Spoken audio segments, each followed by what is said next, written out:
activities and also involved in different programs resulting in monumental achievements, one of which we are witnessing today.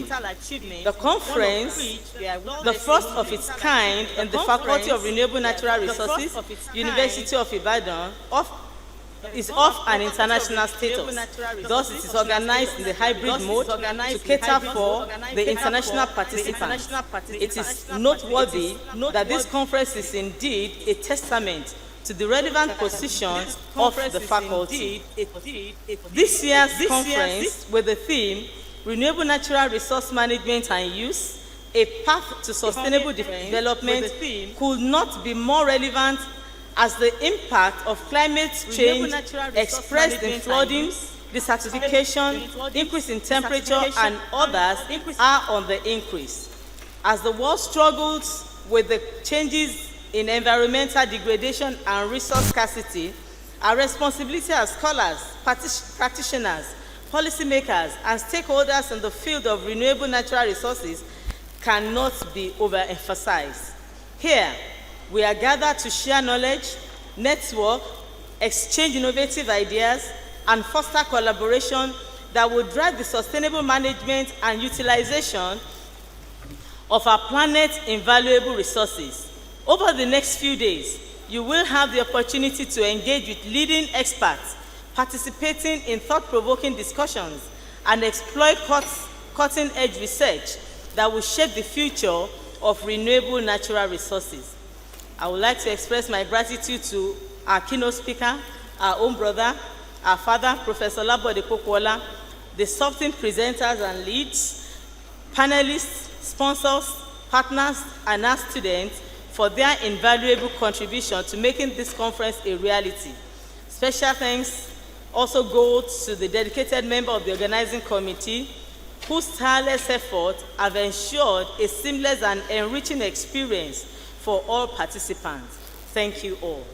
As we embark on this exciting journey together, I plead that you make the most of every session, network with your peers, find new research collaborators, and be inspired to take meaningful action in your respective fields.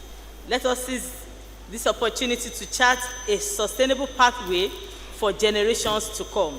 Once again, welcome to Renewable 2025. I wish you all a productive and memorable conference. Thank you.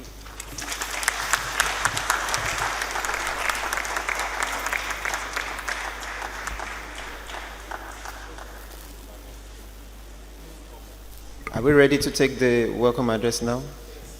Okay.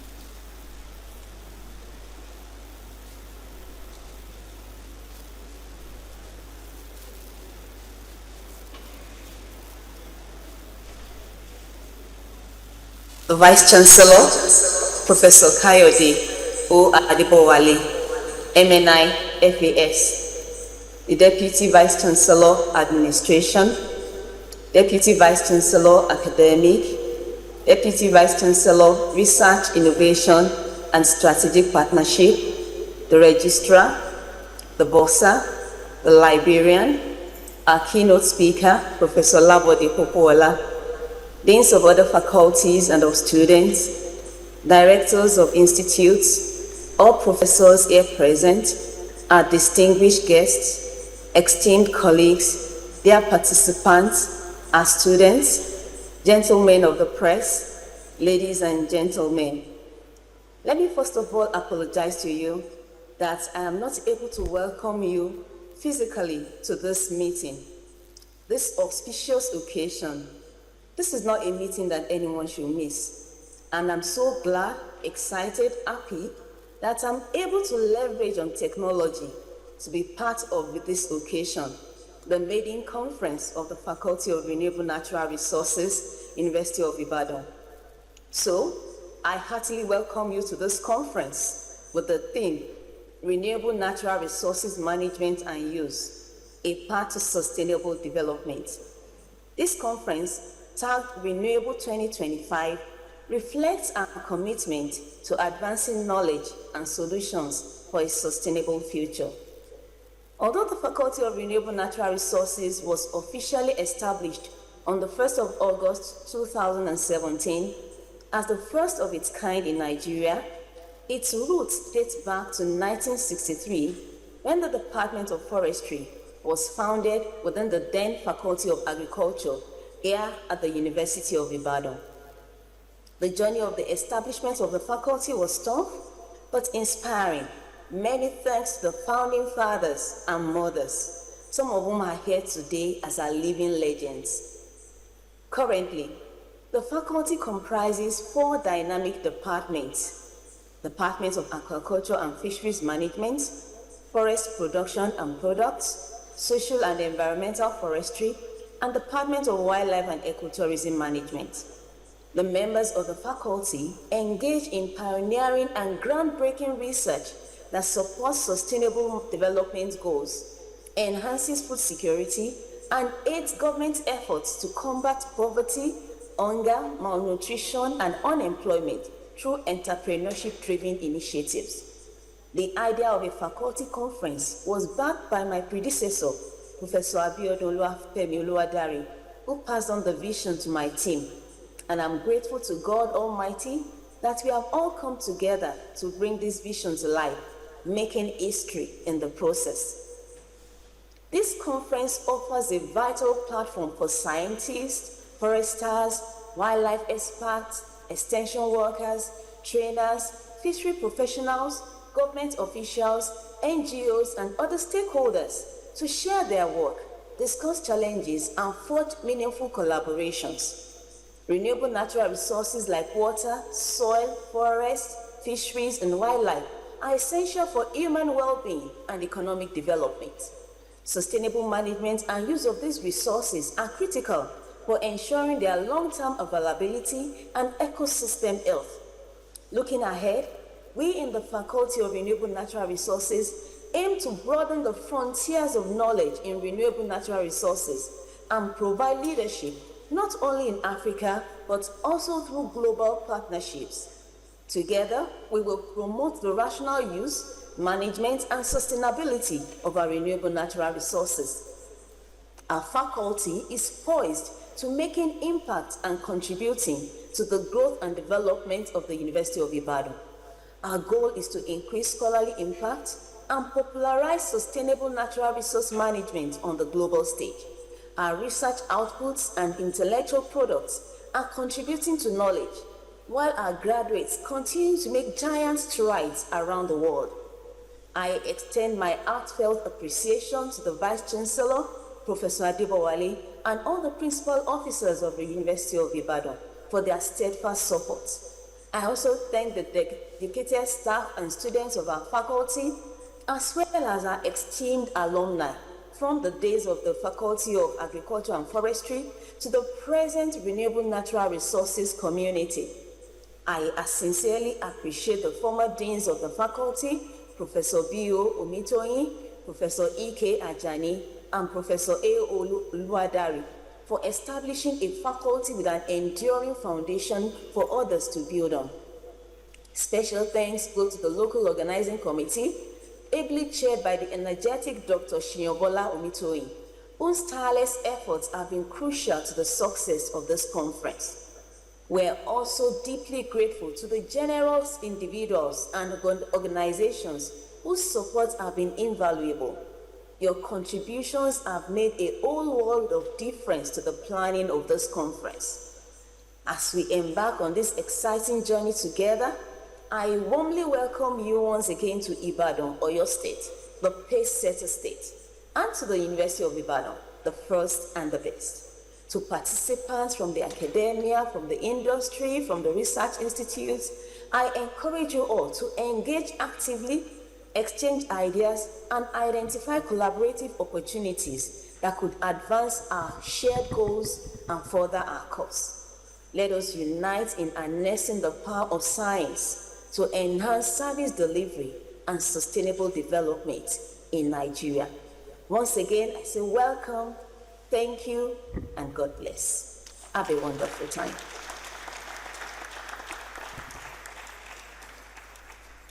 With the welcome address by the Dean, coming virtually, that gives us a taste of how hybrid this conference is. Please put your hands together for her one more time. Mr. Vice Chancellor, this faculty won't be here today if not for the living legends, as the Dean has rightly said. Permit me to just acknowledge a few of them here, also here besides Professor Olawoye. We have here Professor Bada, who is here with his wife. We also have here Professor Falaye. Thank you, sir. We also have in our midst today Professor Adebola Adegeye. And Mr. Vice Chancellor, we have representatives from our National Park Services. Representing the Conservator General is CP Teslim Adeni Karim with the team from the National Park. Thank you for coming. And the last but not the least, all our HODs of the 4 departments in the faculty, you are duly acknowledged. Greatest Nigerian students. So we have our students also here today. Please put your hands together for yourself, students that are here at the conference. It's on that note I would like to invite the Vice Chancellor, Professor Kayode Adebowale, MNI FAS, to give his address. Please a round of applause for him.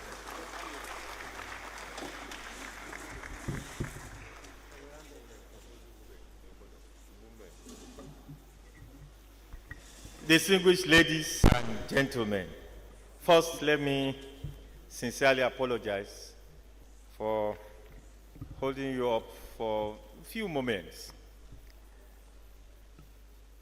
If I tell you my itinerary this morning, you will be able to appreciate that at least I am here.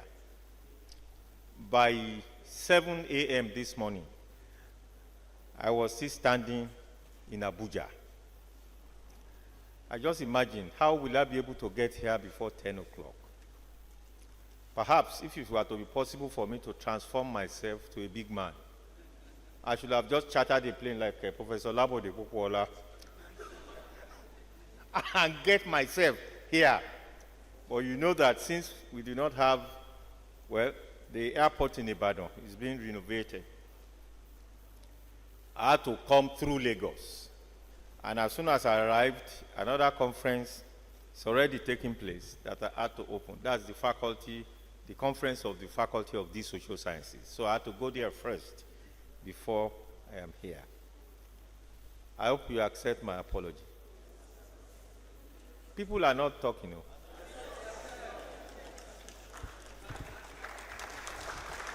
Thank you very much.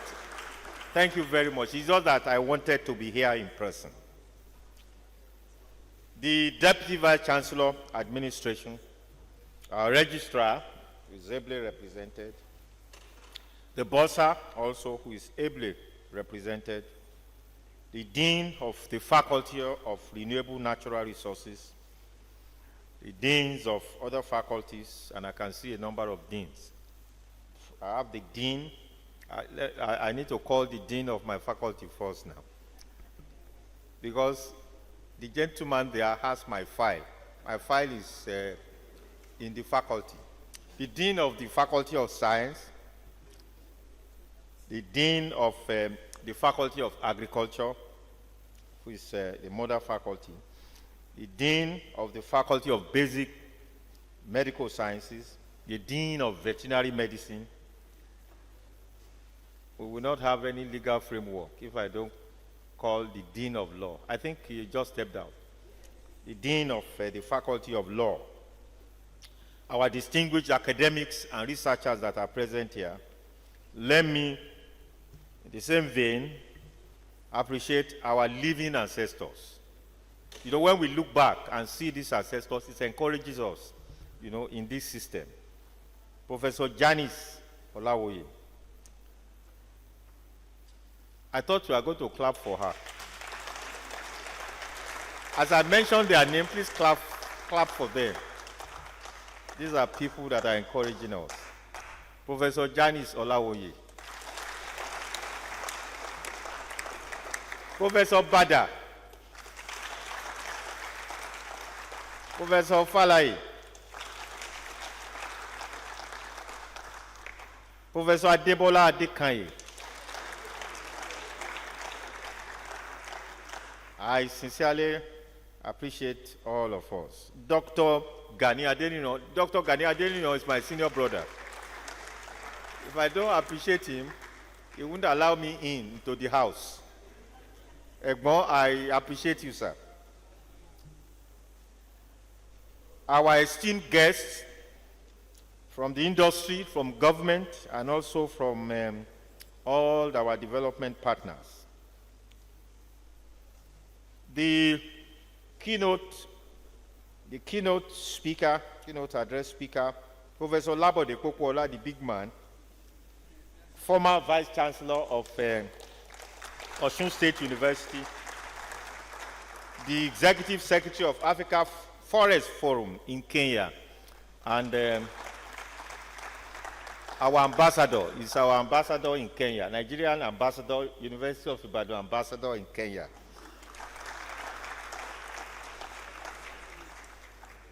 The gentlemen of the press, distinguished, students, and particularly our early career researchers.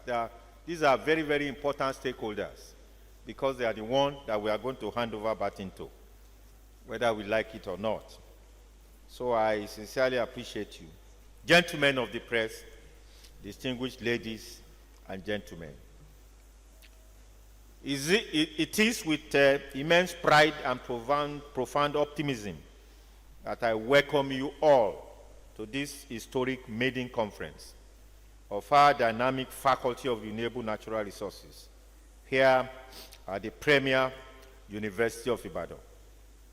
Today marks a significant milestone, not only for this faculty, but for the University of Ibadan indeed.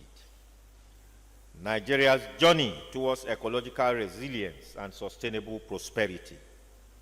We gather here under the theme that resonates with the very survival and dignity of humanity: renewable natural resources management and use, a path to sustainable development.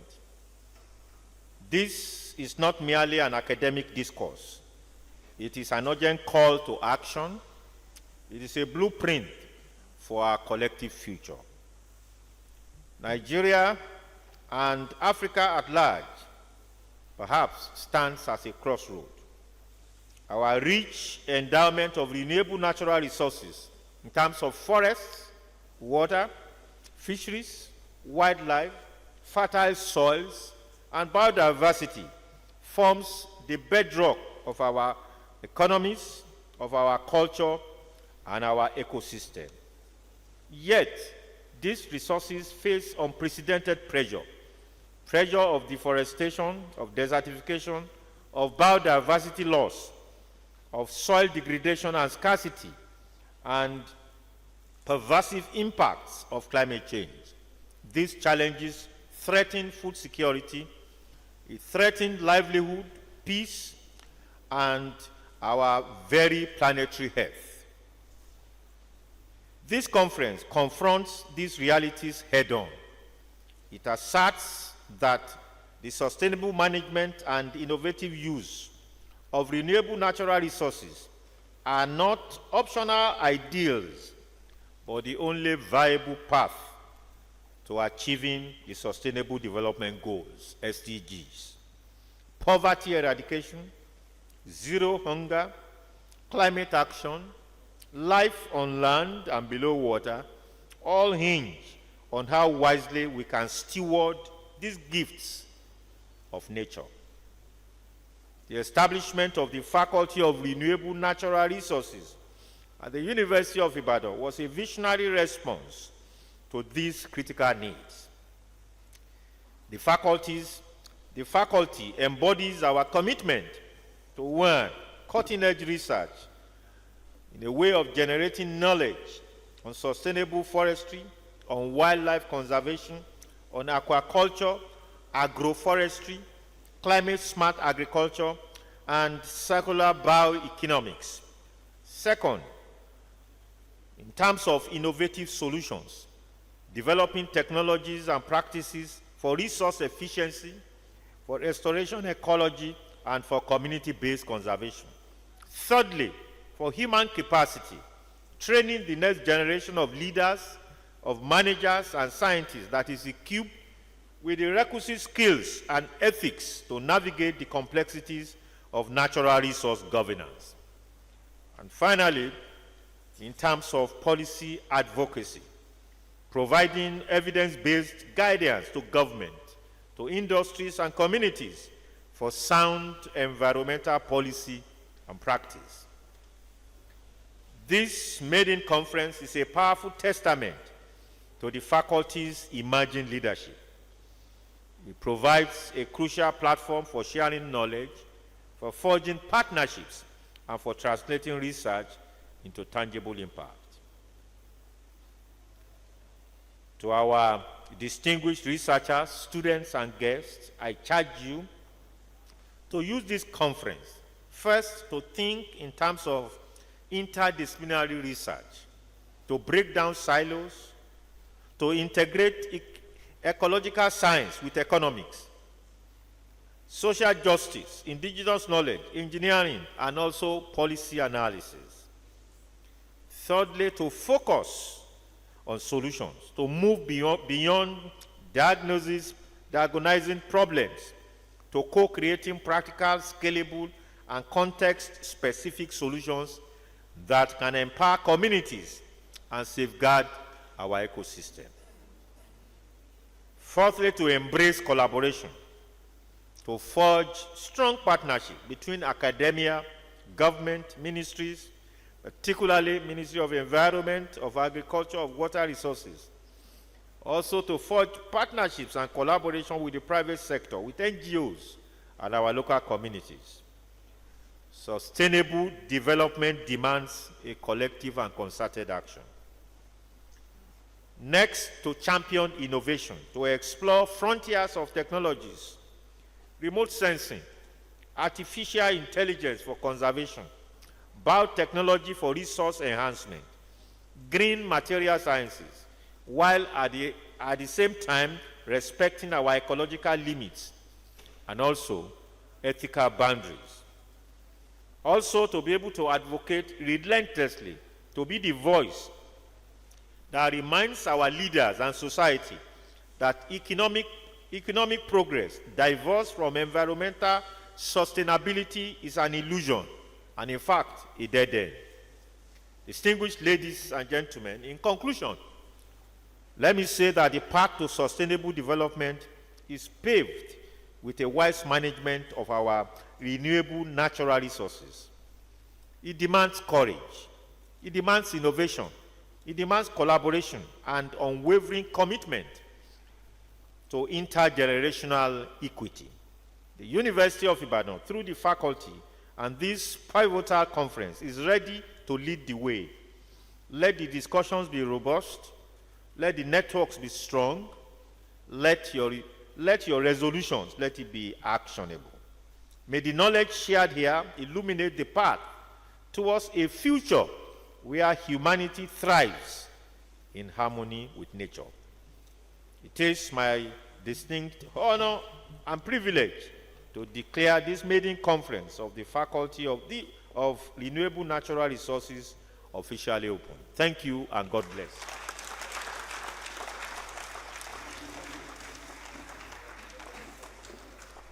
Ladies and gentlemen, the Vice Chancellor of the University of Ibadan. Please, another round of applause for him. Mr. Vice Chancellor, the remarkable thing about the Faculty of Renewable and Natural Resources is that when their dons retire, they don't leave the faculty alone. And we don't have them, we have them not just seated here today, we have two of the living ancestors joining us virtually. Please put your hands together for Professor E.O. Fatu Roti, who is joining us virtually. And another round of applause for Professor Okali, who is also joining us virtually. And Mr. Vice Chancellor, one of the friends and collaborators of the faculty, who is also a sponsor. We'll still read out the names of the sponsors of this conference, but he is here physically is the World Fish Country Director, Dr. Sunil Siriwadina. Please put your hands together for him. I believe welcome to Nigeria will be in place. And also join me to appreciate the faculty officer of our faculty, Mr. O.O. Afolabi. In due course, we are going to take goodwill messages right after the keynote address. So we go into that right away. And to read the citation of the keynote speaker is Professor S.O. Olajuigbe. Can we have Professor Olajuigbe, please? While I request that our keynote speaker to kindly rise as a citation is being read. Thank you.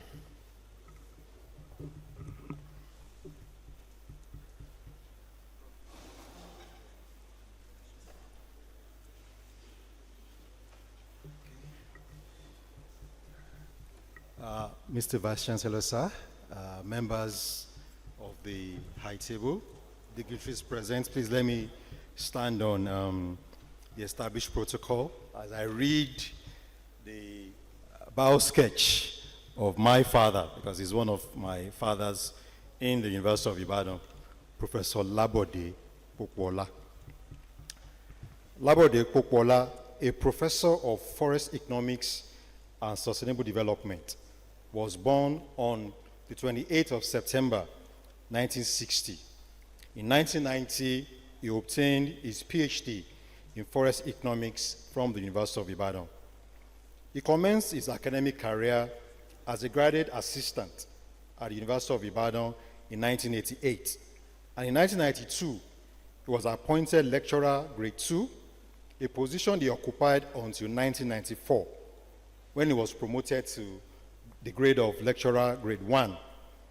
In 1997, he became a senior lecturer, and then his academic career was finally capped with his professorship in forest economics on 1st of October 2002, 10 years after his first academic appointment. I believe he deserves a round of applause. He has served in the university as undergraduate coordinator, postgraduate coordinator, sub-dean undergraduate and postgraduate of the Faculty of Agriculture and Forestry, and then as sub-dean postgraduate of the postgraduate school. He was the head of Department of Forest Resources Management from the year 2005 to 2006, and then he became the dean of the postgraduate school from 2006 to 2010. And he is the pioneer director of the Center for Sustainable Development, University of Ibadan, from 2010 to 2015.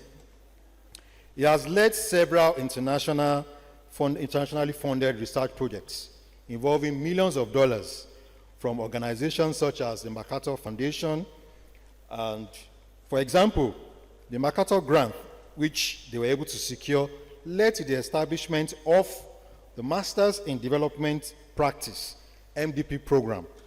He was also a team member and steering committee member of the Japanese Trust Fund, Grants for Education for Sustainable Development in Africa, ESTA. This is just to mention a few of his research activities. Please, a round of applause for him. Internationally, he has served in various capacities for many organizations. For example, he was a member of FAO Expert Committee on Economics of Sustainable Forest Management in the Tropics. He was Vice Chairman, National Agroforestry Training and Education Group. He was Chairman, Committee of Deans of Postgraduate Schools in Nigerian universities. He was a focal person and consultant to African Forest Forum, and also the General Secretary of the West African Research and Innovation Management Association, WARIMA. And then finally was the president of WARIMA from 2015 to November 2021. He was business manager of Forest Association of Nigeria in 1997. He was national secretary of FAN in 2001, national president from 2013 to February 2018. And in 2005, he was elected to the elite cadre of the Forestry Association of Nigeria as a fellow. Please, a round of applause for him. He has served as a member of the editorial board of the Nigerian Journal of Forestry, assistant editor of business for Journal of Tropical Forest Resources, national contact point for African Forest Research Network, managing editor, Journal of Tropical Forest Resources, and editor-in-chief, Journal of Tropical Forest Resources. He founded the African Journal of Sustainable Development and was the chairman of the editorial board till 2019. Was appointed a member of the, and later the chairman, project steering and advisory committee of the African Forest Forum in Nairobi in 2021. Was also a member of the technical support team of the African Forest Forum, a member of the International Peer Review Committee of the Southern African Research and Innovation Management Association until 2023. He is currently the director of the United Nations Sustainable Development Solutions Network in Nigeria. He's also a member of the Leadership Council of the United Nations Sustainable Development Solutions Network and chairman, Sustainability Support Forum, an NGO that drives the Agenda 2030 of the Sustainable Development Goals of the United Nations in Nigeria. Professor Popola has won several awards and honors, some of which include an award for invaluable service in agroforestry from the International Center for Research in Agroforestry, Nairobi, award for excellent service to forestry profession by the Council of the Forest Association of Nigeria.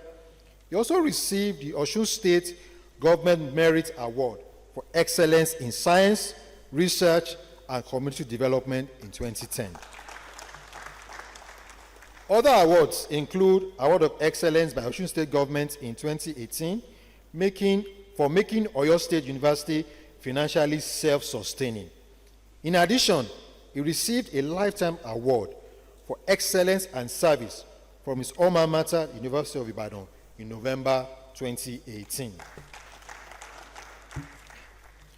Professor Popola has successfully supervised 29 PhD theses, while 3 are ongoing. And 17 of his PhD mentees are now professors within and outside Nigeria. He has also supervised 1 MPhil, 55 MSc students, dissertations, and over 50 BSc projects.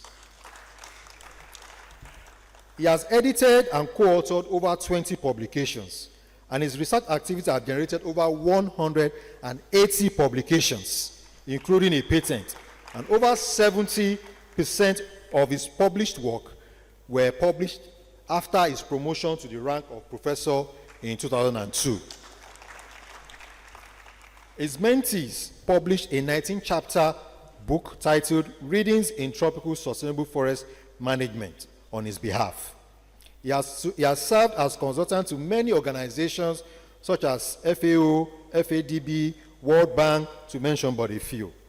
And these consultancies have taken him to over 130 countries around the globe. At the community level, he was elected the national chairman of the Initial Descendants Union, the umbrella union of indigenes of Initial worldwide, in 2004, and served for 6 years until 2010.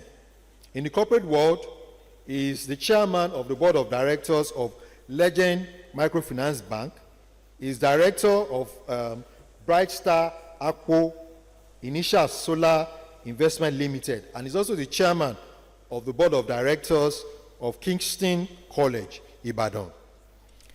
In his family, he has served as the Vice Chancellor of Osun State University, Osogbo, from the year 2016 to 2021. Professor Labode Popola is currently the Executive Secretary and CEO of the African Forest Forum, Nairobi, Kenya.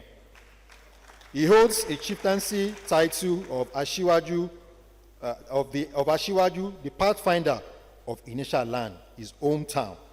Professor Labode Popola is happily married to Professor Sharifa Olubumi Labo Popola, and they are blessed with children and grandchildren. Ladies and gentlemen, I present to you our keynote speaker, Professor Labode Popola.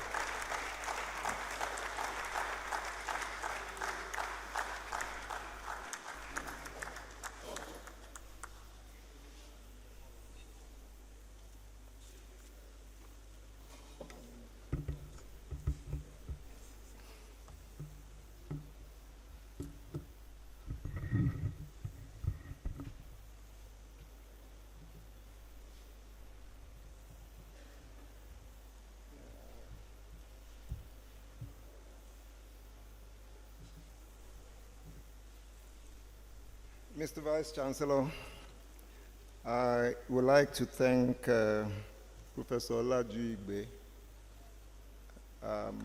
my student, and I didn't know he was toasting my younger sister as my student. I'm his in-law now, but he has not been paying the dues. But thank you for the rumors that you spread about me. There is God. We make history every minute, every second, every day, every month. And I think we are here to make another history. This is the first of its kind, the first Faculty of Renewable Natural Resources in this country, and the first faculty to hold a conference like this in Nigeria. So it's in itself history making. But for me, it's very significant because we're having some intergenerational reunion, as it were. So many names have been mentioned. We are having our ancestors, the old, the young, the not so old, in our midst this morning, late morning. 3 years ago, I was informed that I am the oldest person in the forestry family in UI. And I was just wondering how can I be the oldest person? Who am I? Dumelo. But I realize it's the reality. Like Professor Bada would say, age is something that hits you and you cannot dodge it. So I accept the responsibility as the oldest person in the forestry family now. I'm probably the deputy oldest person in the Renewable Natural Resources family as we speak. And I know that it comes with a lot of responsibilities. One of such responsibilities is the fact that I have to be here today. When the transformational dean just sent me a message and said, sir, the keynote address to this conference. I asked him, what's about? Yes, I can always nominate someone to come from anywhere in the world that you want. He said, no, that's not what we want. We want you to be the one. But I told her that I would prefer to nominate someone. But quickly, my senses came back to me that if I nominated someone from outside of Nigeria, I may have to be the one bearing the bill of that person, because I'm not very sure the Vice Chancellor will approve any money to freight that person from wherever to Ibadan. So one of the early lessons I learned,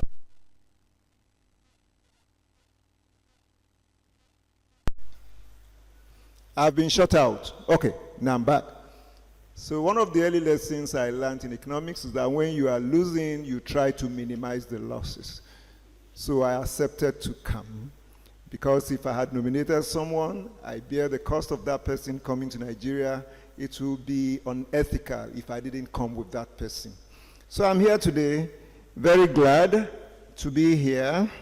And I want to appreciate people who have made an impact in my life. They are all seated here.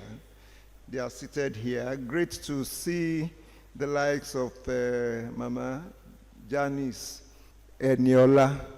You know, the E is Elaine, but we choose to call her Eniola. Olawoye, my teacher, my mentor. SOB, my teacher, my mentor, Professor Falaye. I understand Emeritus Professor Kali is online, Professor Faturoti. These are the people who shaped me, the people who molded me with the grace of God, and who have made me the modest person I've become today.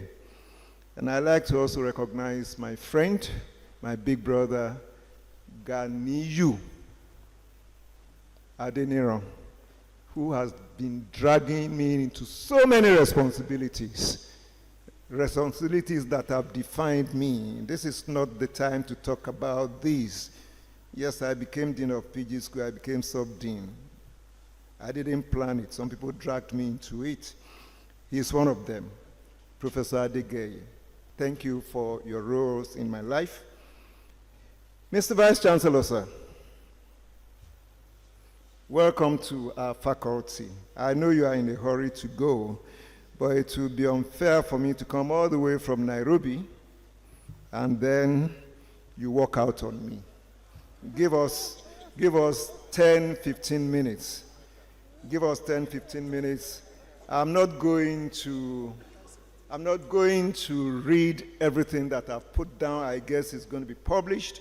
And we're also speaking to the converted. We are all involved in this. So I will just introduce my speech. I think the important part of it is what do we take home from here?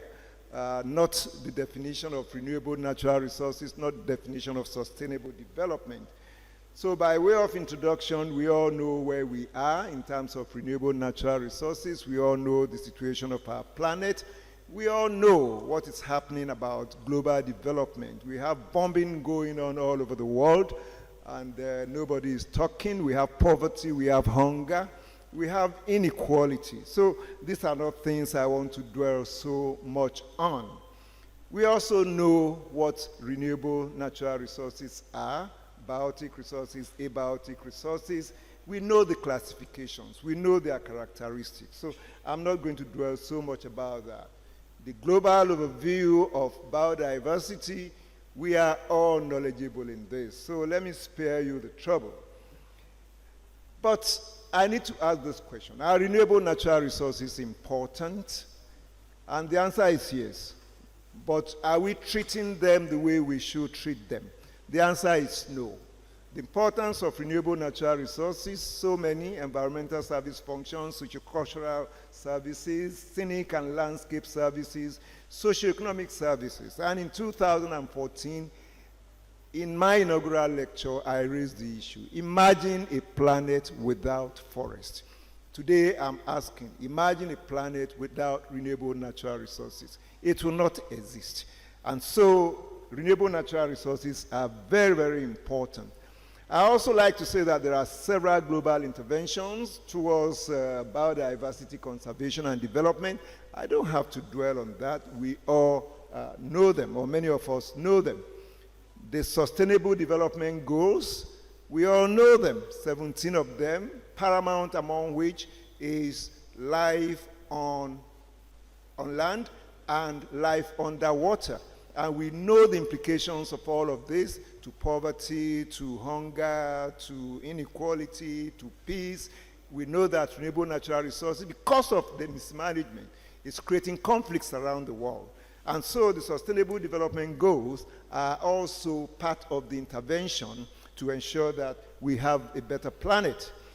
So there are so many interventions which I don't need to talk about. The VC also talked about collaboration and transnational research. We are not doing so much of that, and I think we have been talking about this for years, but we have not been doing much about it. We have to take collaborative and transnational development research very seriously. It's one of the reasons why we created the Center for Sustainable Development, so that we can all flush together. Chemistry, biology, geography, law, humanities, even religious studies. We have to flush together to create a better planet. We need to emphasize collaborative and transnational research and renewable natural resources management and the SDGs. These are things we are discussing, but unfortunately, we are not acting according to our discussions. So I'm not going to start iterating all of this.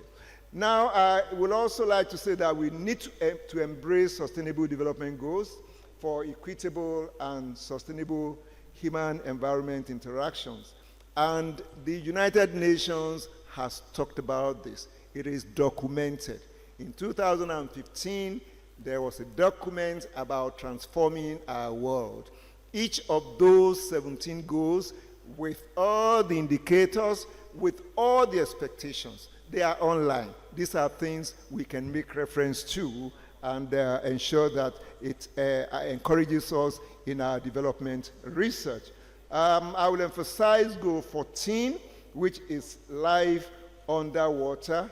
The implications of not treating it the way we should treat it is going to have great negative impact on the planet.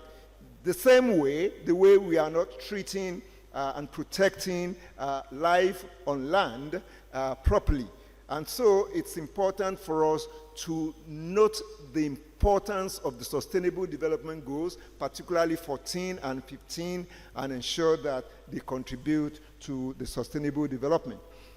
Green and blue economies, they have become models for sustainable development. There's so much written about these.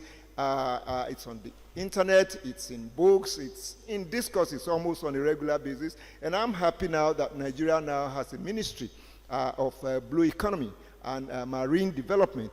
And so these are areas we have to latch upon. Green economy principles, we know them, we've been teaching them. What have we made out of this? It's left to us as researchers and development partners to make use of all of this. Synergy for sustainable development. We have to find ways to integrate nature-based solutions for climate resilience. We have to find ways to create jobs through sustainable livelihoods. We have to find ways to conserve our biodiversity both on land and water. And we also have to find ways to transition to circular waste, low waste economies. And very significantly, decarbonization of our economy. So we need to strengthen renewable natural resources education and development in our parts of the world. So much has been written about that. We just released a report. We worked with FAO at the African Forest Forum to release a result about the status of forestry education in Africa. It's available for us to consult. So I would like to conclude this way, Mr. Vice Chancellor, and I appreciate your waiting to listen to my tantrums. The first recommendation is to strengthen governance and stewardship of renewable natural resources. No stewardship. We treat renewable natural resources the way we want. We clear forests the way we want. We are not planting back. We destroy wildlife in the name of bushmeat. We are not cultivating enough. Even in the area of fisheries, we are not doing enough. The demand for fish is on the high side. It is enough to help our economy in Nigeria if we strengthen governance in aquaculture and we're able to also bring in stewardship in the areas of these natural resources. Secondly, I want to propose that we invest in innovation, we invest in science, we invest in capacity building. This is what will help us to transition from a poor country, a poor continent, to a prosperous country and continent. We need to also support secular and inclusive green economies. We have to promote sustainable production and consumption and responsible markets. We are not doing enough in this area. We have to integrate renewable resources into global sustainability agenda. This is not just about Nigeria, it's about the whole world. We are not doing enough in that area, and I think we have to take that seriously. We need to strengthen renewable natural resources and sustainability, education and research. We don't have enough faculties of renewable natural resources in Africa. I can only count on 3. One in Tanzania, from where we copied the name. There's one in Ghana, the University of KNUST, Kwame Nkrumah University of Science and Technology, and this one. We probably will need more. We need to create more departments of forestry, more departments of wildlife and aquaculture, and not just creating them. Let us fund them. And when I'm talking about funding, it's less about government. How much grants are we making as researchers? There's so much money out there. It is important for us to tap onto the money. You don't need the vice chancellor or the governor of your state or the president of your country to fund universities. They should do their bit, but we should also do more. This is the truth that people don't like to hear. We need to make money from other sources. And of course, that also speaks to this talk about free education. There's no free education anywhere in the world. We have to find ways of funding our education. So my final thoughts, Mr. Vice Chancellor, sustainable development is not just a goal, it is a process, and it is rooted in balance. The SDSN in 2019 proposed 6 transformation agendas, and the first one is education, gender, and equality. We have to tap them from the Sustainable Development Goals and treat them very seriously.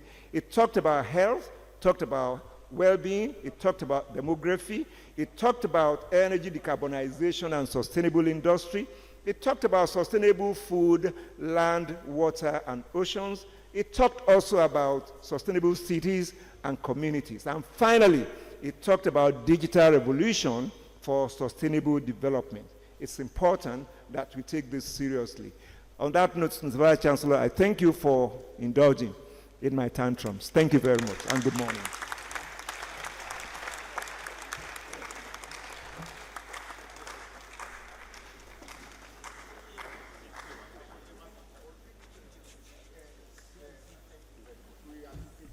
Ladies and gentlemen, another round of applause for our keynote speaker at this first hybrid conference of Renewable Natural Resources, Professor Labode Popola.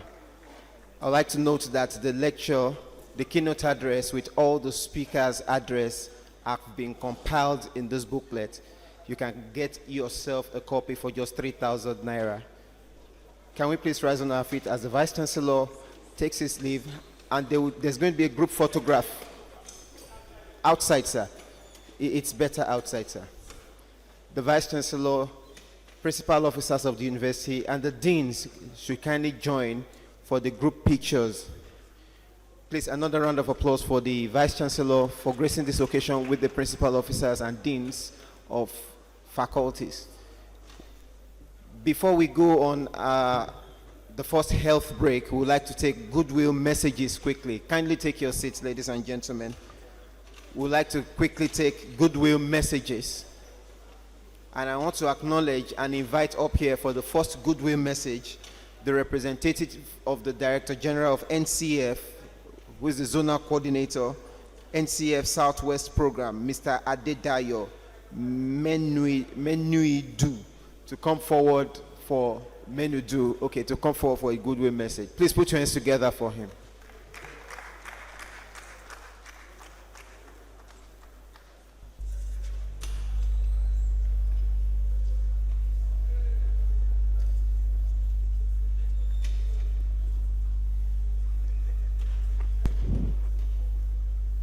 Good afternoon, everyone.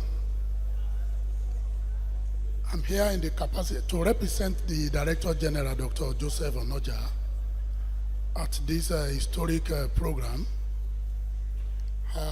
From NTF, we are glad to be part of this gathering and to pledge our continuing support to supporting every effort aimed at sustainable conservation of our natural resources, both within Nigeria and outside. Our simple message today to researchers, to partners, to students will be that we should take the opportunities and the advantage offered by sustainable natural resources as a pathway to either resilient and most prosperous future. And on this note, we want to wish us fruitful and resourceful deliberations at the conference. Thank you. Thank you very much, sir. Quickly, the representative of Fishery Society of Nigeria to come forward to lend a voice on this very august occasion. Please, a round of applause for him.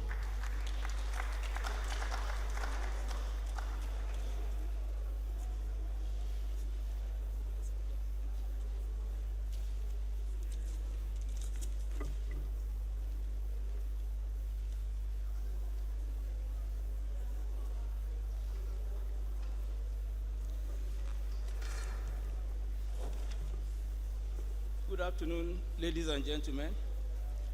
Before I read the speech of the President of FISOD, Fisheries Society of Nigeria, let me put in a few words. It is with great joy and pride that I stand before you today, not only to present the goodwill message of the President of the Fisheries Society of Nigeria, but as a homeboy who drank from the vessel of knowledge and wisdom from these shores about 4 decades ago. Today I can look back with nostalgia and reminisce and say thank you for what I am today. Thank you.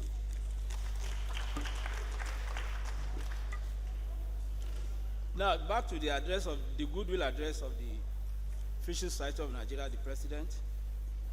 On behalf of the Fisheries Society of Nigeria, I'm honored and delighted to bring you warm greetings and extend our heartfelt greetings on the occasion of the maiden conference of the Faculty of Renewable Natural Resources, University of Ibadan. The theme of this land gathering, Renewable Natural Resources Management and Use, a path to sustainable development, could not have been timelier and more relevant. It speaks directly to the urgent need for a paradigm shift towards sustainable use of our environment, especially considering the escalating challenges of climate change, biodiversity loss, and dwindling natural resources amid growing population. This conference is a commendable step by the faculty in not only expanding academic and research frontiers, but also in providing a strategic platform for interdisciplinary engagement among scientists, practitioners, policymakers, and development partners. The inclusion of agriculture and fisheries management as one of the faculty's core departments aligns perfectly with FISON's mission to promote sustainable fisheries and aquaculture resource management in Nigeria. As a professional body, the apex body of fisheries and aquaculture in Nigeria, we are particularly inspired by a commitment to aligning academic excellence and national development priorities, including food security, poverty alleviation, youth empowerment, and entrepreneurship through renewable natural resource utilization. We commend the faculty's foresight in organizing this conference and reaffirm the society's readiness to collaborate in areas of mutual interest, from capacity development to policy advocacy, technical innovation that advance the blue economy as a sustainable livelihood. As we deliberate over the next few days, may your contribution lead to actionable outcomes that influence policy, enrich academia, and strengthen linkages across disciplines and sectors for the common good. Once again, I congratulate the Dean, faculty members, and local organizing committee on this laudable initiative. I wish you a highly successful and impactful conference. Thank you. I am a homeboy here. I left these shores about 4 decades ago in the Faculty of Agric and Forestry, Department of Fisheries and Aquaculture. Thank you.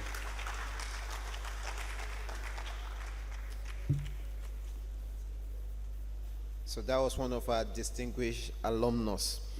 All right, right away, I would like to invite from the World Fish Country Director, Dr. Sunil, to come give his goodwill message. A warm round of applause for him, please.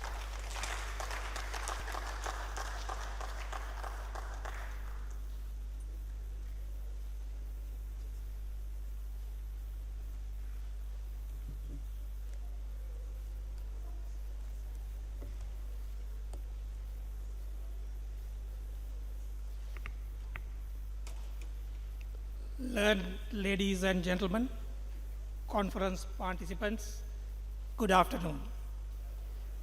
I congratulate the organizing committee of the Renewable Natural Resource Management and Use, a Path to Sustainable Development Conference. I'm very happy to note that there are sub-themes devoted to discuss aquaculture, fisheries, and water conservation. As you may be aware, in rapidly growing African economies, like in Nigeria, increasing demands for freshwater supply to sustain population growth and the needs of agriculture and industrial sectors is increasing. What we see around us, the lakes, reservoirs, rivers, dams, and floodplains, is the standing stock of water. And the total standing stock of water is not available for us to use in economic development activities and for human well-being.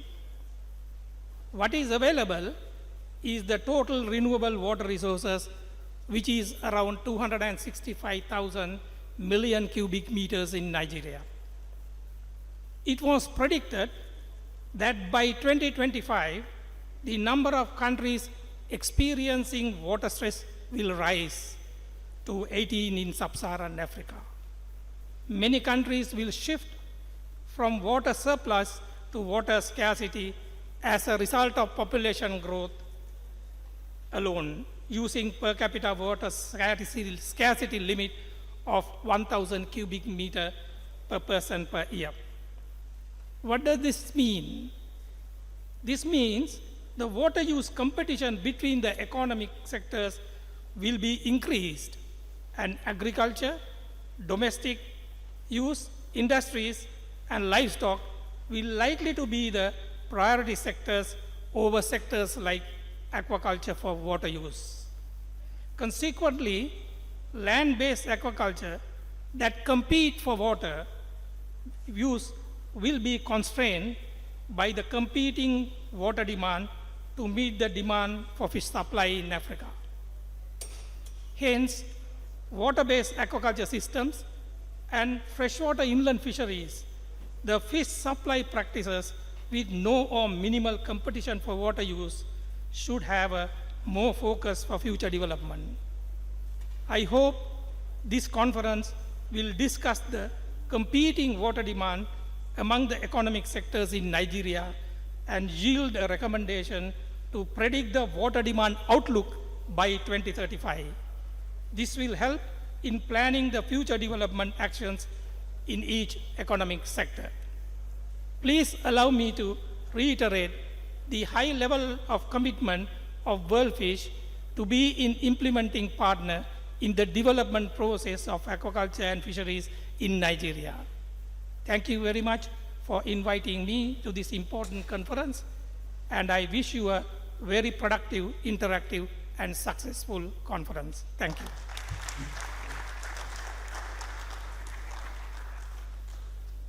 We want to thank World Fish for lending a voice at this occasion, and we need to hear from the state government.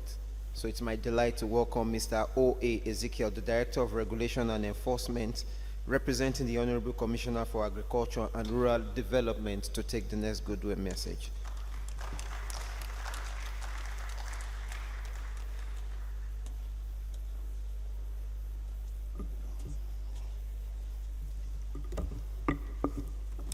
Good afternoon, everyone. My name is Olusegun Abiodun Ezekiel. I'm a forester too. I graduated, I did my MSc at the Faculty of Technology in the Department of Wood Products Engineering.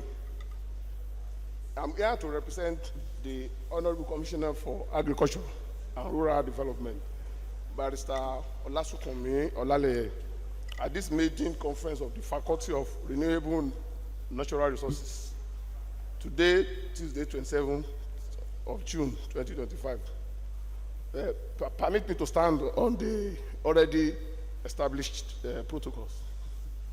On behalf of the Honorable Commissioner for Agriculture and Rural Development of your state, Barrister Olasukunmi Olaleye, I extend my warm felicitation to all distinguished participants gathered at this historic maiden conference for the Faculty of Renewable Natural Resources, University of Ibadan. It is indeed a privilege for me to represent the ministry at this significant academic and policy convergence. The conference team, Renewable Natural Resources Management and Use, a path to sustainable development, demonstrates remarkable prescience in an era characterized by unprecedented environmental degradation, climate variability, and socioeconomic disparities. There exists an imperative to fundamentally reconsider our stewardship of renewable natural endowment, including soil, water resources, forests, ecosystem, fisheries, and biodiversity to ensure equitable, resilient, and sustainable development trajectories. Under the visionary leadership of His Excellency Governor Seyi Makinde, Oyo State has strategically positioned sustainable natural resource management as a cornerstone of our comprehensive agricultural transformation agenda. Our policy framework integrates mechanization advancement, soil health optimization, and agroecological best practices, thereby harmonizing productivity enhancement with environmental sustainability and technological innovation. Our recent strategic interventions demonstrate this commitment through measurable outcomes. The sustainable action of the government for economic recovery that we call SAFER on food security has facilitated input distribution to thousands of crop, agriculture, and livestock producers, encompassing quality seeds, fertilizers, aqua feeds, veterinary machines, and complementary agricultural inputs. Through our mechanization subsidy initiative, we have provided 50% cost reduction benefit to over 1,400 farming enterprises, enabling cultivation across more than 6,000 acres since 2024, thereby significantly enhancing operational efficiency and productivity. The disbursement of 1 billion in concessional agricultural credit facilities to smallholder farmers represents a substantial investment in rural economic empowerment, with the second phase currently under implementation to expand financial inclusion within the agricultural sector. Initiative encompass rural access, rural construction, and establishment of aggregation centers, strategically designed to strengthen value chain linkages and reduce post-harvest losses. The ongoing partnership with OCP Africa on comprehensive soil analysis and agricultural hosts of best practices implementation across 100 farming communities exemplifies our commitment to evidence-based agricultural development and environmental stewardship. Those interventions collectively aim to enhance agricultural productivity while building climate resilience, mitigating environmental risks, preserving ecosystem integrity, and improving rural livelihoods, with particular emphasis on youth engagement, women's empowerment, and facilitating successful transition of retirees into commercial agribusiness venture.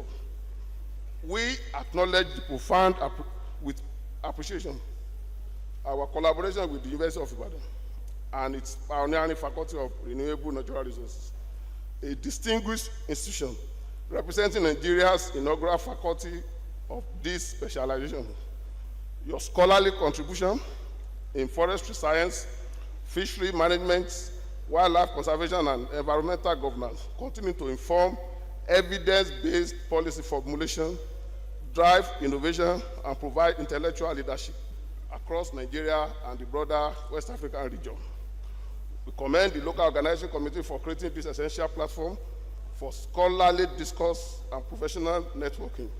As we engage in deliberation over the forthcoming days, I encourage all participants to foster knowledge exchange, establish strategic partnerships, and develop actionable recommendations that will transform our approach to renewable resource utilization, ensuring ethical, efficient, and equitable practices.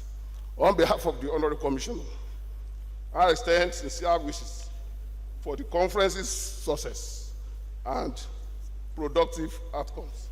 The Ministry of Agriculture and Rural Development remains committed to continued collaboration for anything that will advance our collective vision for a sustainable and prosperous Oyo State. I thank you for your attention. Thank you. Thank you very much, sir. Before we go into a short break and listen to our sub-theme presenters, we'd like to quickly take one last goodwill message from FEMADEC Group. The representative of FEMADEC Group should please come forward. Please, a round of applause for him.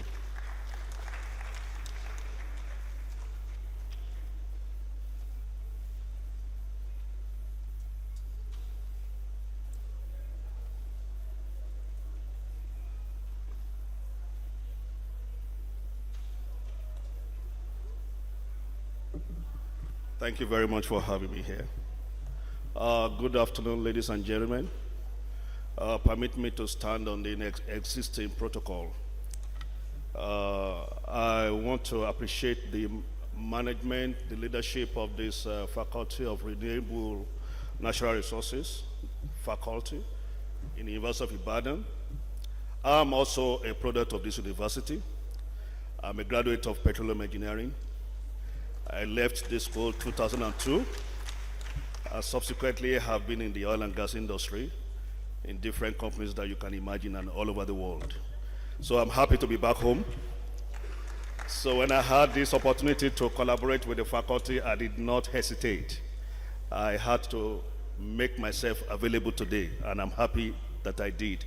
I'm happy to see our great professors, the leaders in this university, the Vice Chancellor. I'm so elated today to be here. Thank you very much. Yeah, so the renewable natural resources in the oil and gas industry, we are also participating in renewable energy, which also utilizes some natural resources as it pertains to the oil and gas endowment that we have in this country. One of its kind is our transition from fossil fuel into total renewable energy. In the instance in which we are utilizing natural gas to fuel automobiles, to provide alternative fuel, which is cheaper and more environmentally friendly, and very creating a lot of platform for socio-economic development.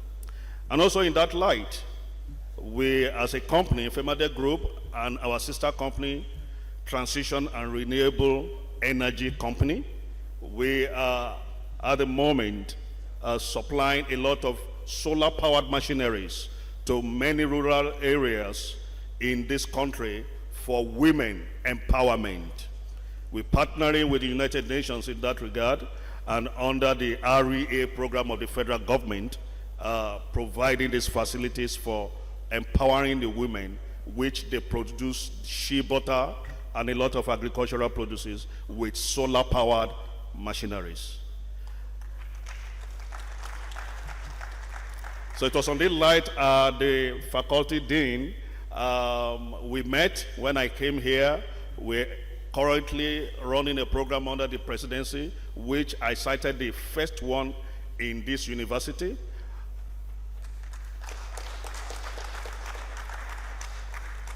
I had several meetings with the Vice Chancellor, and we are at the moment doing the civil works, constructing facilities for compressed natural gas station in this university. And under that program, we are going to donate to the university compressed natural gas fueled vehicles and automobiles to this university community.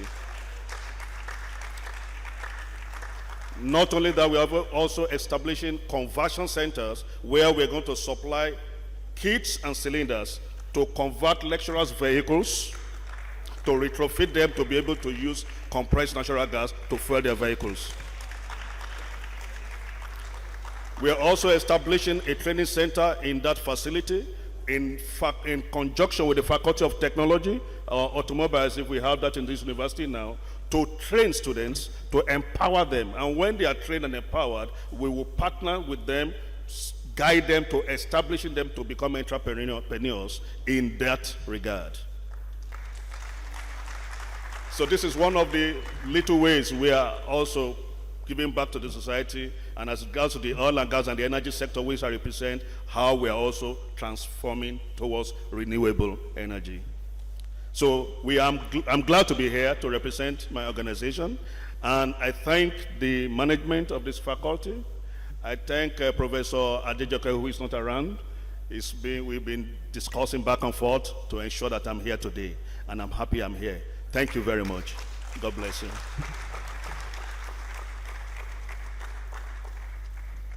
That wasn't just a goodwill message, that's a progress report. Please, a round of applause again for him. Thank you, sir. I would like to crave your indulgence to invite from the Federal Ministry of Green Economy. Let's hear from them a goodwill message. Is it virtual? Oh, madam. Is it blue economy or green economy? It's blue because we are putting on green. I think that's why. So, Federal Ministry of Blue Economy, please. Thank you. I'm standing in for the Director of Federal Department of Fisheries and Aquaculture, the Federal Ministry of Marine and Blue Economy. It is a great honor and privilege to convey warm regards and goodwill to the University of Ibadan, particularly the Faculty of Renewable Natural Resources, on the occasion of this historic maiden conference on behalf of Mr. Omorabon Willington, the Director of Federal Department of Fisheries and Aquaculture, Federal Minister of Marine and Blue Economy, and the department at large. Let me begin by commending the foresight and commitment of the University of Ibadan in establishing the first faculty of renewable natural resources in Nigeria. This milestone is not only laudable for Nigeria, but projects the university pioneering role in higher education while also signaling the alignment with global calls for sustainable management of natural resources in the face of climate change, biodiversity loss, and food insecurity. The theme of this conference, Renewable Natural Resources Management and Use, a Path to Sustainable Development, is both timely and appropriate. It speaks directly to the mission of our ministry, particularly in relation to the sustainable development of the fisheries and aquaculture subsector, a critical pillar of Nigeria's blue economy. The theme also aligns closely with the global priorities reaffirmed at the 3rd United Nations Ocean Conference, which took place last week in Nice, France, where heads of state came together to emphasize and clamor the urgent need to shift from exploitation to protection of our natural resources. As many of you are aware, our nation is blessed with extensive coastal and inland water resources, which, if sustainably managed, can contribute significantly to food security, job creation, foreign exchange earnings, and environmental resilience. The Federal Department of Fisheries and Aquaculture remains committed to ensuring that our fisheries resources are harnessed responsibly, guided by science, supported by effective policy, and inclusive of all stakeholders, especially women and youth. I am particularly delighted to note the presence of the Department of Aquaculture and Fisheries Management among the constituent units of this faculty. This creates enormous opportunities for collaboration in research, training, and technology transfer, all of which are essential for the transformation of Nigeria's fisheries and aquaculture. We are confident that this conference will not only expand the frontiers of knowledge, but also deepen partnership across academia, government, the private sector, and the development partners. The department is open to engaging mutually beneficial collaborations with the university and other institutions represented here today. On behalf of the director and the entire fisheries and aquaculture community, I wish this conference fruitful deliberation and commend the organizing committee for its hard work and dedication. Thank you and God bless.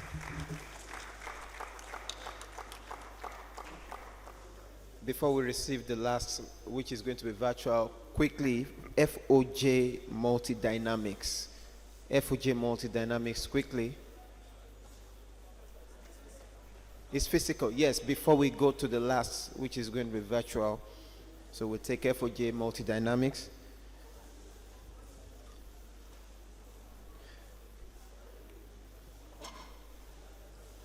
Immediately after the goodwill message, you would like registered participants, as you move out for the break, just go with your meal ticket while the students should remain seated.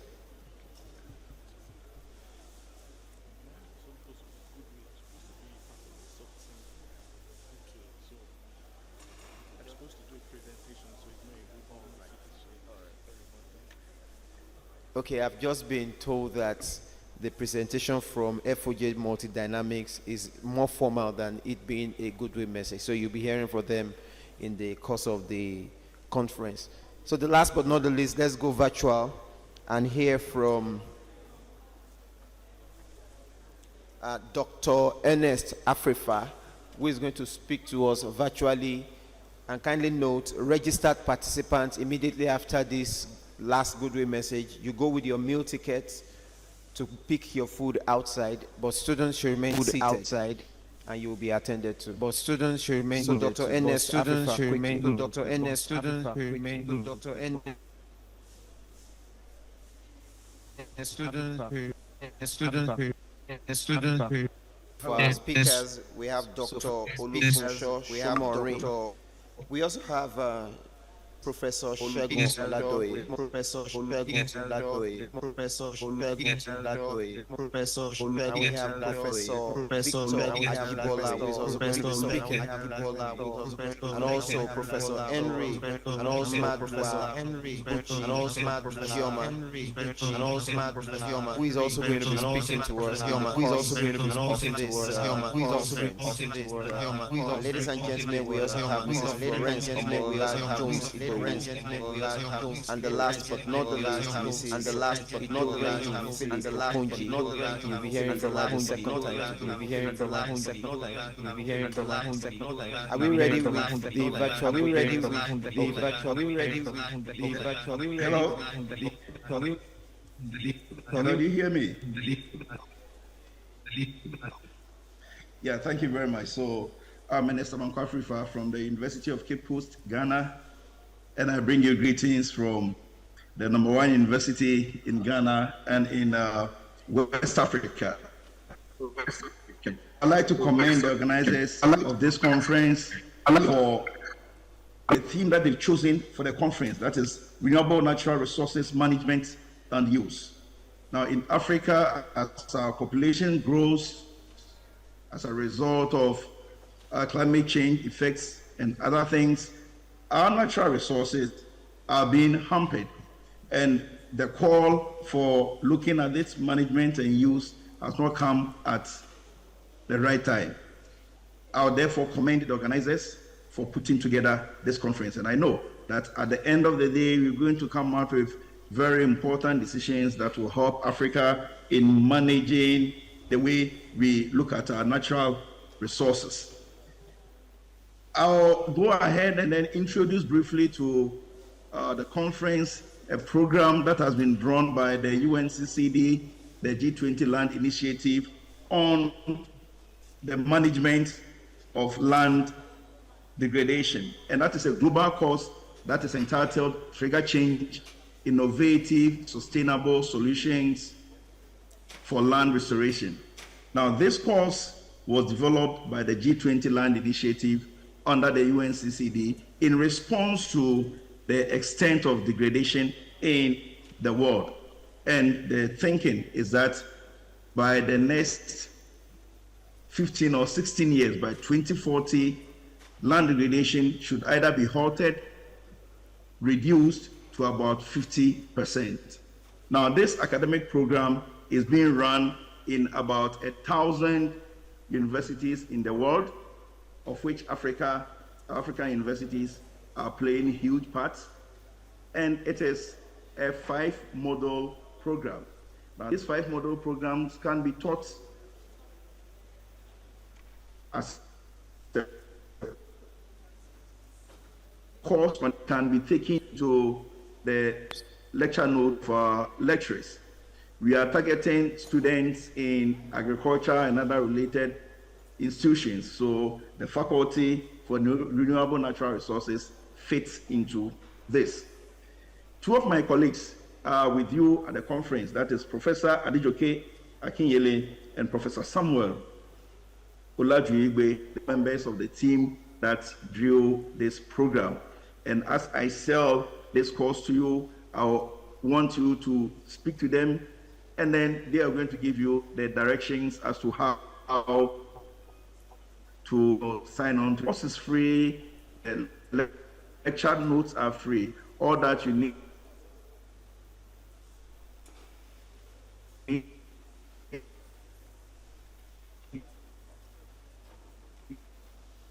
to do is looking at pushing this on the African agenda. And once you sign on to that program, you will be asked to join. So I will leave it here and then express my profound appreciation to the organizers for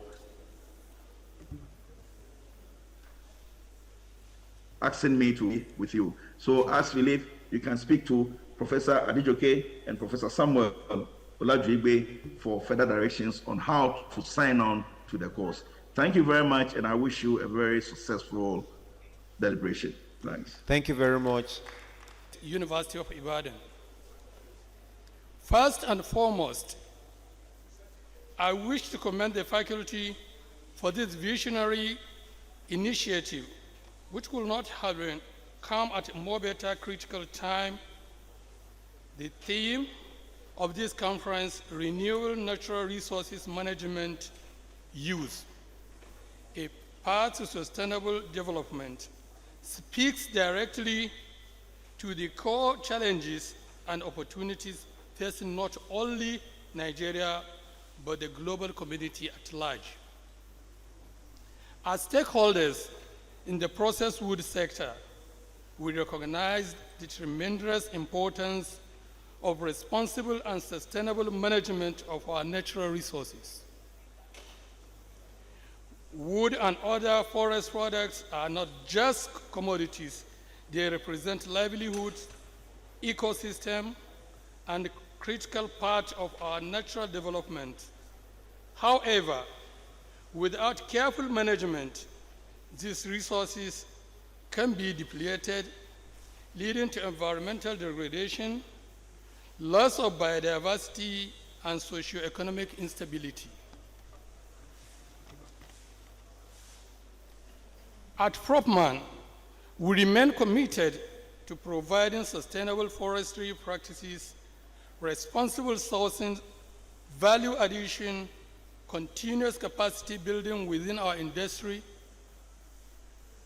and institutions like yours to drive innovations, develop improved products while conserving our forests for posterity. Once again, I congratulate the Faculty of Renewable Natural Resources on this maiden conference and assure you of Propman's support in future engagement aimed at sustainable development. Thank you very much.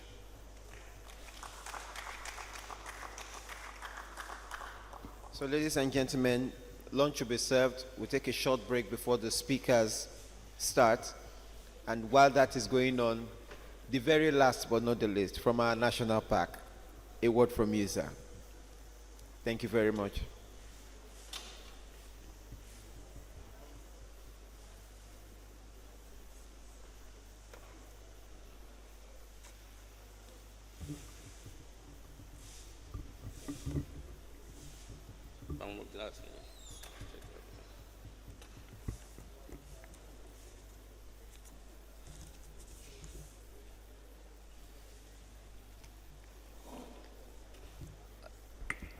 Good afternoon, everybody. In fact, I was just sitting down thinking that perhaps a national park will not be called because I believe you are strong stakeholders of University of Ibadan. And I'm standing for my Conservator General of National Park Studies. More so, I'm a product of this great faculty. I left this place 28 years ago.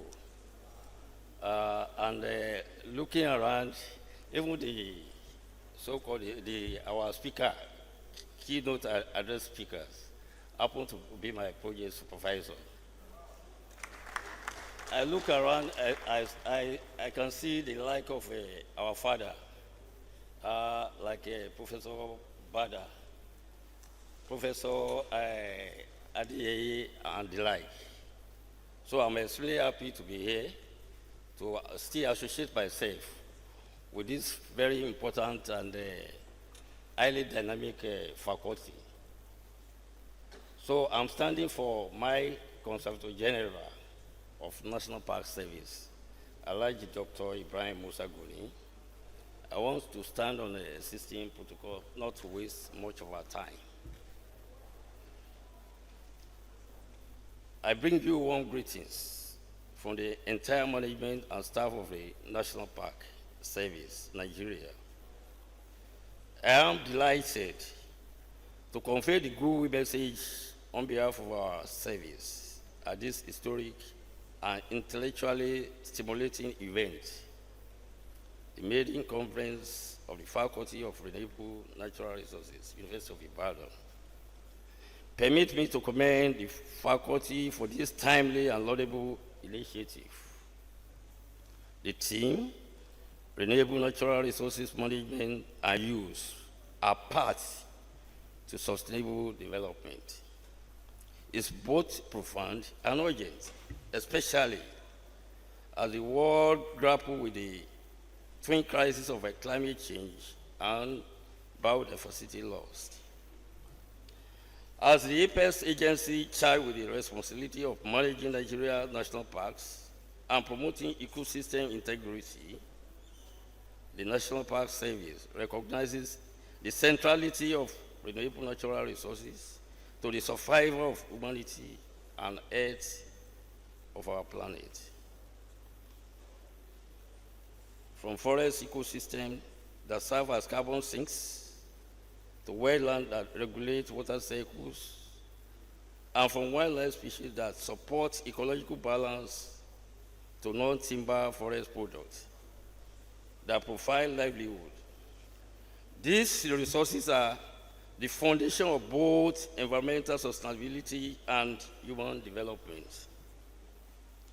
We face growing threats, habitat fragmentation, illegal wildlife trade, unsustainable logging, overgrazing, illegal mining, illegal fishing, increasing encroachment driven by poverty, ignorance, and sometimes weak governance. Additionally, organized crimes such as insurgency, banditry, kidnapping, cattle rustling, among others, have become prevalent and pose new challenges to conservation efforts. It is against this backdrop that the role of science, policy, and practice must intersect to craft sustainable solutions. And the conference offers a valuable platform to do just that.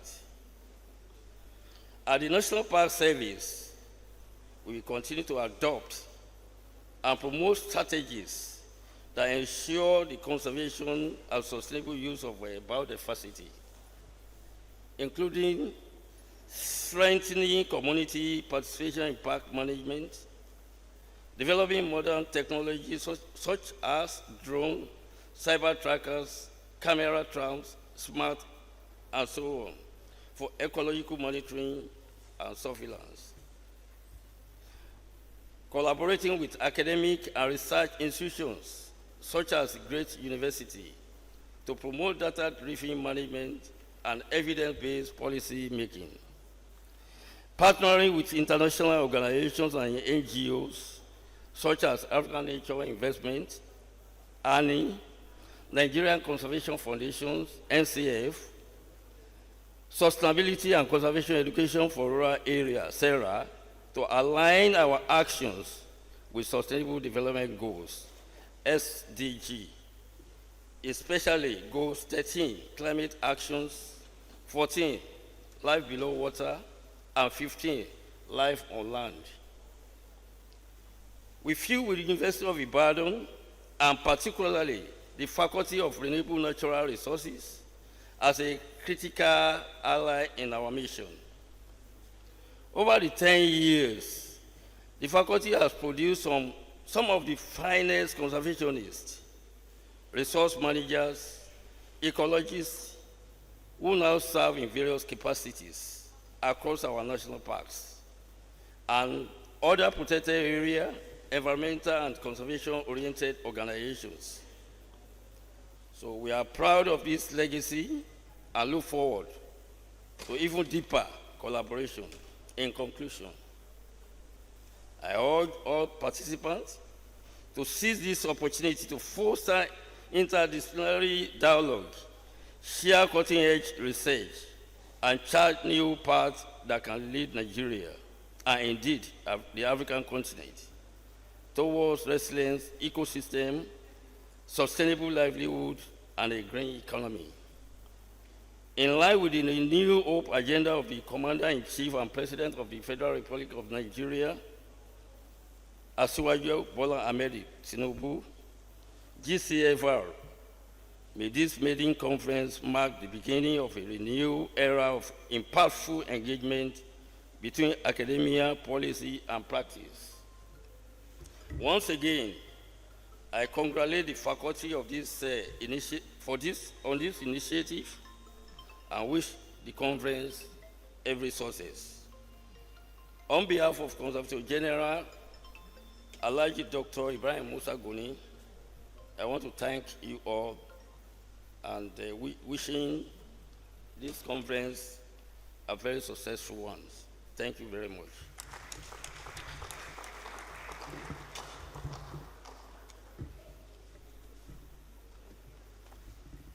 It's on that note we go on our health break for some 10-15 minutes before we return to listen to the first sub-theme speaker. Remember, if you're a student, remain seated. Your lunch will be served on your seat. But if you're a registered participant, just go to the registration stand with your meal ticket. You'll be duly attended to. Thank you very much. See you back here very soon.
I said, Mr. George, show me the way.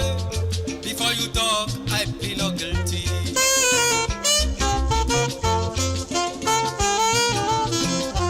I said, Mr. George, show me the way. Before you talk, I plead not guilty.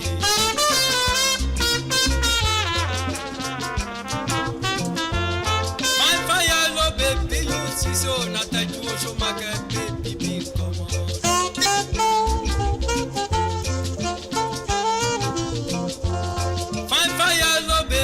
Si so na thank you show market baby being commode.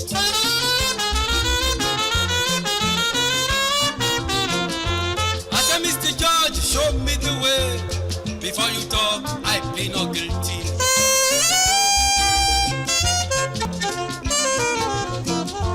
I said, Mr. George, show me the way. Before you talk, I plead not guilty.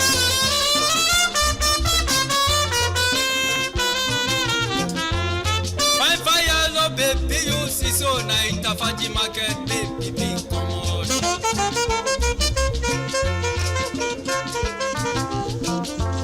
Fine fire, no baby, you see so not a Jojo market, baby, be commode.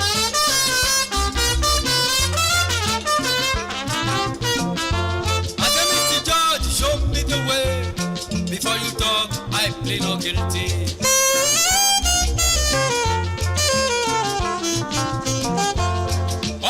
From Campus Square, when they start to check the way, it means blow your horn, it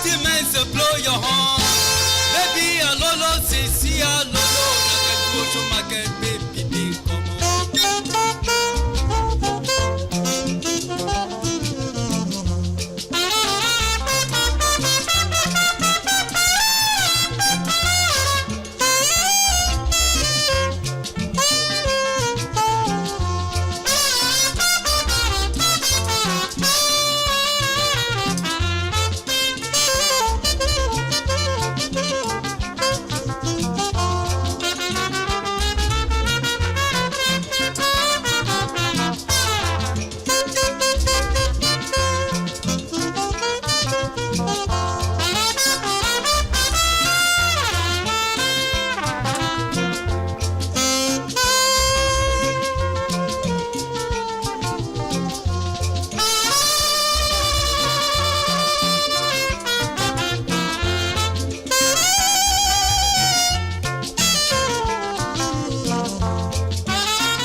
And she had a master's degree in fisheries economics and extension from the Department of Aquaculture and Fisheries Management, Faculty of Renewable Natural Resources of the University of Ibadan in the year 2023. Mrs. Okonjo worked with private sector after her first degree graduation for a period of 12 years in animal and aquatic health products extension services. Joined the Federal Department of Fisheries, Ministry of Agriculture and Water Resources in 2007. Now the young fisheries officer recruited by the Federal Civil Service Commission to the Federal Department of Fisheries in the then Federal Ministry of Agriculture and Water Resources. He was posted to the Fisheries Statistics Unit of the department where her career in Federal Civil Service started in 2007 and became the head of the unit in 2011. In 2017, she was posted to the Fish Storage, Processing and Marketing Division of the department where she was promoted later to the rank of Assistant Director in 2018. And by 2020, was promoted to the rank of Deputy Director, Fisheries, a rank in which she is currently serving, being in charge of Aquaculture Division. She is a Christian by faith, and she is contributing to the development of fisheries sector as a policy maker, especially in the area of aquaculture development. Ladies and gentlemen, please welcome with me Mrs. Idoreyin Philip Okonji to present the lead paper on the subtheme Blue Economy and Coastal Resources Management. Put hands together for her. Thank you.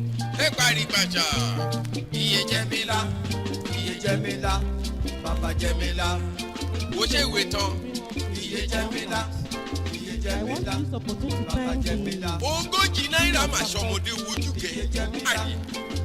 Múndé tìrí kó ṣe wá ibi kẹ. Òkè mọ̀ fọ omi rà wá ẹ̀dá wà. Jamṣọ́ kékeré ayé. Káàbà pàdé lókè. Lọ́dọ̀rí ká pàdé lódò.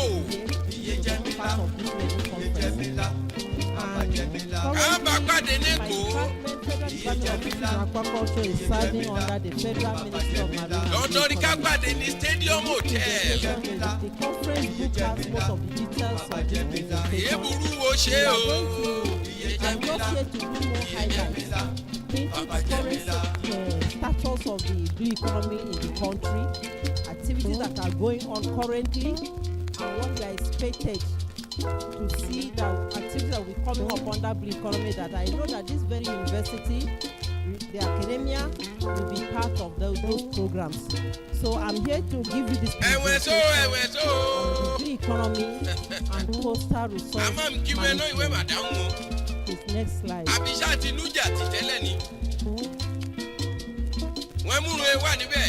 Actually, we are talking about what is blue economy. Wọ́n ti wà nú rẹ̀kúnjọ mẹ́ta Most kan of náà. you knows the definitions of blue economy.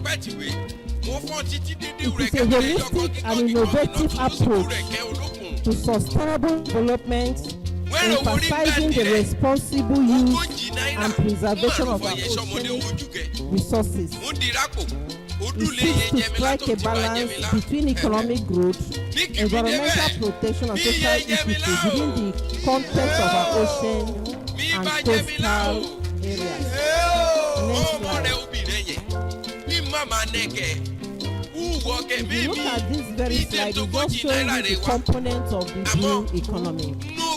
We have the maritime transport, we have the fisheries management, aquaculture sector, we have the renewable energy that is a component of the marine blue economy, the mining sector, and we have other sectors that are components of this blue economy. Therefore, we are looking at these sectors under the Ministry of Marine and Blue Economy and supervised by various departments. Currently, the department is having about 5 technical departments that is overseeing the components of the blue economy. You know, the new Ministry of Marine and Blue Economy is just 2 years old. And by the creation of that ministry, it has helped us to bring together the various sectors of the blue economy under one umbrella of supervision. And so by this virtue of this ministry, there is a lot of collaboration and synergy among the technical department to harness the potential of the blue economy. And so the various departments that are in the blue economy, we have the Marine Safety and Security Department, who are the ones that are checking the crimes in the maritime sector. They work with other paramilitary and military organizations to see how we can secure our resources in the maritime sector.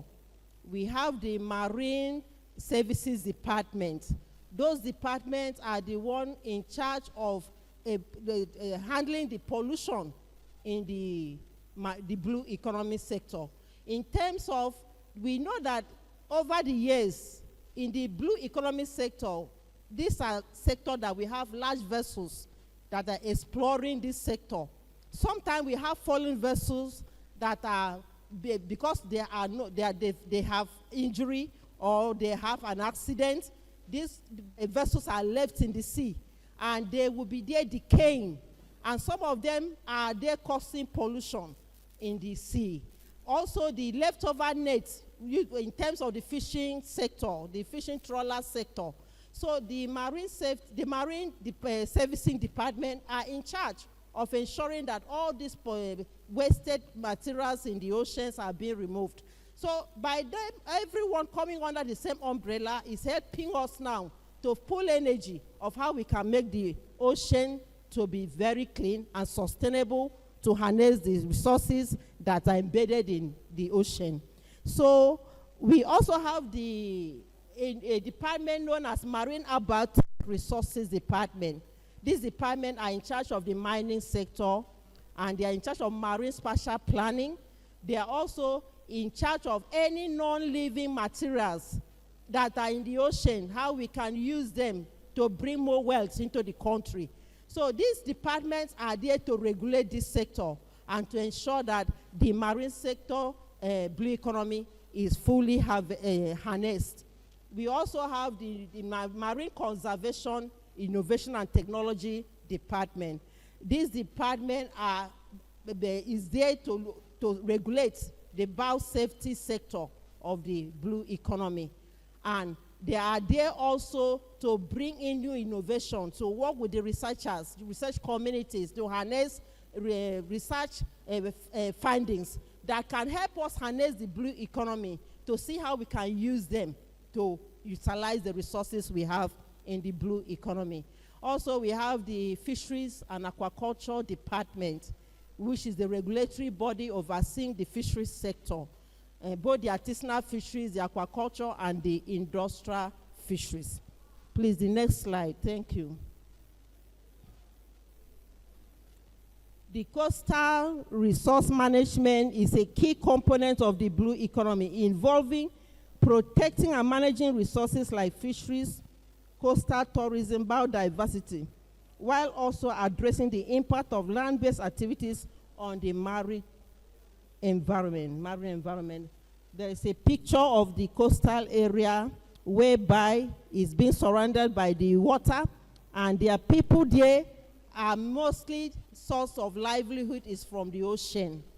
And so this is the reason why marine economy, blue economy, is encompassing of all this sector. Even the human activities that is around the blue economy is part of what the marine blue sector is harnessing to ensure that every resources is useful and we can be able to create wealth from these resources. Therefore, we have three pillars of the blue economy. We have the economic pillar, the social pillar, and the environmental pillar. We know that under the economic pillar, the vast economic potential of the oceans are our focus. And this potential, we are looking at how we can harness them to ensure responsible resources management.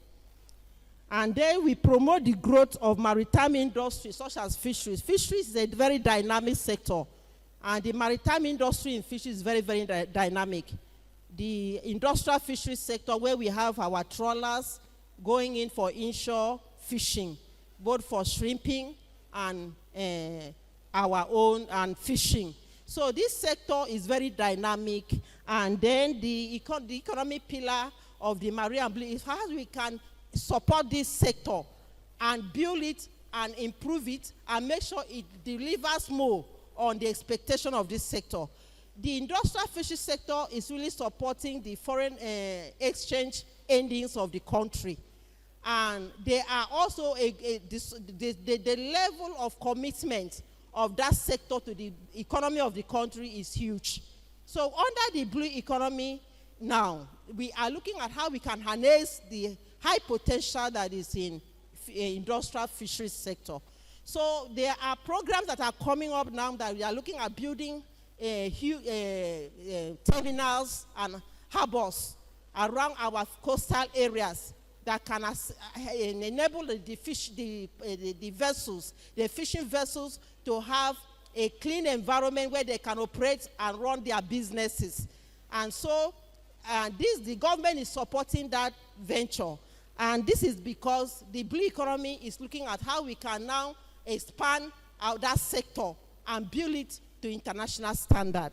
So we have to resource efficiencies through responsible harvesting of the marine resources and maximize the value derived from our ocean. That is, we also have reduction in wastage and pollution by encouraging sustainable business practices in ocean management to create wealth. That is the economic pillar of the blue economy. The social pillar is empowering communities through social equity and community well-being within the blue economy framework.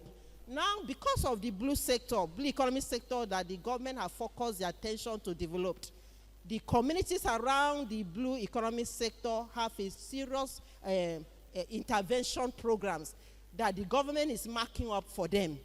Now, if you are a science-based student in fisheries, that you have to go in for research work in landing sites, landing villages. You will observe that accessibility to those landing villages is very, very difficult. The terrain is not something that is easy for you to take yourself in and come out. You have to use boats or canoe to cross to the fishing villages. So with this, under the blue economy sector, there is need for strong infrastructure development in our fishing communities. How to connect them to the center and also bring the government presence to them. There is a lot of infrastructure gap in our fishing communities. We know of lack of health facilities, a good water source, drinking water source, and even the marketing channel is having challenges because the infrastructures are not there.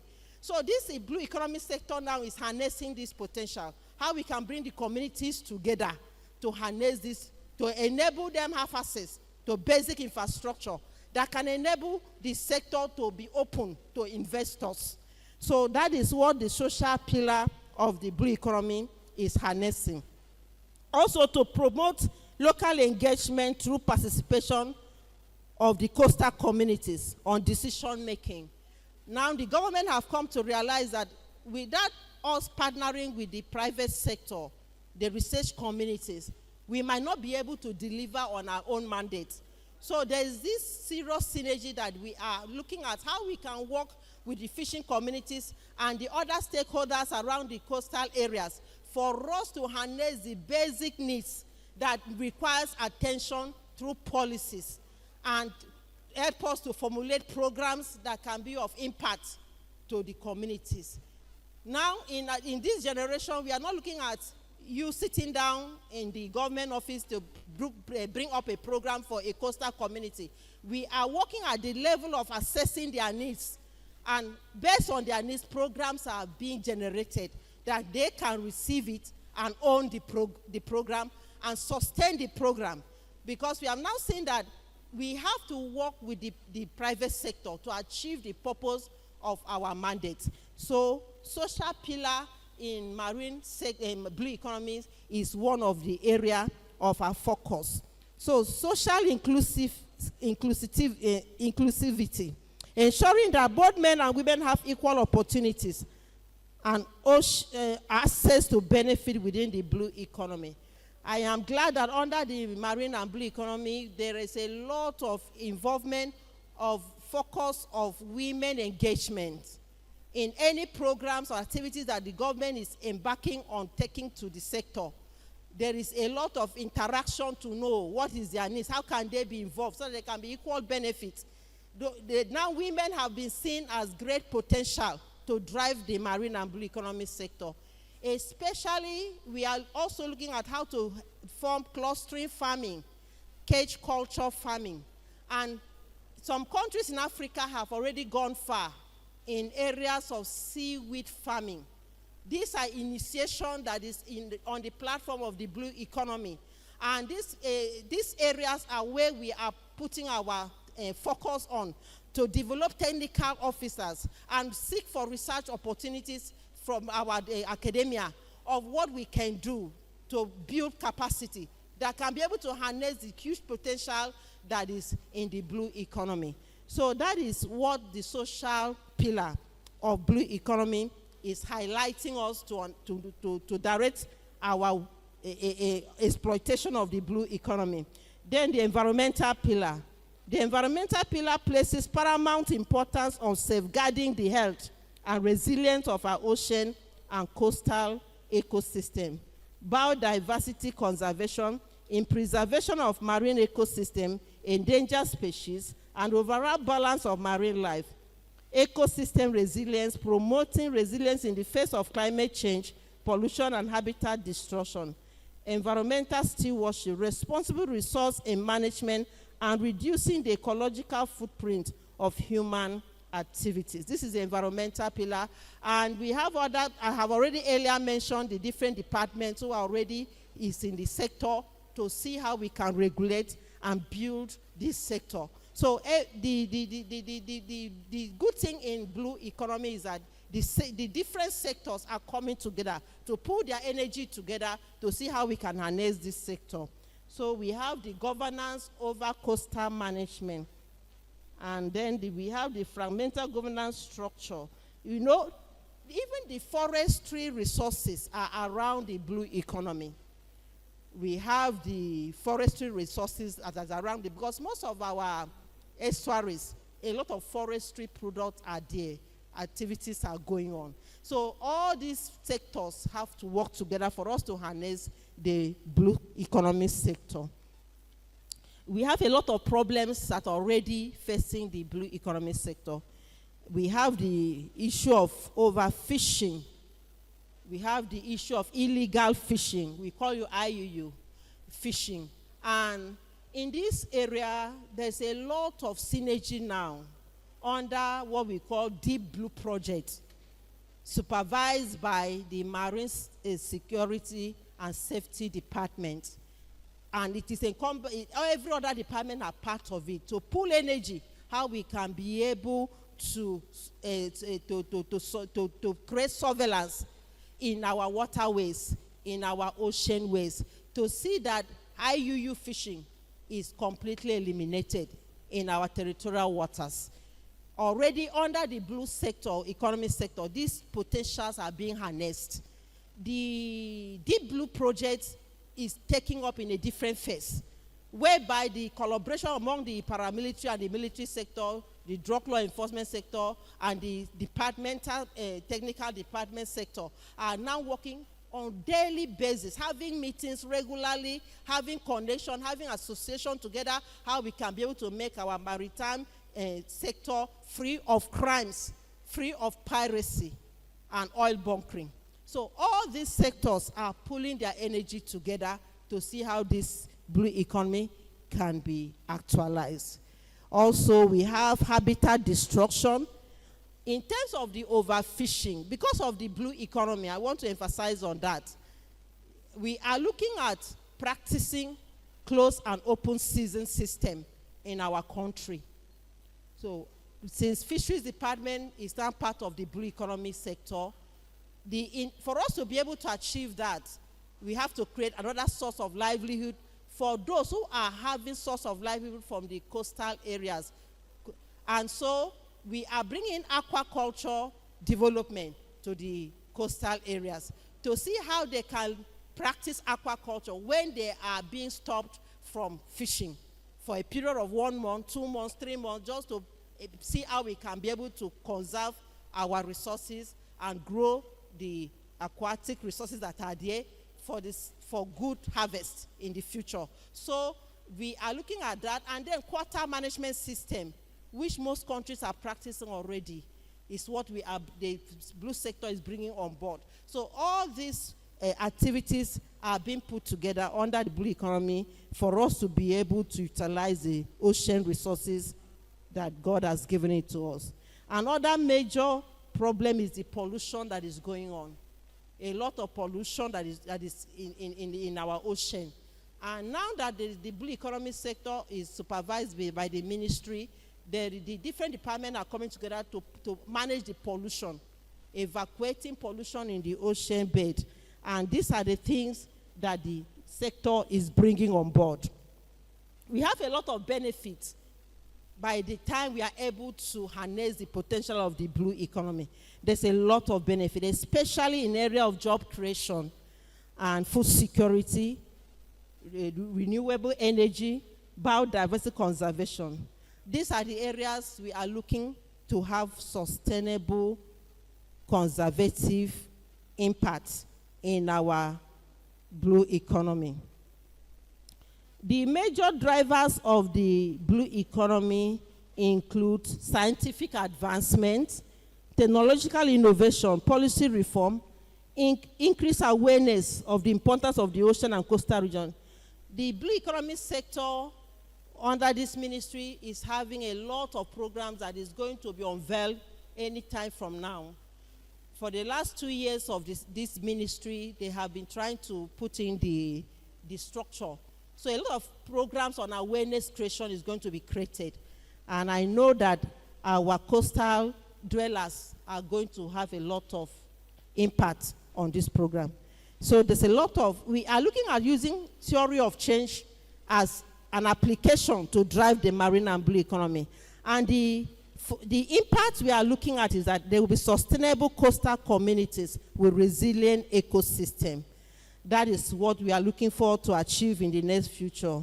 And then, in conclusion, Nigerian blue economy sector is evolving with the establishment of the Federal Ministry of Marine and Blue Economy. The ministry, along with the research communities and relevant stakeholders, should focus on monitoring and regulate the sector with the right policy framework and regulations for the full utilization of the sector for development as part of our renewable natural resources. Synergy is required from the research communities and the regulatory body to support research to unveil the enormous potential of the sector. So participatory governance model like that empower local communities is highly needed. Policy coherence across sectors and governance level. Investment in data system and capacity building. Cross-sectoral partnership to align effort with sustainable development goals. And all relevant stakeholders must participate to develop the blue economy in Nigeria. Thank you so much for listening.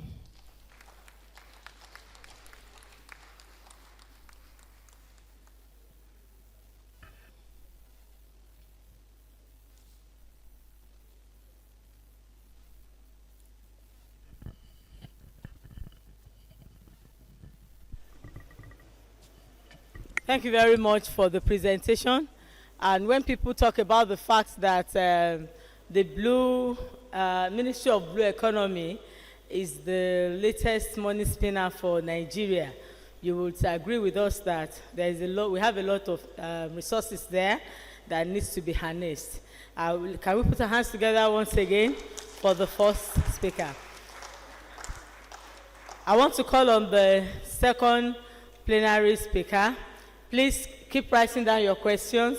We are going to take all the questions together, and at the end of the day, we will we'll answer all the questions together. The second speaker, Dr. Koka, are you around? Dr. Koka, please.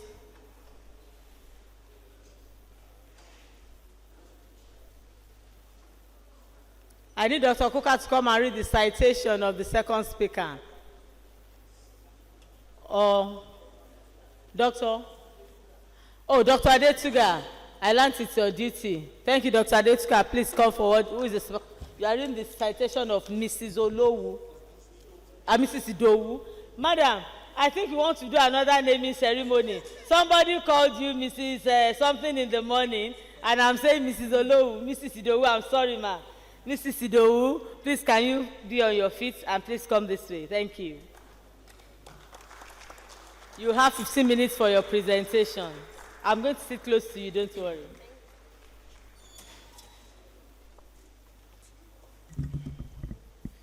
Thank you very much. Permit me to stand on the existing protocol. And may I request Mrs. Florence Omolola Jones Idowu to please rise on her feet. Thank you. Mrs. Florence Omolola Jones Idowu is a distinguished legal practitioner, forestry law and policy expert, and managing partner at Adekunle Jones & Co., a reputable law firm based in Ikeja, Lagos State, Nigeria. She has over 15 years of experience in forest policy law, forest policy formation, land law, corporate advisory, international and maritime law, and general practice. She has built a strong reputation for her meticulous approach, professionalism, and dedication to client success. She is the CEO and co-CEO of many companies, including FOJ Multi-Dynamic Interchange Nigeria Limited, Belicio Limited, XR Trace Tech Limited, and she is equally the proprietress of Greystone School, a nursery and primary school. She has been actively engaged in reforestation and sustainable production and management of forest products and forest for about 2 decades, and I established and accumulated 1,338 hectares of forest in Oyo, Ogun, and Kwara states, Nigeria. She was the legal secretary / legal advisor to Association of Charcoal Exporters of Nigeria from 2016 to 2019. She is the co-founder and legal representative of the Charcoal Legality Group. She's equally the secretary to the board and president of the Association for Forest Conservation and Green Industrial Charcoal Merchants. Mrs. Jones Idowu was the maiden president of Olabisi Onabanjo University Law Alumni 2008-2009 set. She was actively engaged in the stakeholders formation and implementation of the Wood and Charcoal Export Guidelines, Nigeria Timber Legality Standards, National / Forest Policy 2020.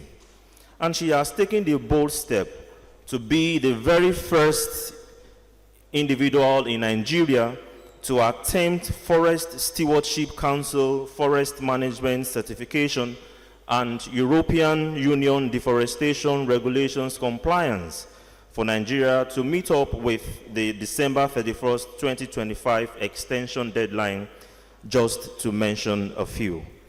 She had a Bachelor of Law from Olabisi Onabanjo University, a Barrister at Law from Nigerian Law School, and currently she's having a Masters of Laws, Legal Magister, at the Liverpool John Moore University. Mrs. Jones is a member of Nigerian Bar Association. Distinguished ladies and gentlemen, I present to you Mrs. Florence Omolola Jones Idowu.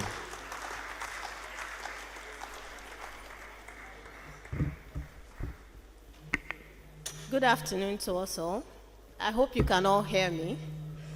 Please, we are practical people, so we have to have an interactive session. So I'll be looking into your eyes as I'm talking to make sure I'm carrying you along and you are understanding what I'm saying.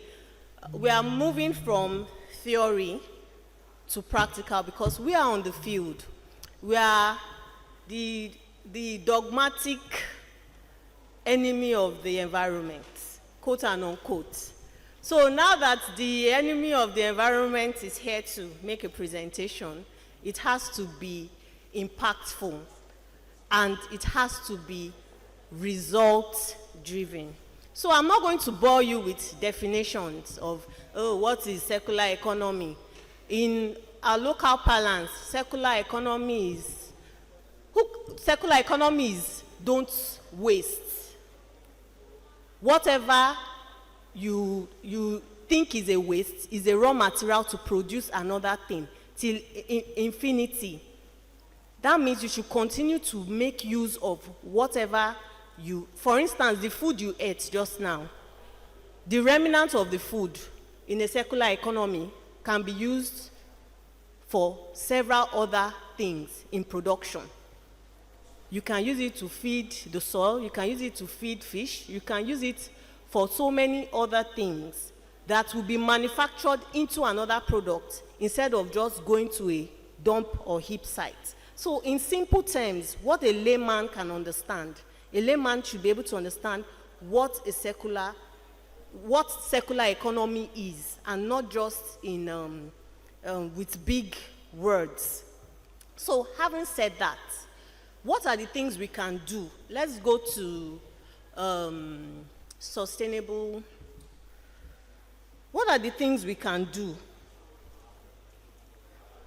What's the sustainable alternative to waste? How do we ensure we make sure that whatever we are generating as a human being, as a living, breathing organism, you are contributing to deforestation?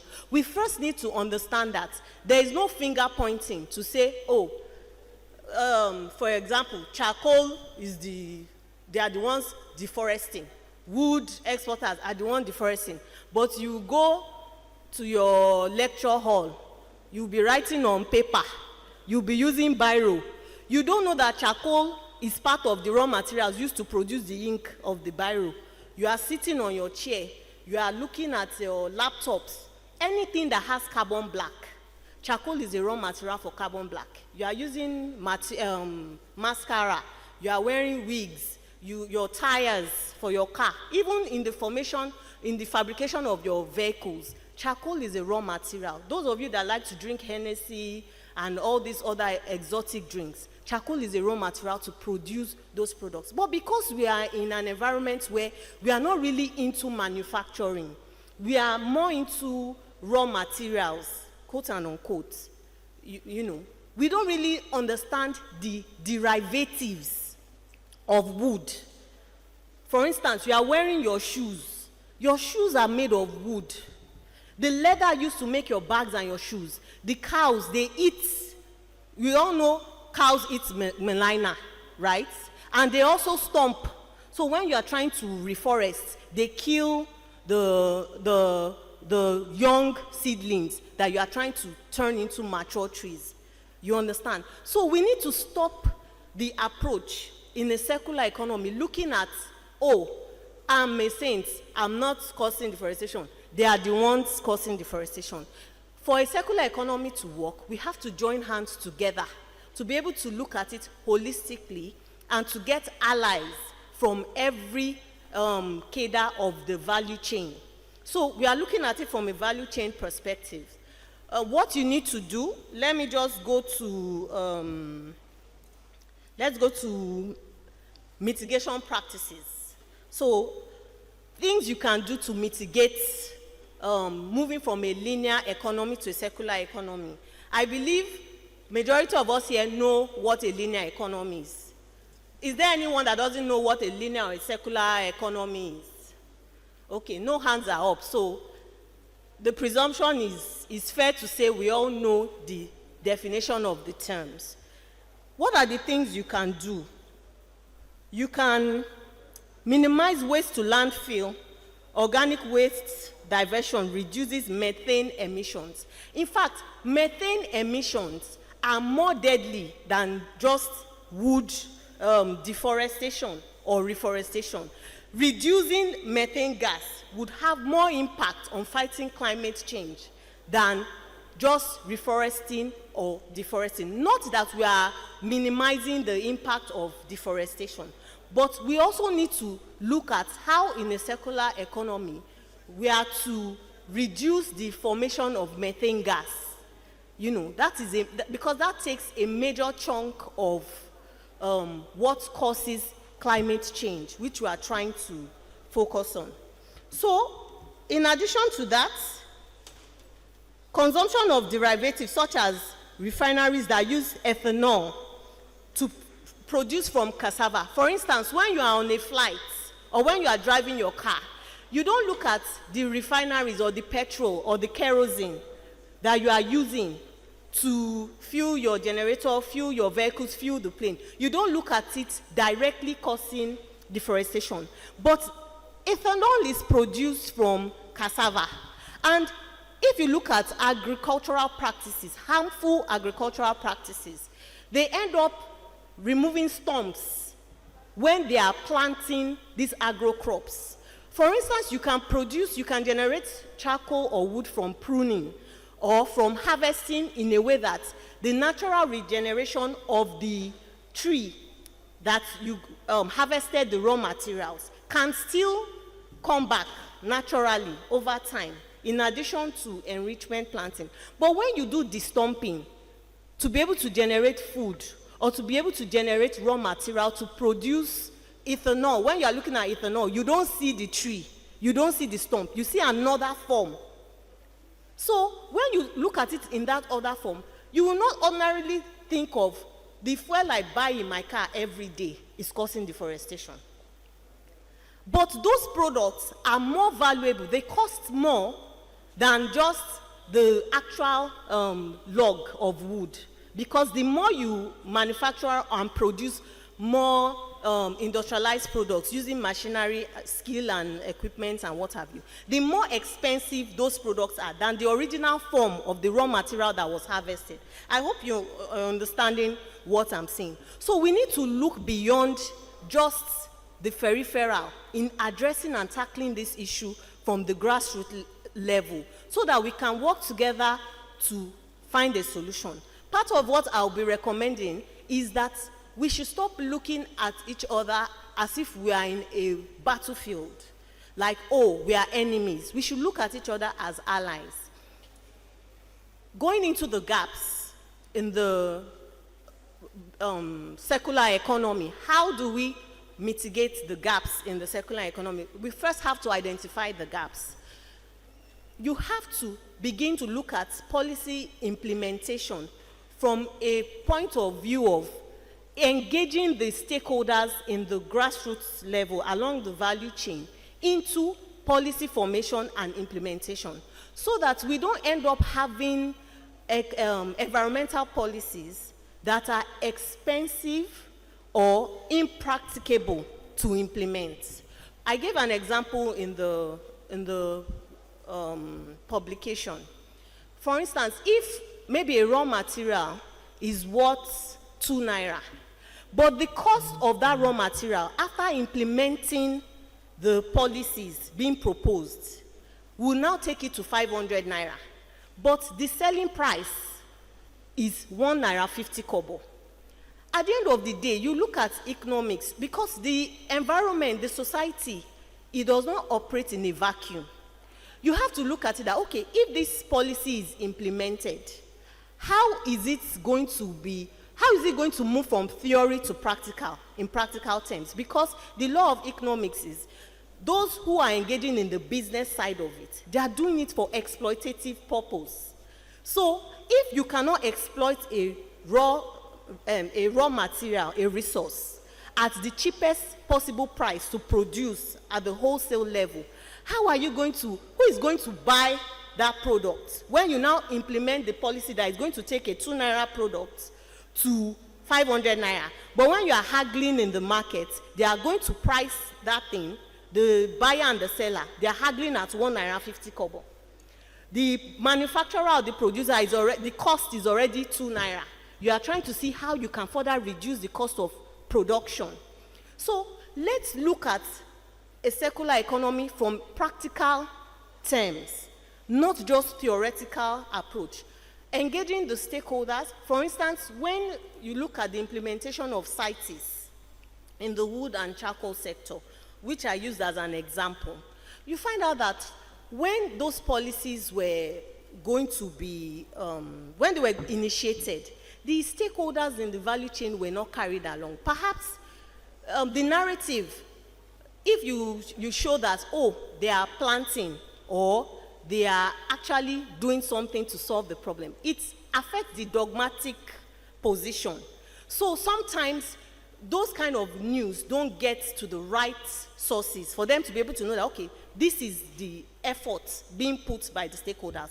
How do we work together to enhance those efforts to solve environmental challenges, and not the approach of you are trying to kill, quote and unquote, a specific trade or business? Because trying to place suspensions, bans on, and what have you, it only fuels corruption. And we have to kill corruption, because a policy being implemented in a theoretical aspect is different from in a practical aspect. When you are on the field, when you are on the ground, you understand, you have to understand that there are some policies that the only end result is going to have more informal exports or more informal trade. That means the legal sources of documenting those activities that government is trying to regulate, they now become undocumented. So it's like closing your eyes and thinking the problem is gone. But the problem becomes exacerbated because that access of the government to be able to regulate the formally reported and documented trade is no longer there. So you'll be working with data that is inaccurate, and you find out that deforestation is even more when there is a suspension or a ban. because those who were doing it legally, you've rendered them redundant. So what is going to encourage those that are doing it illegally to join those that are doing it legally? You don't want those doing it legally to go and join those doing it illegally. Do you understand what I'm saying? So we need to look at policies that will make implementation attractive, make the business of those who are complying more profitable, more attractive than those doing it illegally. Then you have to look at this funding for reforestation. You have a problem of stakeholders in the value chain deforesting, degrading the environment. And you now have several funds, several policies, several NGOs and what have you, working in silos with the us versus them mentality, rather than ally mentality. Oh, who are the sensible, who are the credible people there that you can use as an example? In economics, because you have to look at the forest as a product, not just as a theoretical concept. You have to look at the law of demand and supply. You understand? Where people see that this particular activity is viable, they will look at it that why is government encouraging, oh, if you go into this business, there is seedling. If you plant this seedling, if you do this, if you do that, government will support you to do this. That carrot and stick approach is better than a blanket hammer approach. The CITES that was signed, you know, the schedule of, I think there are 3 schedules, if I'm not mistaken. I have my foresters here, you know. The experts are here, so I don't want to make any mistake. The signing of that policy subjugated Nigeria's economy. It did not solve the problem of deforestation. If you look at the implementation of that policy in practical terms, I'm not talking about what is maybe you just read on media, but at the grassroots level, you find out that African or Nigerian products cannot go into Western countries directly anymore. You now have Arabs, Asians, Indians, Lebanese coming into Nigeria. They will take it to their country, then ship it from their country at maybe times whatever, 100 the price, and go and sell it to the Western countries. So you see that access for from Nigeria to generate revenue, to generate foreign direct investment, to generate foreign exchange that will strengthen the naira. If you look at 2020 till date, when those policies were implemented, you see that the forests became desolate. There was more insecurity in forest areas because the source of livelihood in those areas, since those businesses have been suspended or banned, for example, there is an unemployment. So if the forest is desolate, compared to when there are activities going and coming in the forest, you have more insecurity. And remember, the regulation is over formal exports, not informal exports.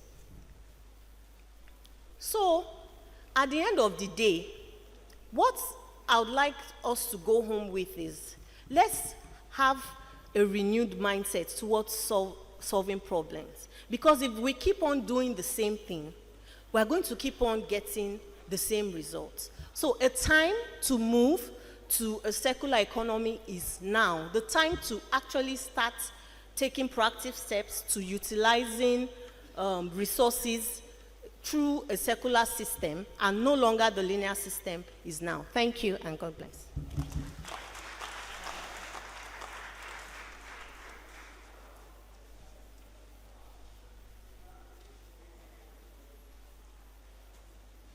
Thank you very much. In summary, circular economy has to do with the 3 R's. You got to reuse, you got to reduce, and then you got to do what? Recycle. Everything embedded in protecting the environment. So whatever the processes are, we just have to make sure that our environment is well protected.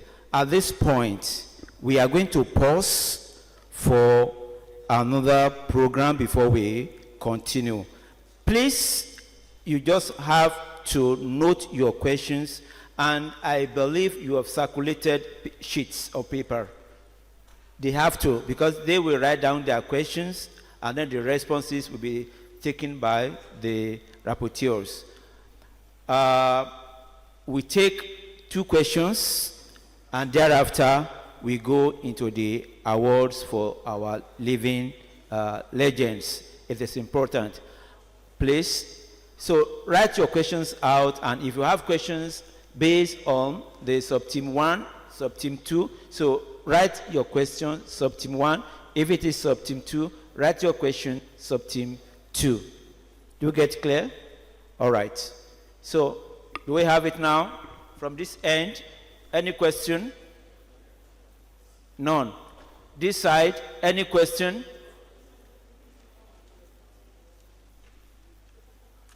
Nothing. Okay. LOC, can we get into the award, please?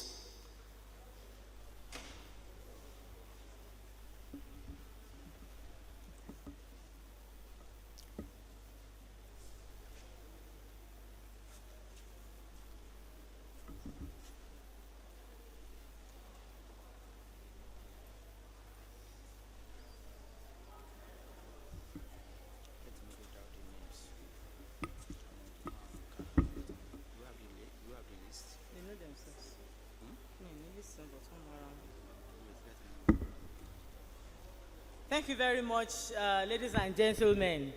To our fathers, I'm on my news. We are very sorry.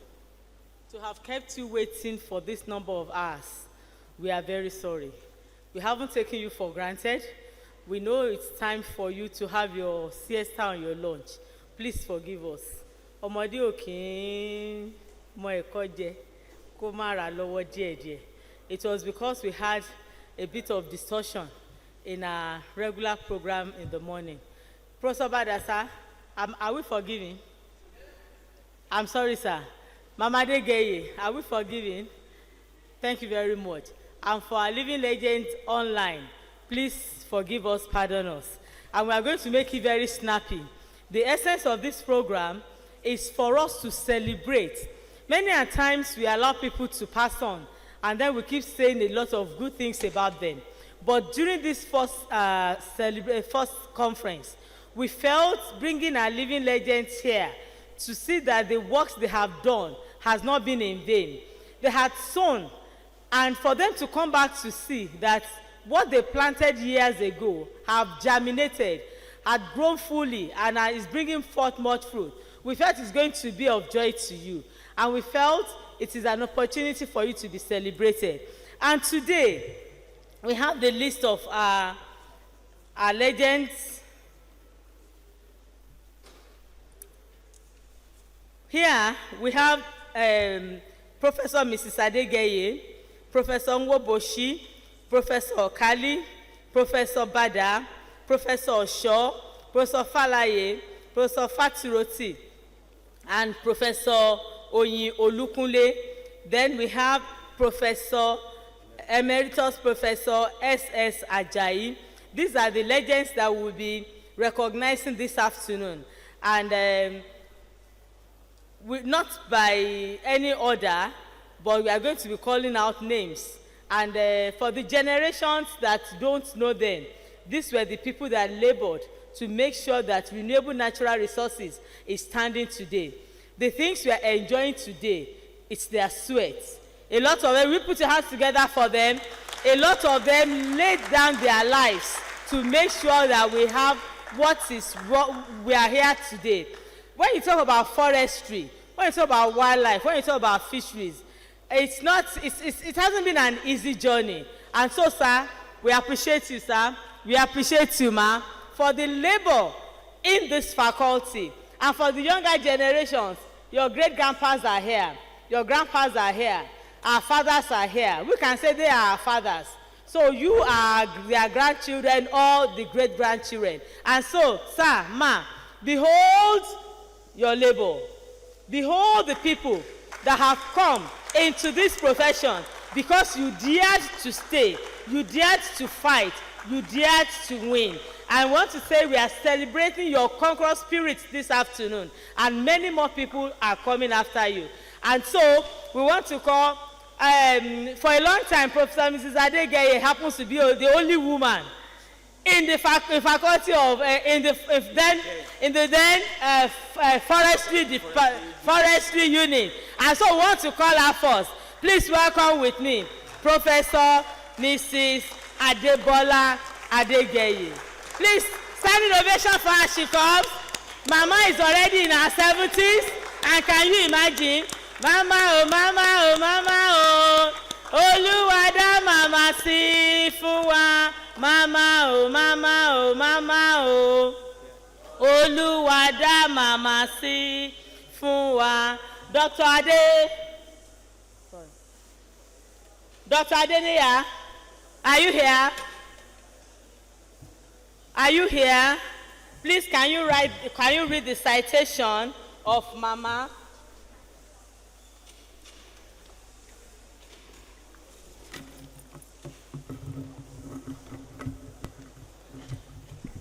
Thank you for this opportunity.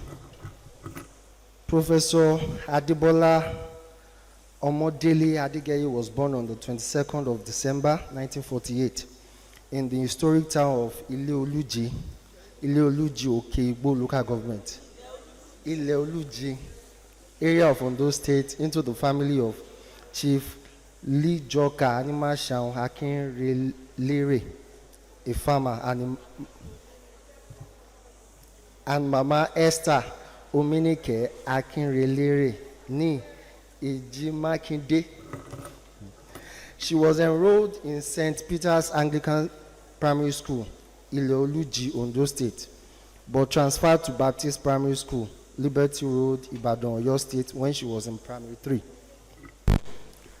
After her primary school education, Professor Adegeye joined Queen's School, Ede, Osun State in 1960. The school was later moved to Ibadan during her stay. She completed her secondary school education at the Queen's School, Ibadan in 1965. As a hardworking and dedicated lady, Professor Adegeye was admitted to the University of Ife in 1968, where she obtained a BSc degree in agriculture in 1971. She was awarded a scholarship at the University of Leeds, where she pursued an MPhil degree in plant sciences from 1973 to 1975. She returned to Nigeria and started her teaching career at the Polytechnic Ibadan as a biology lecturer. She held this position from 1976 to 1982 before moving to the University of Ibadan in 1982. She was appointed lecturer grade 1 in 1982 at the erstwhile Department of Forest Resources Management, Faculty of Agriculture and Forestry. She commenced her PhD program in 1984 at the University of Ibadan. It was a challenging time, but she persevered and obtained her PhD degree in plant pathology from the University of Ibadan in January 1990. As a student, she received numerous awards from various organizations, such as Western Nigerian Cocoa Board Scholarship for undergraduate students between 1968 to 1971, British Council Overseas Students' Fees Award for postgraduate students between 1974 to 1975, British Council Technical Training Award in 1987, to mention a few. At the University of Ibadan, Professor Adegeye served as an erudite scholar and a thorough academic for 36 years. She rose through the ranks and got promoted to the position of senior lecturer in 1993, reader in 1999, and professor in 2011. She is an active member of many learned societies such as Forestry Association of Nigeria, FAN, Association of Women in Forestry and Environment, AWIFE, to mention a few. She also served the university meritoriously in various positions. Mama Adegeye, as fondly called by many, is an inspiration and mentor, a teacher of teachers. She is a mother in forestry, a very generous professional, loving and compassionate teacher. Her attention to detail and calm demeanor ensures that she gets the best out of every student. She never gives up on any student and would do all within her power to ensure success for her students and colleagues. She made a remarkable impact on the Department of Forest Resources Management, supervising over 60 student projects, among which were over 10 PhD graduates. Some of our former students are now at the peak of their careers, professors, directors, etc. She has over 50 publications in reputable and peer-reviewed outlets. She has contributed scholarly materials that have assisted the development of specializations such as forest pathology, wood protection, silviculture, gender issues in forestry, agroforestry, non-timber forest products, and mushroom production. She officially retired from the services of the University of Ibadan on 2nd December 2018. We can indeed say Mama Adegeye distinguished herself in the forestry profession as a woman of timber and caliber. She is happily married to Professor Adeduro Adegeye, an agricultural economist, and they are blessed with children and grandchildren. Thank you. On behalf of the Faculty of Renewable Natural Resources, we are presenting this to you in recognition of your meritorious service and immense contributions to the Faculty of Renewable Natural Resources. It is our prayer that the Lord will grant you greater wellness, joy, and peace as you live. God bless you, man.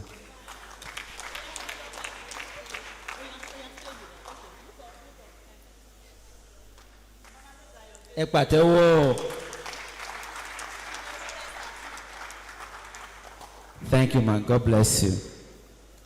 The next person.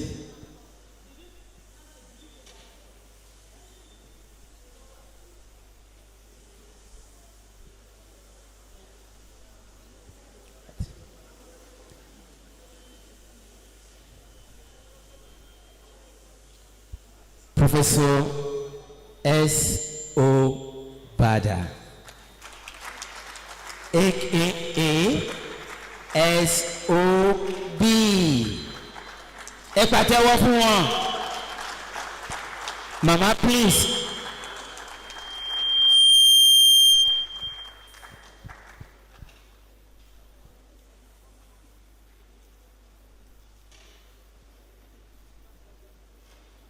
Citation. Dr. Madi. Okay, Dr. Falade.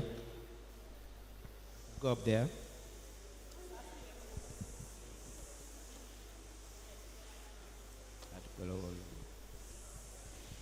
Good afternoon, everybody.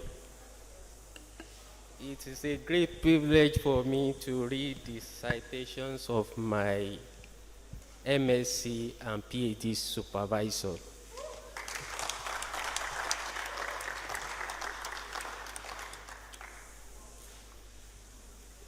Professor Saka Obafemi Bada was born to the family of Alhaji Alfa Jimoh Oloruntoba Bada and Mama Abibat Feyintola Bada of Okeruwa Quarters, Ikare, in Ondo State, some few years ago. He started learning to recite the Quran quite early in life because his father was an Islamic cleric and proprietor of a Quranic center. Professor Bada was enrolled at St. Stephen Primary School, Okeruwa Quarters, Ikare, in 1954. He was admitted to Iju Ita Ogolu Anglican Grammar School, Iju, via Akure in 1961, but later transferred to Victory College, Ikare, in 1962 because of the availability of adequate science teachers and laboratory equipment. He obtained the West Africa School Certificate and higher school certificate in 1965 and 1967, respectively, at the Victory College.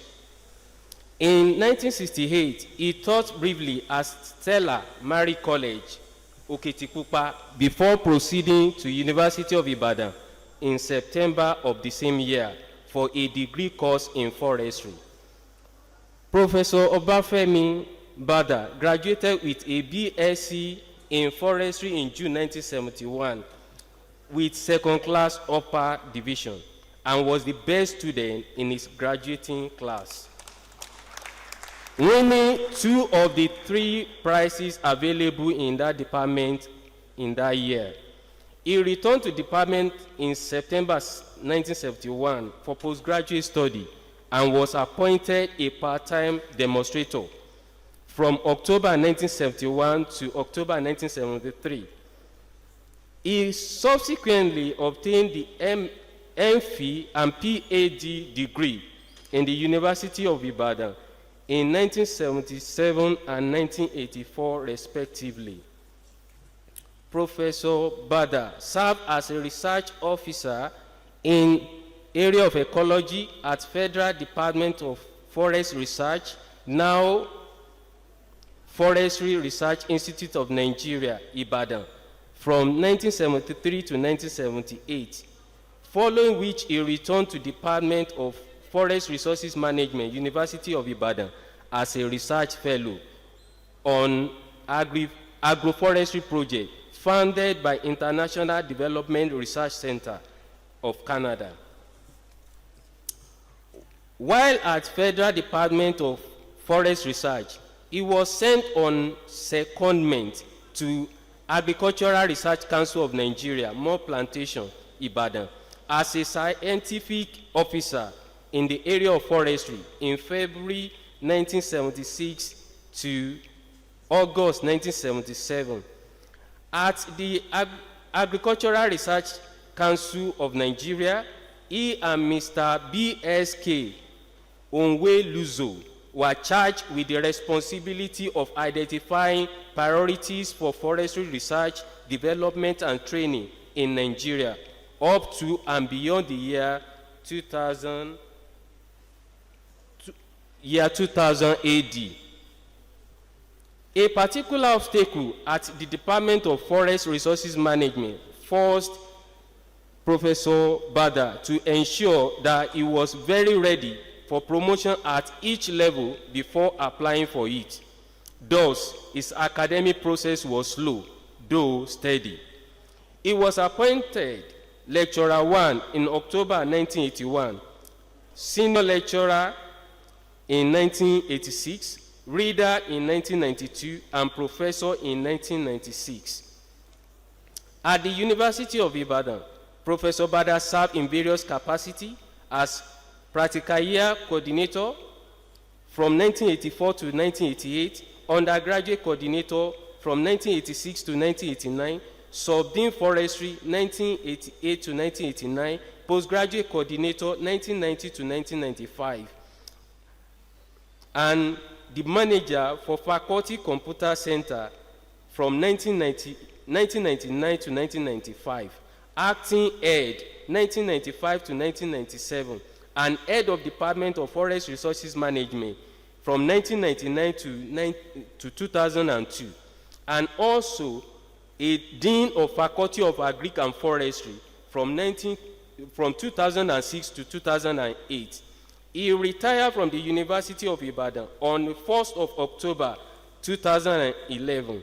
Outside the university, he was a member of Ondo State Agricultural Project Council Board from 1984 to 1988, and member of Council of Forestry Association of Nigeria from 1985 to 1987.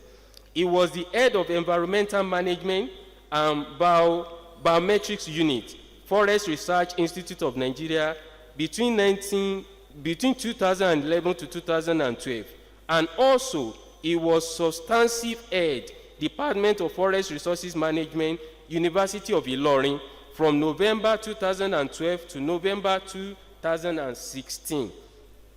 Professor Obafemi Bada voluntarily disengaged from the service of University of Ilorin in April 2018. Is a member of several learning societies, including the British Ecological Society, Forestry Association of Nigeria, Ecological Society of Nigeria, International Society of Tropical Foresters, International Association of Vegetation Science. Academic venture has taken Professor Bada to a number of countries, such as Benin Republic, Togo, Ghana, Liberia, Sierra Leone, Senegal, Cameroon, Gabon, Niger Republic, Chad, Kenya, Uganda, Ethiopia, United Kingdom, and United States of America. Also, academic venture has taken Professor Bada to Costa Rica, Argentina, Malaysia, France. He visited Dubai en route to Saudi Arabia during Hajj. So I can actually call Professor Bada Alhaji. He's a fellow of Forestry Association of Nigeria. He was a resource person in Nigerian University Commission NUC accreditation panel for forestry degree program to several universities in Nigeria. Professor Obafemi Bada is happily married to Alaja Joke Abiola Bada, and to Allah be the glory. They are blessed with children and grandchildren.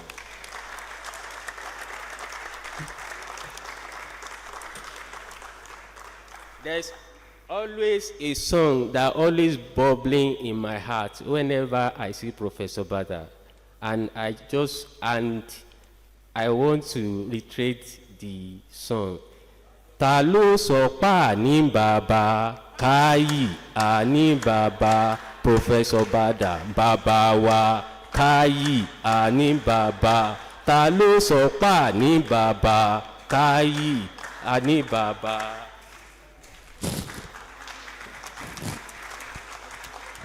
On behalf of the Faculty of Renewable Natural Resources, our father, Professor S.O. Bada, we are presenting this to honor you for your services that you have rendered to us. The Lord will grant you wellness, joy, and peace. Thank you so much. You are. We bless God. Thank you, sir.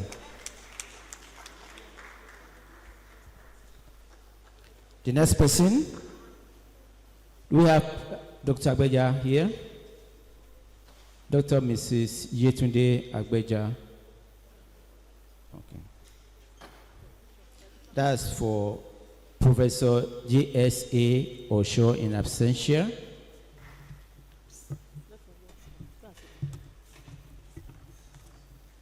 Thank you very much. I'll quickly take the citation of Professor Osho.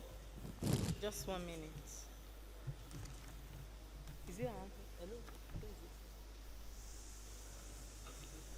Professor Osho. It's not online. Okay, maybe let's take Professor Fatuoti. Professor Fatuoti. Dr. Ebola. Dr. Ebola. Somebody's coming. Okay. Dr. Kuka.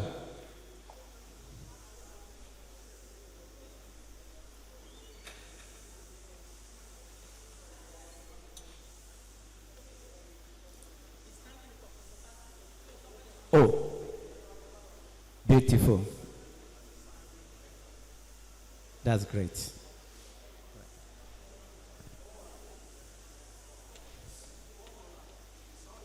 Yes, somebody is standing in for him. He will definitely get. Yeah, thank you. It's an honor to read the citation of one of our generals. I stand here to present the citation of our Professor Emmanuel Olujimi Faturoti. Professor Emmanuel Olujimi Faturoti is a professor of aquaculture and fisheries management with specialty in aquaculture nutrition. He's a retired professor from the Department of Aquaculture and Fisheries Management, Faculty of Renewable Natural Resources Management, University of Ibadan. Professor Faturoti is a renowned expert in aquaculture nutrition with over 4 decades of experience in research, teaching, and mentoring. He has made significant contributions to the field of aquaculture, focusing on sustainable fish production and nutrition. As a retired professor, he continues to inspire and mentor the next generation of aquaculture professionals. Educationally, Professor Faturoti had his BSc in agriculture from the University of Ife, Ile-Ife, Nigeria, which was followed by his MSc degree in fisheries biology and management from the University of Wales, Bangor, United Kingdom. He had his PhD in animal biochemistry and nutrition from the University of Ibadan, Nigeria.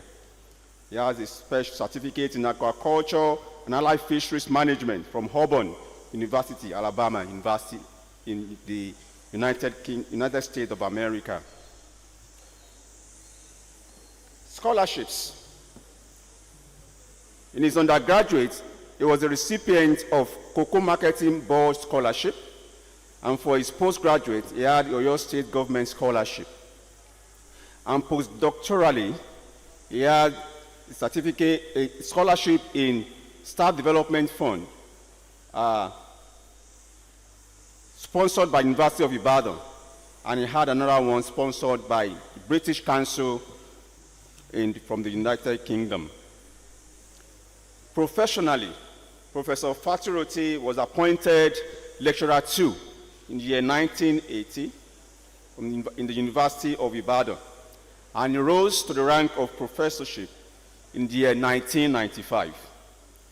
He became the head of the Department of Wildlife and Fisheries Management, University of Ibadan, a position that he held 2 terms at 2 different times, 1988 to 1990, and the second stint in 1999 to the year 2000.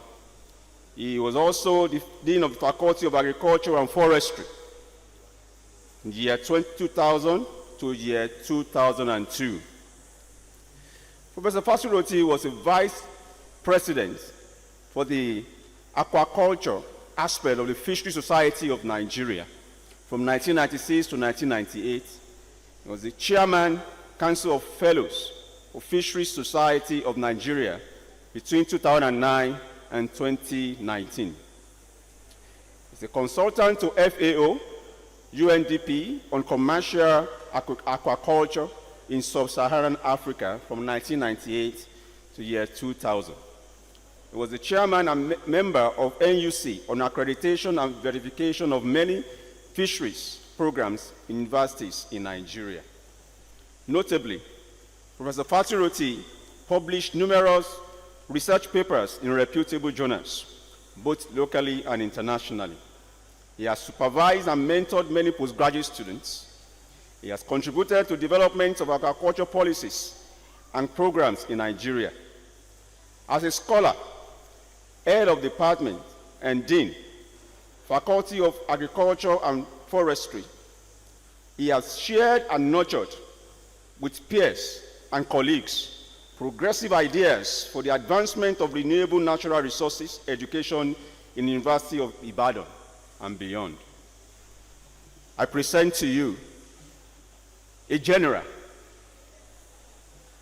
who is still strong in the field, Professor Emmanuel Olujimi Faturoti.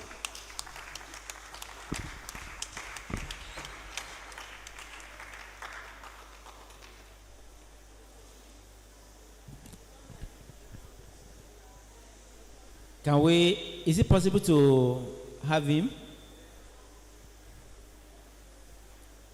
To those who doesn't know him, maybe you can see his face when you see his picture anywhere in the...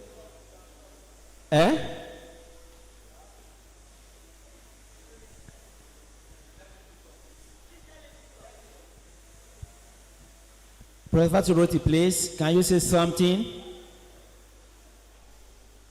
Unmute yourself. It's online.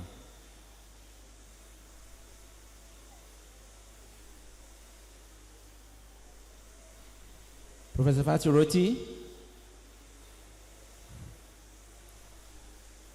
Okay.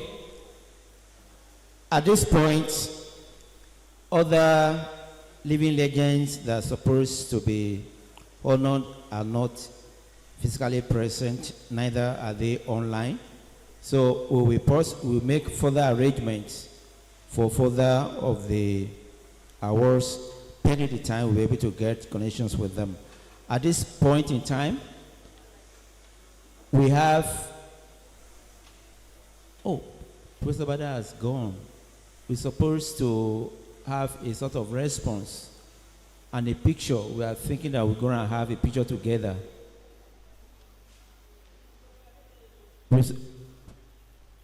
Professor Adebola.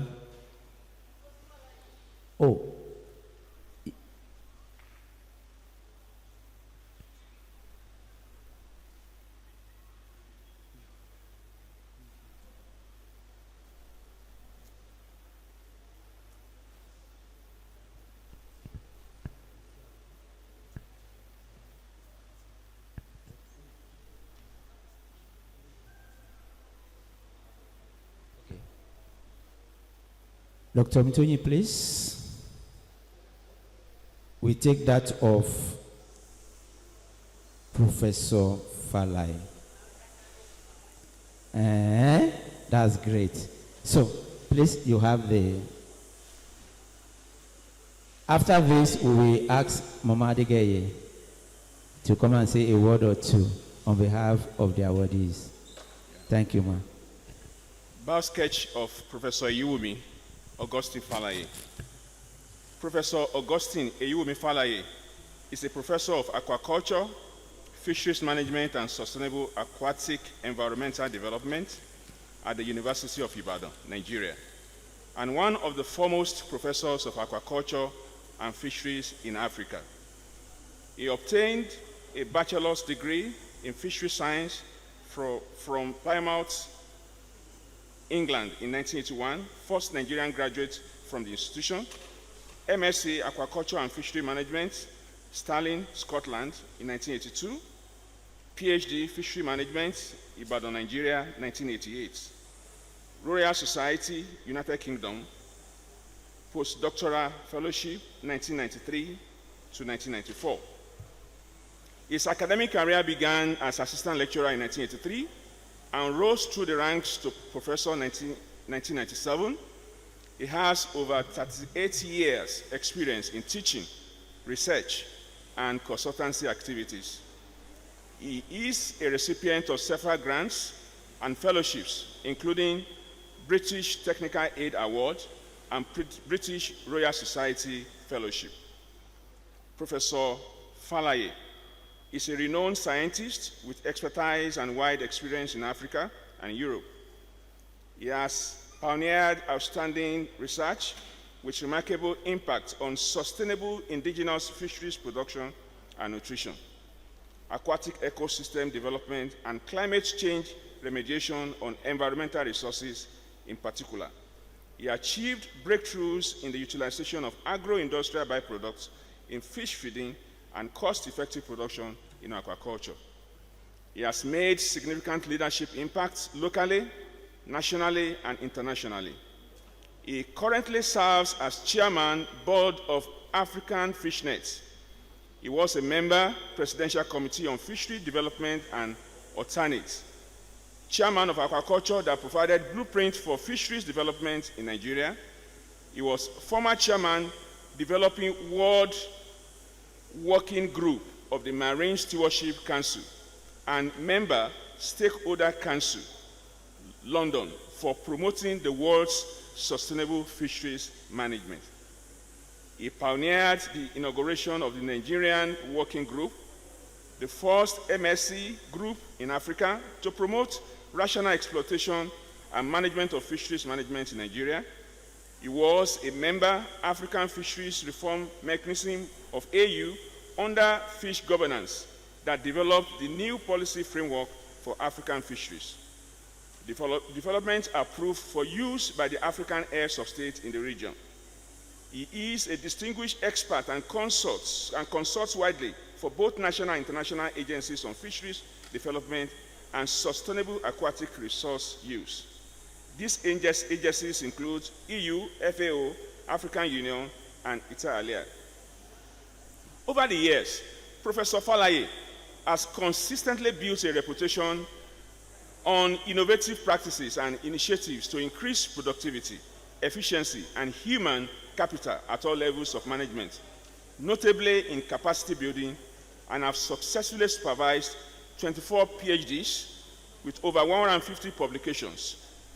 He has extensive editorial experience, having proficiently reviewed manuscripts for various international scientific journals. Beyond academia, Professor Falaye has contributed significantly to institutional governance, including his role on the governing board of Chris Land University. He is also the executive director and CEO of the Center for Environmental and Agricultural Resources Development, CIAD, an NGO dedicated to the sustainability of environmental and natural resources.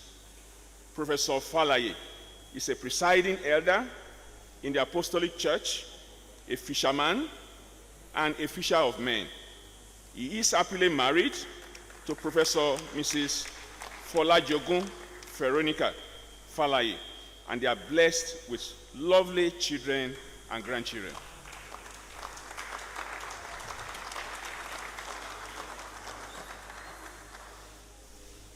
Thank you, Dr. Ajiboye.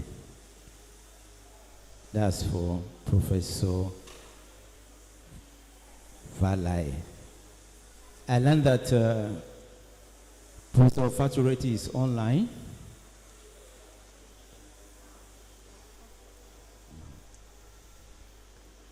Do we have him now?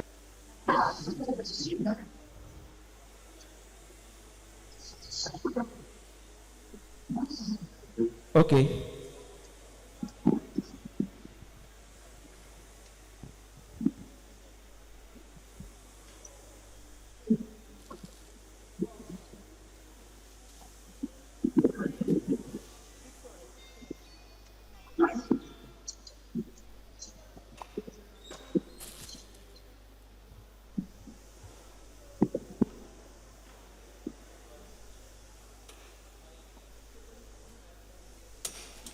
Hello? Hello? Yeah. Okay. I'm really on the street, but I want to congratulate all the organizers of this meeting edition of Faculty of Renewable Natural Resources for projecting a very good work which has been laid and now is being propagated for higher height. I congratulate every member of the organizing committee and also situate this within the University of Ibadan, being a trailblazer that more are to come, and I wish you all. Thank you and God bless. Amen. Thank you, sir. All right. I give this to Mama for her comments.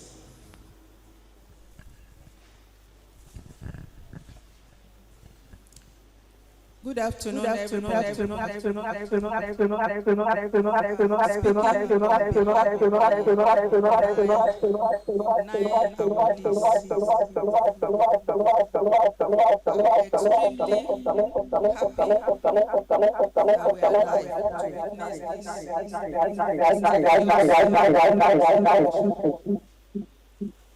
Many of us had the dream some passed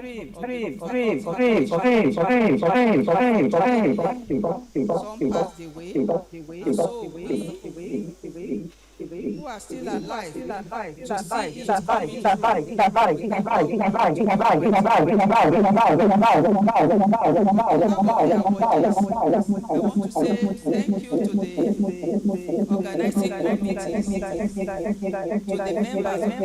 our students. We know that we pursue the dreams of the faculty to the end. In Jesus' name. So we have honoring us. We pray that Almighty God will continue to honor the faculty and all of us. Thank you. God bless you. So at this point, we'll revert to the sub-team speakers. Please bear with us, and please, let me announce this. All the articles of the sub-teams are combined in a book, and that book is 3,000. It is not in the memory stick. So don't say I have everything in memory stick. I don't need the booklet. The booklet is 3,000. So I will employ or enjoin the speakers to stick to the time and place because of our time. Thank you, and God bless. Thank you very much. Our next speaker is presenting online, Dr. Olufunso Shomori, and I call on Dr. Koka. Dr. Koka, please. Okay. Dr.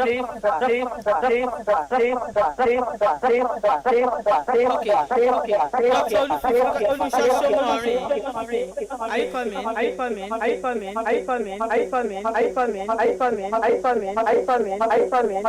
Shomori, I'm sure you are standing because your citation is about to be read. Are you standing or sitting? Dr. Shomori.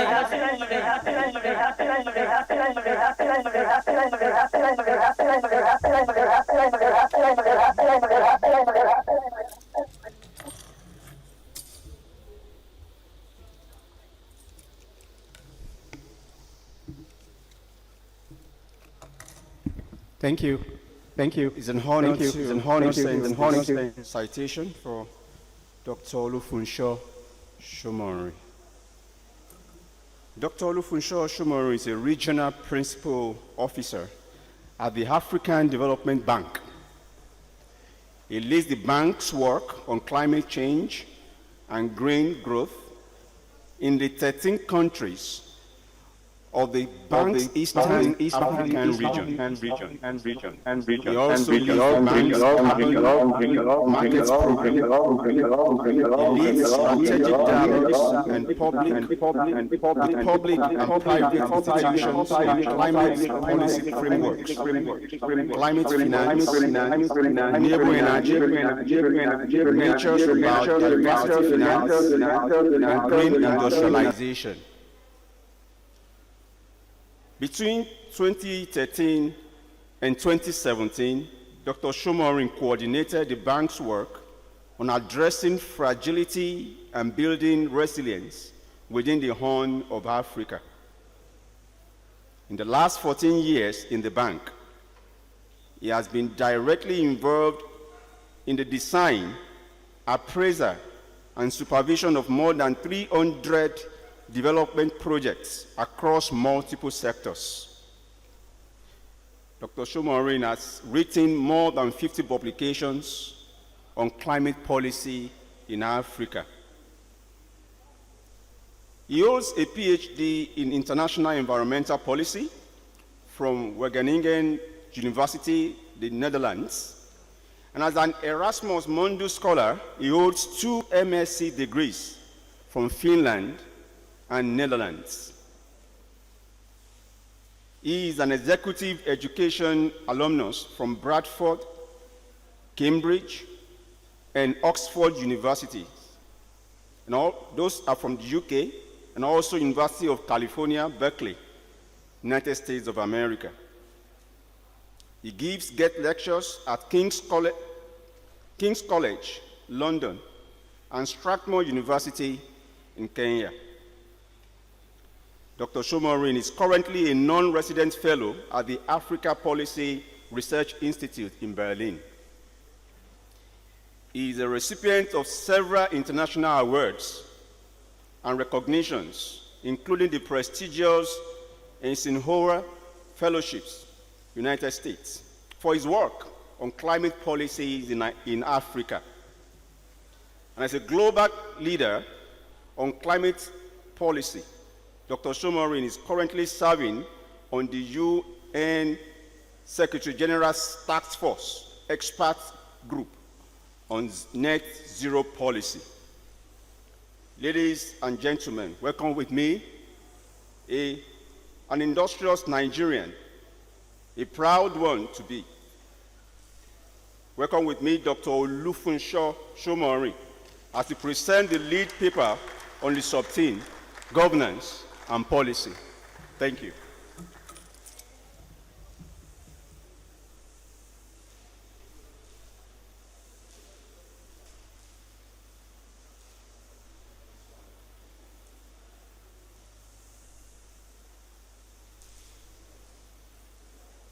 Can you hear me, please? All right, I want to assume that everything is well. Well, I want to especially thank the organizers for inviting me. It's a privilege to be part of this conversation. For about a few minutes, I was listening to the recitations, and I thought, oh, wow, this is life. Many of you may not know this. 20 years ago, I graduated from the Department of Forest Resources Management 20 years ago for my bachelor's degree. And I remember Professor Luadari was my supervisor, and Professor Bada was the head of department then. And some of my lecturers are in the room. Thank you very much.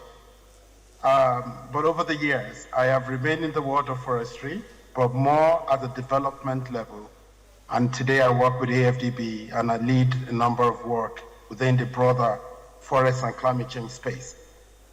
Please, if you've got a slide, I think you can just put them, and we can go ahead. I can't see the slide. I can just see myself, so I wanted to know. But anyway, sorry?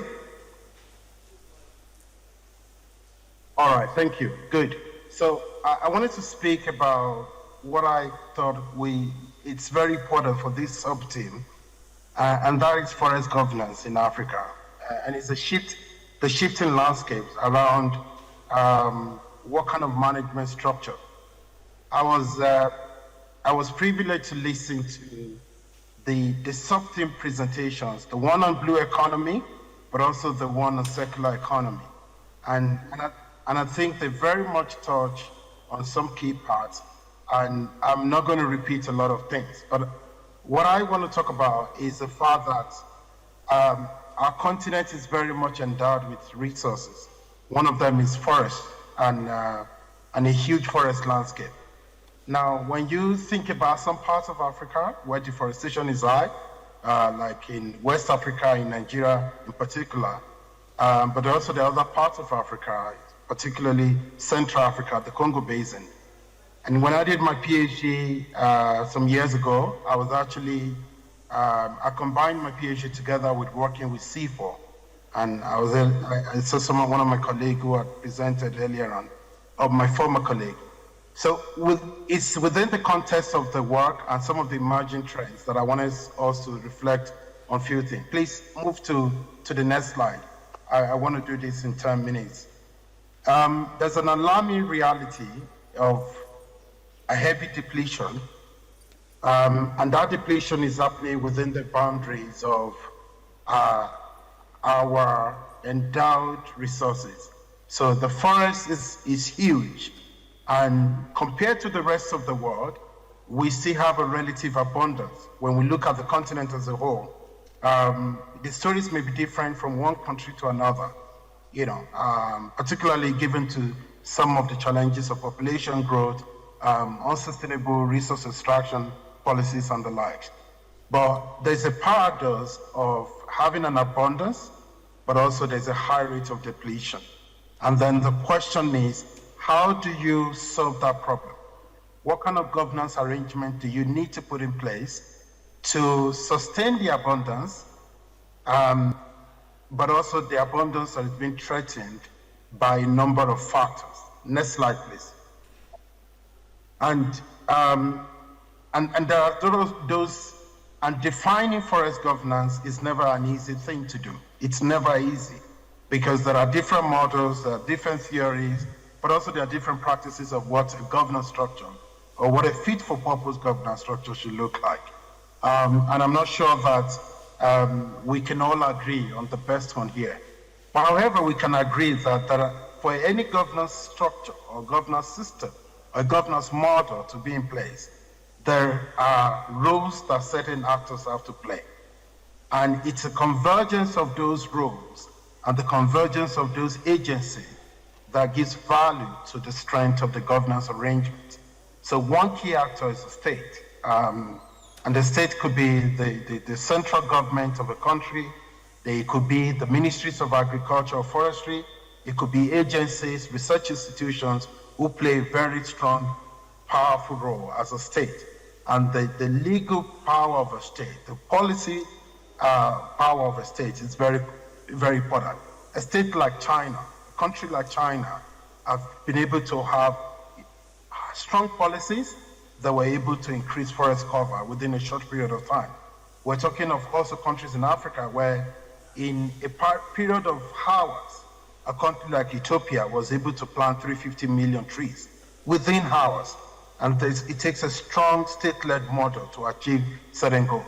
But there's also the role for non-state actors, communities, local communities, private sector, as well as international body. Next slide, please. But what I begin to appreciate and what I want us to reflect on is under different models in the continent, what has been the experience in some cases. So in Africa, and if you consider, and I'm speaking at African level, but we can also contextualize it to country level. Across Africa, we've gone through different, what I call legacy periods. Some of them were not completely erased by another one. Some of them still move in parallel. We still have a state-centric model that is still going on in some cases. But you may also recall in the 1990s, I actually remember as an undergraduate student, and I think during some of the lectures by, I think usually Professor Omole and Professor Sakat, now, we talked about the different decentralization reforms, what it meant, the communitarian arrangement to local ownership. So we have gone through most of these, and all of them at different points as well. They speak to how we want to manage the forest to give the highest value to humanity. And that's what governance is about. How do you manage something to give the highest value without undermining the integrity and the continuity of that asset? And we've tried different models, but at the end of the day, our experience is always, next slide please, our experience is always revolving around a combination of models. So in we look at different roles that different people are playing. I'm not going to go into that, but please go to the next slide. That's where I want to focus. Next, okay, good. This particular one is very important because what it means is basically that we are playing within a national context. You're managing forests for local livelihoods at the micro level. You're still managing forests for development interventions at national level. But that same forest is part of a global agenda. For instance, for its climate mitigation potential. So in many African countries, including Nigeria, we talk about the REDD+, the reducing emissions from deforestation. So it has a layer of complexity to it because at different layers, at different levels, forest means different things to different people. If you ask a local person, my great-grandmother, the idea of forest will speak to spirituality of it, will speak to the provision of ecosystem goods and services, will speak to a number of things. Will speak to the cultural values. But if you ask somebody who is attending the Global Climate Change Convention about forests, it would not be about spirituality, it will be about carbon mitigation. So those complexities, they present a challenge, but also they present an opportunity for us to look at it differently. Next slide, please. There are challenges that we cannot ignore, and I think the previous speakers have alluded to some of those challenges within the African context. When I was an undergraduate, within the course, forest policy in Nigeria, Professor Popola and the late Professor Agbeja taught us a lot of things about some of these policy challenges. Now, 25 years later, over my own lifetime, they haven't changed. And some of them have become even more complex. And that presents a challenge to forest governance going forward. There is a question of policy incoherence because you have one policy that is talking about heavy agricultural investment and clearing of land for food production, and they would argue that it's something very important.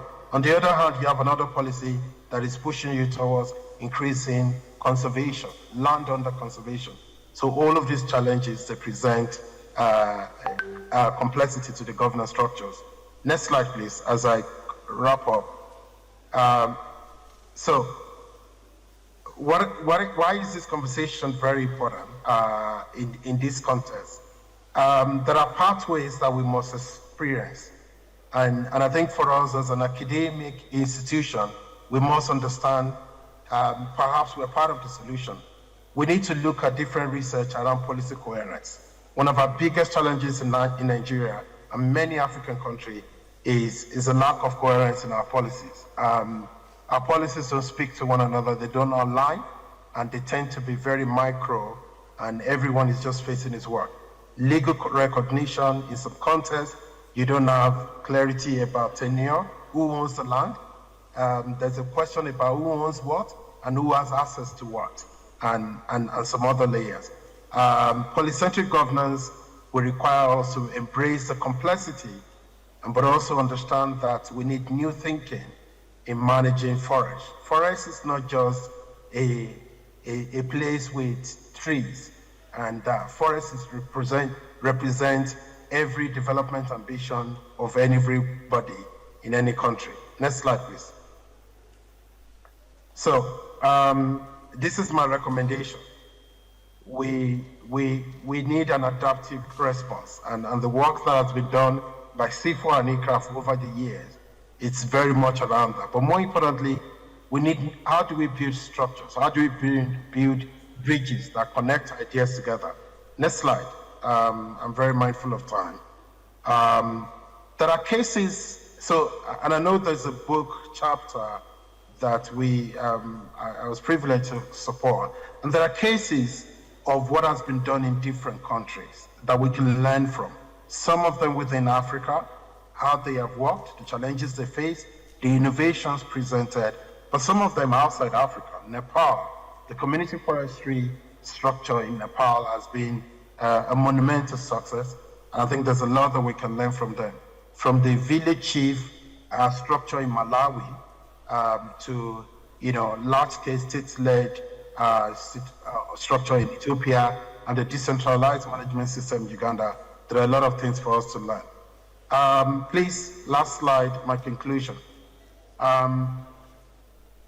So, again, if you ask me what is the key thing for us here?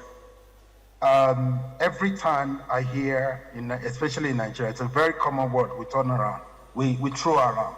It's called reform. We need to reform this, we need to reform that. And we've been talking about reform for years, and we've never been able to reform anything. I think for us, the conversation around forest governance, in all of its innovativeness, in all of its new ideas, we should move towards transformation, not necessarily reform. We need to transform, and it should perhaps also find its way in our academic settings, and we have to think about how do we transform the way that the forest and forest demands and the way they are structured and the like. I want to say thank you. Next slide. This has been a very great honor. Thank you very much. This is the beginning of a long conversation. And I'm very proud of the leadership, the thought process that went into all of this. Who is UI Renewable? Somebody is talking behind the scene, please. So I want to especially thank all of you. I'm a product of the leadership of University of Ibadan. I'm now Faculty of Natural Resources. And everywhere I go, I raise the flag that I am who I am today by the investment of some of my professors and some of my senior colleagues in the room. And thank you for the work that you continue to do. Thank you very much.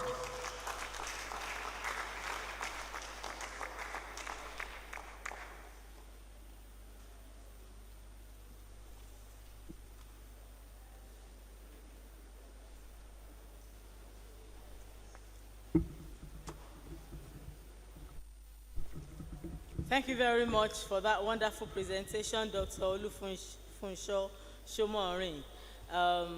You will agree with me that that presentation was an intelligent one, and it's focusing on a critical part of our lifestyle now, which is climate change, the impacts and everything. Dr. Olufunsho Shomorin, thank you for not disappointing the department, and thank you for keeping the flag flying. I'm sure there are questions. Just we want to take the other presentation, and then we have a question and answer. Dr. Olufunsho Shomorin, thank you. I want to call on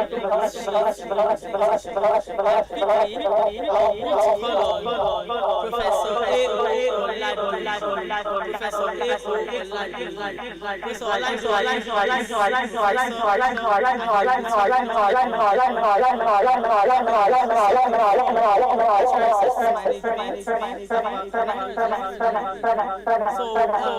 citation of Professor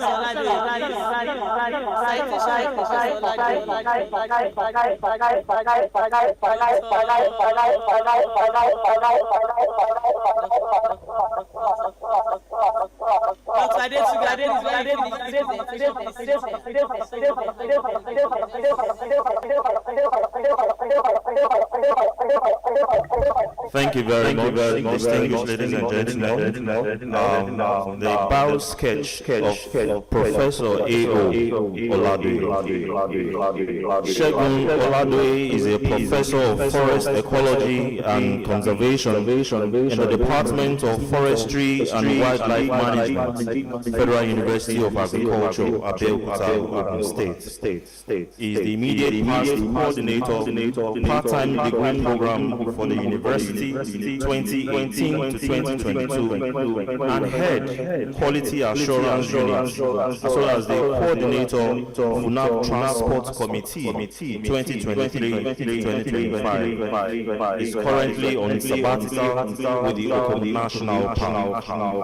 He holds a doctorate degree in forest ecology and conservation, masters of forest ecology Ecology and Conservation, Bachelor of Forestry and Wildlife Management, a National Diploma in Forest Technology in 2012, 2006, 2002, and 1997 respectively. He is a seasoned academic with up to 16 years experience in the area of biodiversity assessment, conservation, forest inventory, quantitative ecology, modeling, biomass, and carbon stock estimates.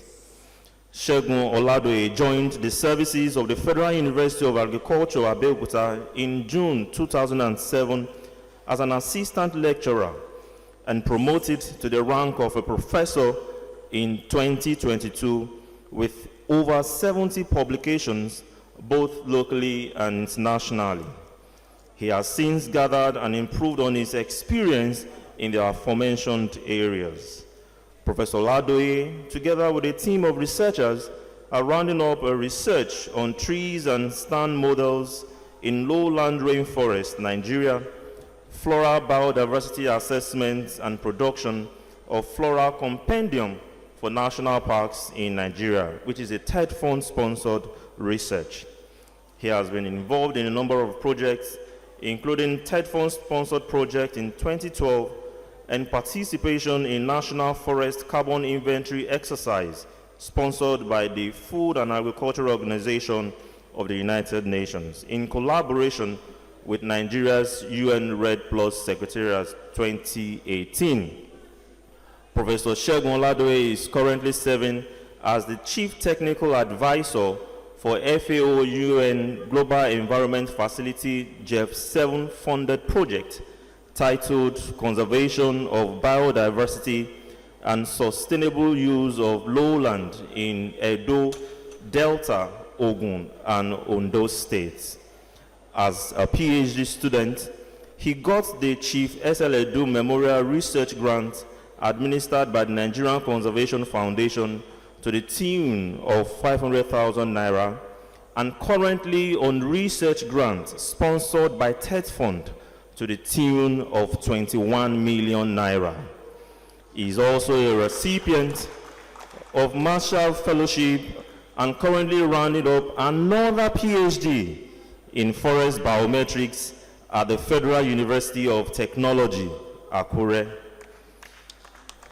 Professor Oladoye is a member and serving executive of many professional bodies that include the Forestry Association of Nigeria, Forest and Forest Product Society, Ecological Society of Nigeria, and the International Society of Tropical Foresters, ISTF.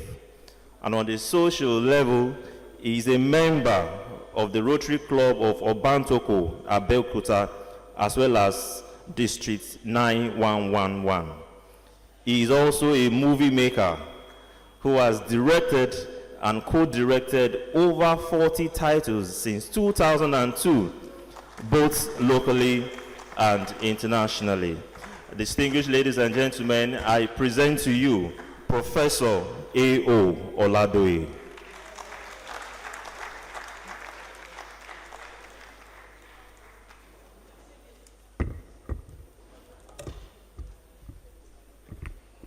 Good afternoon, everyone. It's my pleasure to be here.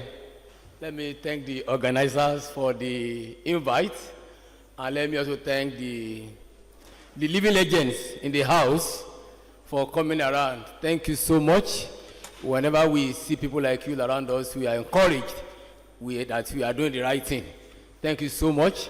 And let me also thank the other leader speakers here present, and also my colleagues and our dear students. For those of us who are in the Faculty of Renewable Natural Resources, let me say that you are not in the wrong faculty. You are in the best department. I use the word department. When I say that, in 1995, when I was asked, I was looking for admission and I found my way. I didn't know how I got to College of Forestry, Jericho, Ibadan, even as a pre-ND student, not even as an ND1 student. But here am I today by the grace of God, I am proud to say that I have studied the best course, that is forestry. So please, for those of us in renewable natural resources, you are in the right place. Just make most use of the opportunity that abounds to us every day. Thank you. Now, I've been asked to speak on natural resources management, and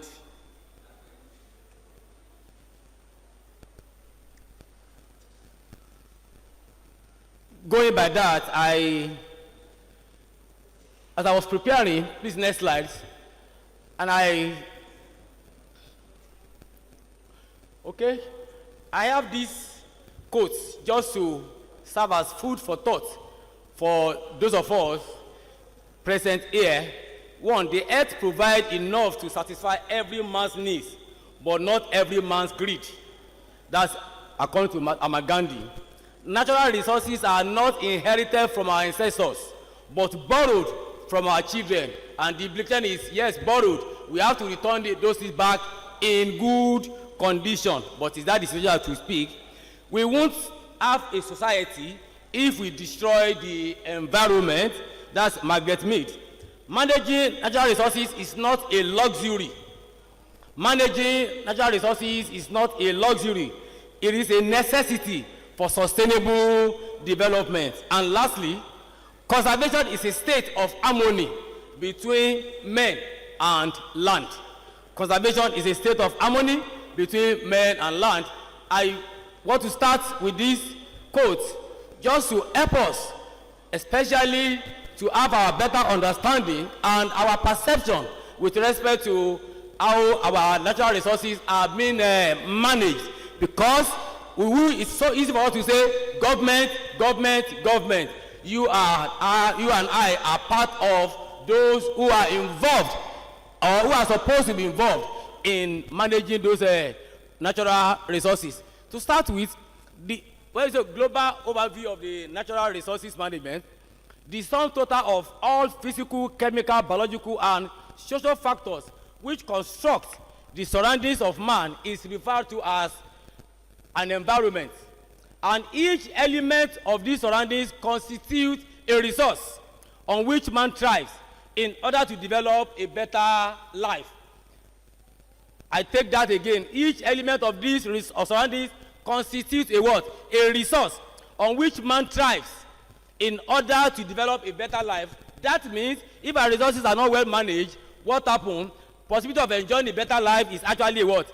A slim. It's not likely that we are going to enjoy that. Now, talking about natural resources is defined as naturally occurring substances or environmental attributes, whether physical or biological, that support life and human development. That support life and human development. And these resources existing in the natural state serve as actual or potential sources of livelihood and economic benefit. That means, just as we say, as you lay your bed, so you will lie on it. It is a function of what we do with these resources that will tell us how well we will enjoy this. They are actual and they have potential to support livelihood and economic benefit. But we have to manage them well in such a way that there will be a synergy between the economic and the ecological aspect. Now, natural resources management refers to the strategic administration of natural assets. And this includes land, water, soil, vegetation, and wildlife, with particular emphasis on how their management impact the well-being of current and future generation. That is to say that if you are talking about natural resources management, what is the hallmark? Is just to do what? To benefit the what? The well-being of the people, both the current and the future generation. Now, natural resources management is fundamentally concerned with the dynamic interaction between human activities and natural landscapes. How the human activities, the interaction between human activities and natural landscapes, it encompasses a wide range of disciplines. Hence, it requires what we call a multidisciplinary approach if our resources will be effectively managed. Next slide.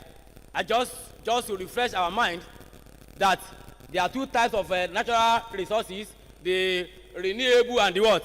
The one that is the non-renewable. And of course, renewable, that is where all the programs under Faculty of Renewable Natural Resources are embedded. That has to do with forestry, fisheries, wildlife, and all of you. They are within this type, and it is a function of how well we manage them.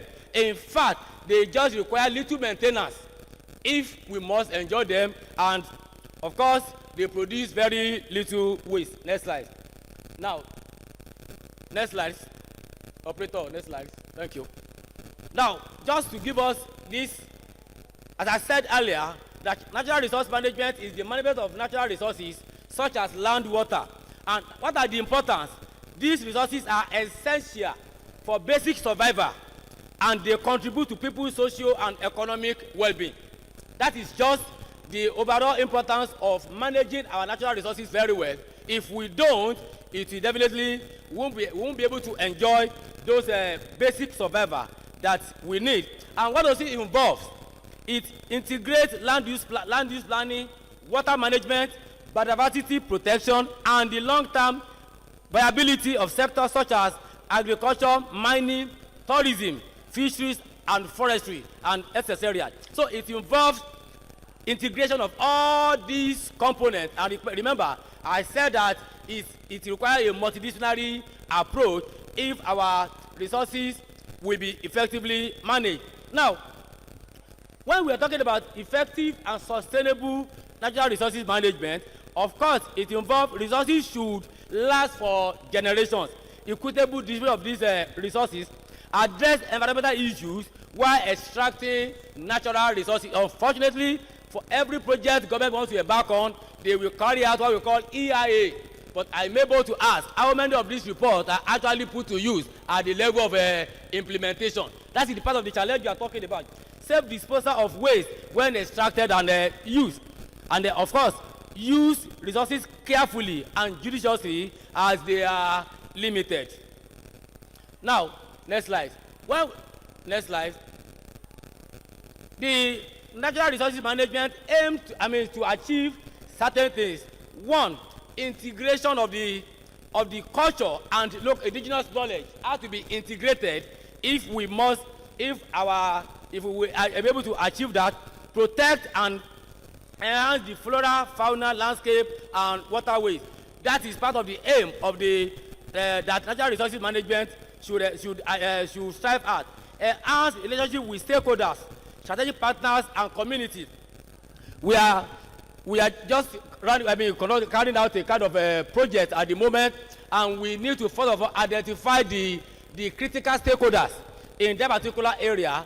And if you don't consider their interest in whatever design you are putting up, the project is just on the pathway to failure. Because the stakeholders, we need to recognize their interest, and their interest has to be put into consideration, or else we will end up having no result to show. Increase awareness of the natural environment. Increase the awareness of the natural environment. Support land use planning activities. These are some of increased management plan knowledge. These are what the natural resources management aim to achieve. And if we are able to achieve this, then we have a safer environment. Now, just to add to the next slide, just to add to it that there are 3 R to save the environment: reduce, recycle, and reuse. Reduce, recycle, and reuse. Now, let's move on. Next slide. Now, talking about the sustainable natural resources management.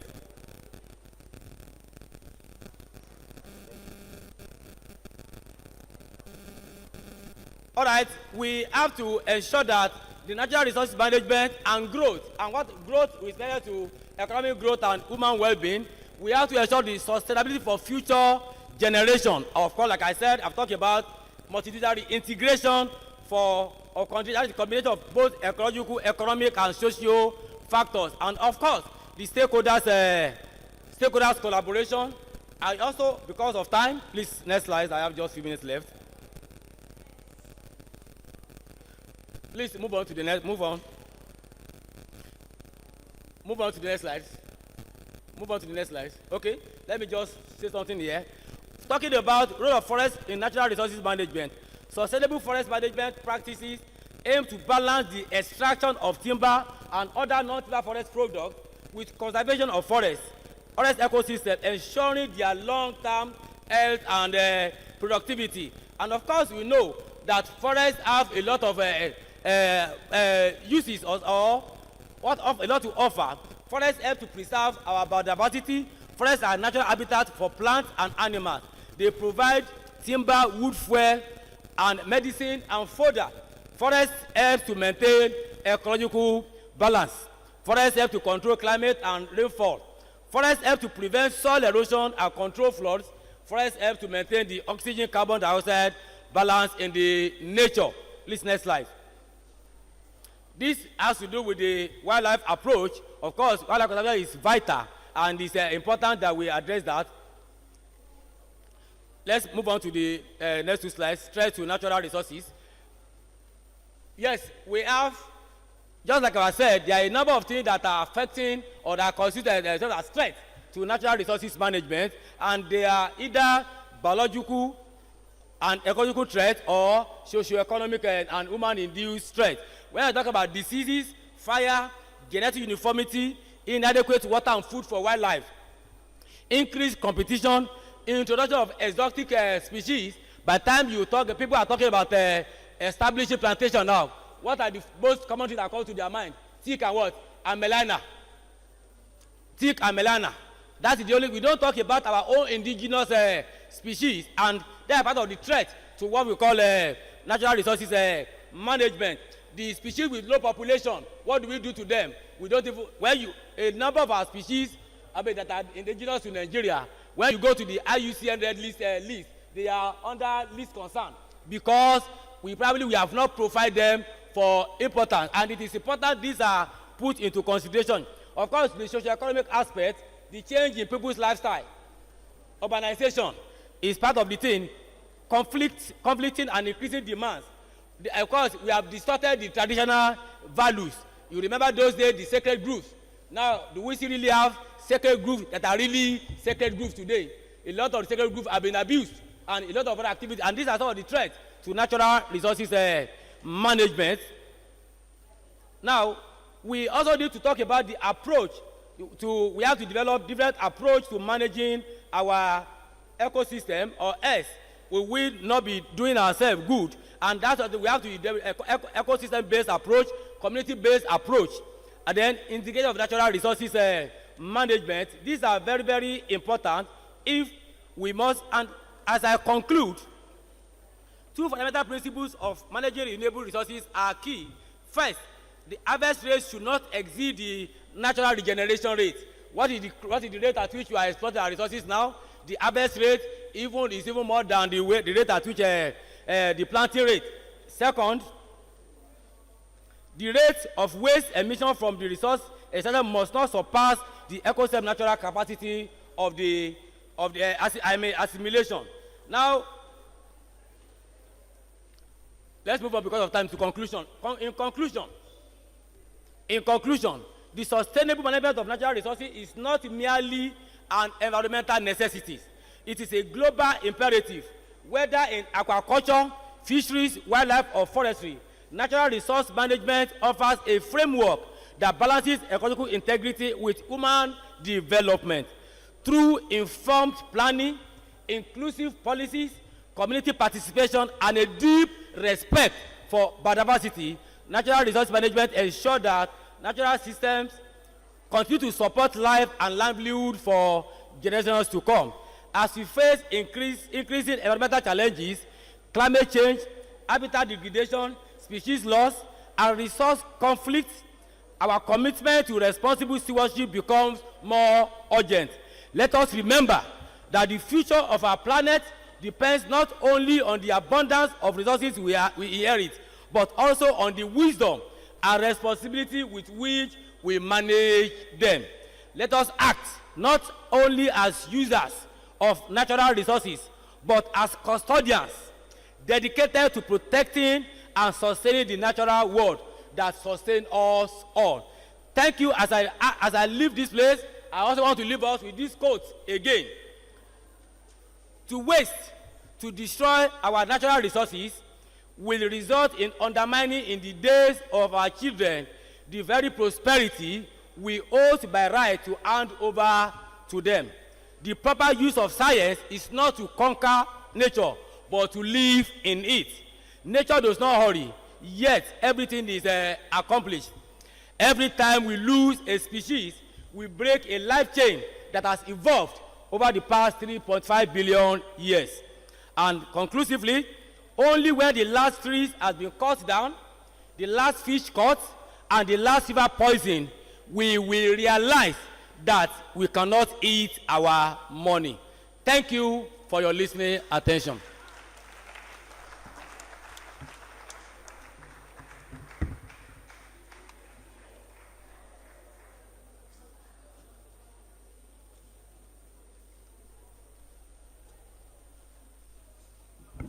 You will agree with me that the presenter has done good justice to this topic, and from his presentation, we would have been able to pick one or two things.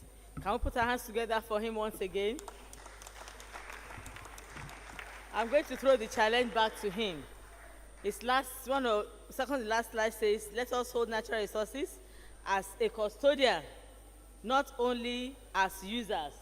And I have here, how can this work in the face of the current economic situations? Komoto jogun, iyana ajogbon. So let us jẹ the ogbon now, and the children look for the ogun they will eat. Thank you very much for that presentation. I'm sure it's going to look into that, because the reason why a lot of people misuse the natural resources is because they better use it, live and survive, and then the next generation can do what? Can look out for their own. I hope the next generation will not curse us the way we are in this situation. So once again, we want to thank Professor A.O. Oladoye for this intensive presentation. Let's put our hands together for him one more time. Thank you very much. The next speaker that will be talking on resource savings and management, ecosystem protection, water conservation and natural disaster prevention will be Professor V.A.J. Adekunle. I call on Dr. Coker to present his bow sketch. Thank you, Dr. Coker. And sir, you have 15 minutes. Let's put that.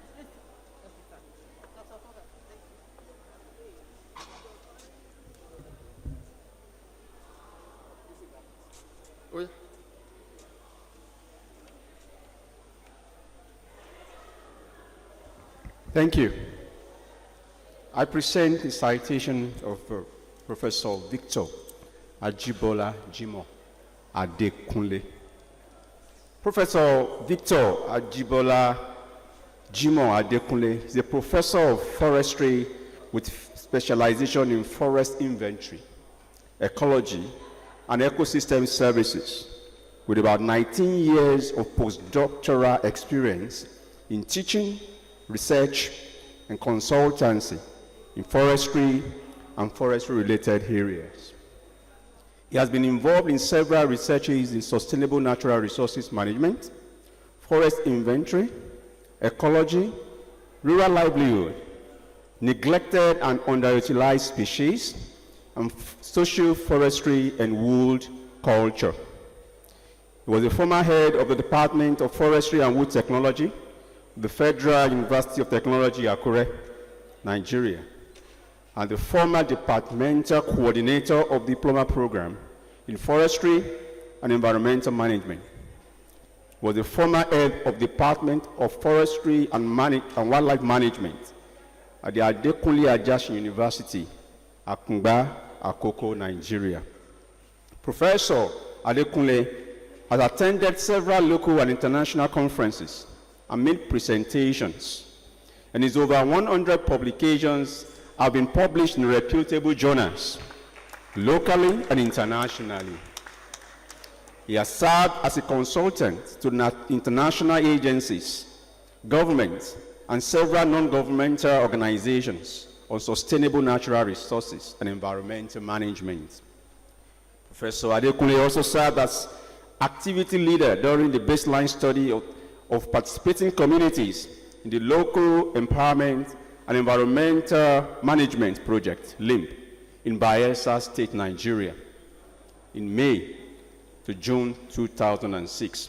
He served as team leader on environment during the baseline study of participating communities in Bogo National Park, in then Niger State, Nigeria, for Global Environmental Foundation, GEF, in September 2006. And also served as project leader on the management of ecosystem services of the forests of Southwest Nigeria in support of rural livelihoods, food security, and climate change, with a grant of $45,000 US awarded by the Global Environmental Change Research in Africa from the United States of America. That took place between September 2011 and October 2012. Professor Adekunle is a member of the team for the design and development of a national web-based forestry information system for Nigeria, which was sponsored by FAO in July 2012. He is the team leader for the independent tree audit for British American Tobacco Company towards zero use of natural forests and sustainable energy for curing by Nigerian Conservation Foundation, NCF, in September 2012. And of course, recently, became the principal investigator on the 2023 TED Fund research grants worth about 12,500,000 naira, and is a co-investigator on the 2023 British Ecological Society research grant of 8,000 British pounds. Ladies and gentlemen, please welcome with me Professor Victor Ajibola Jimoh Adekunle as he presents the lead paper on the top theme, resource saving and management, ecosystem protection, water conservation, and natural disaster prevention. Thank you.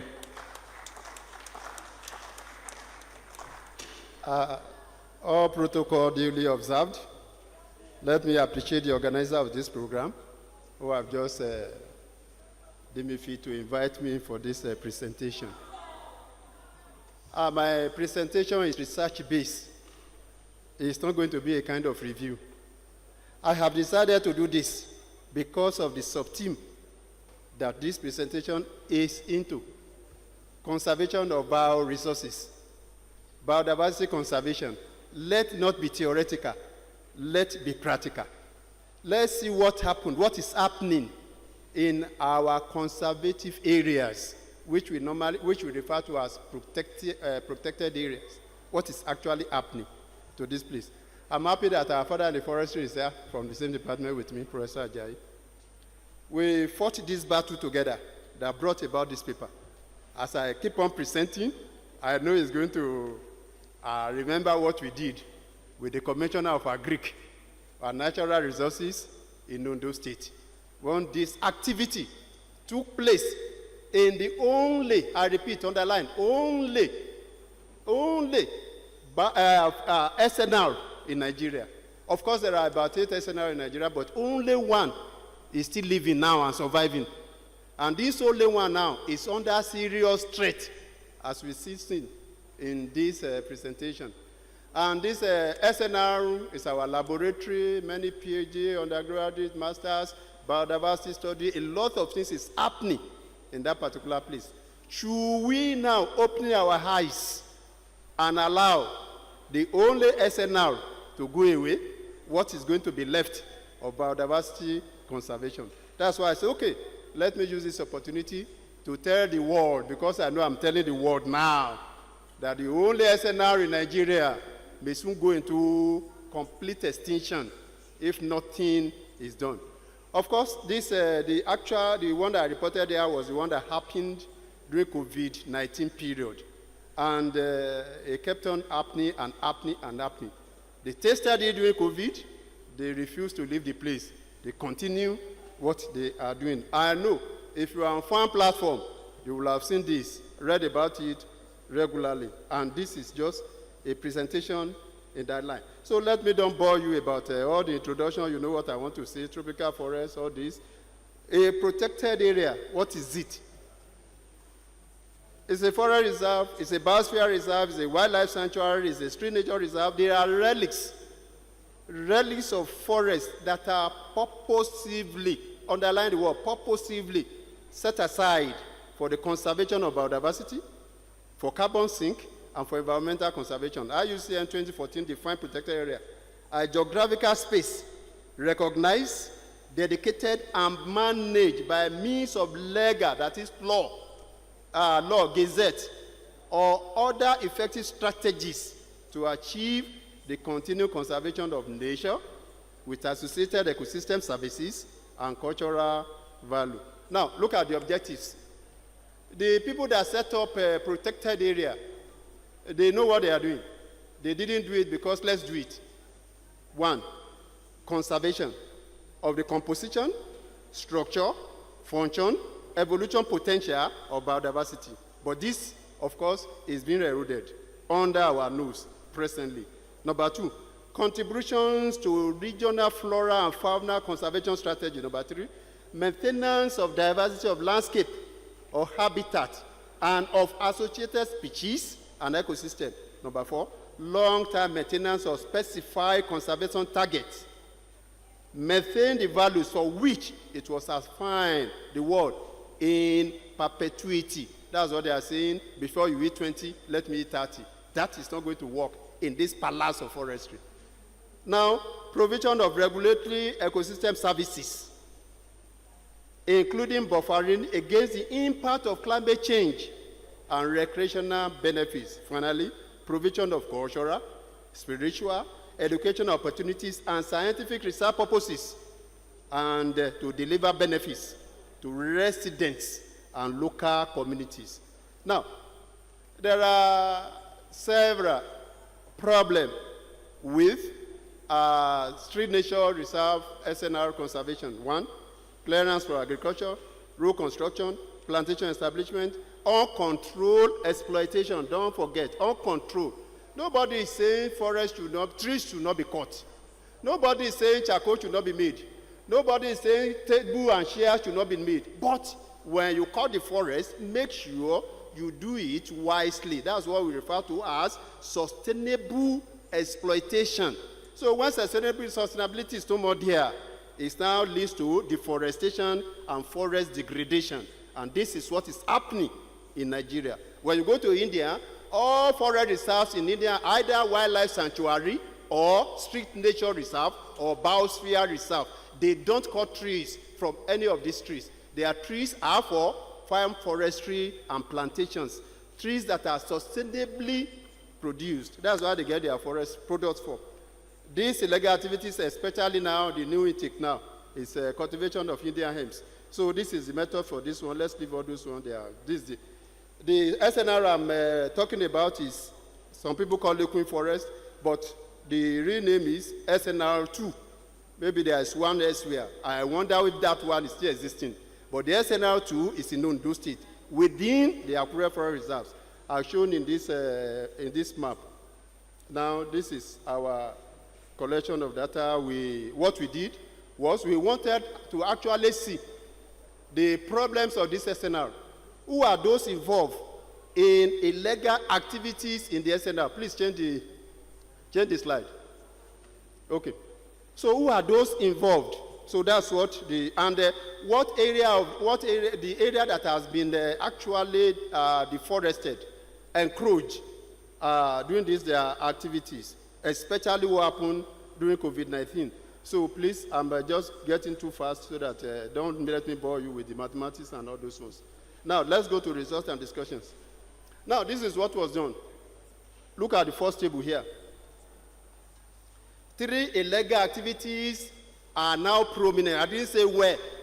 Now prominent in the SNR. Not even just Akure Forest Reserve, but that SNR. The first one is illegal farming.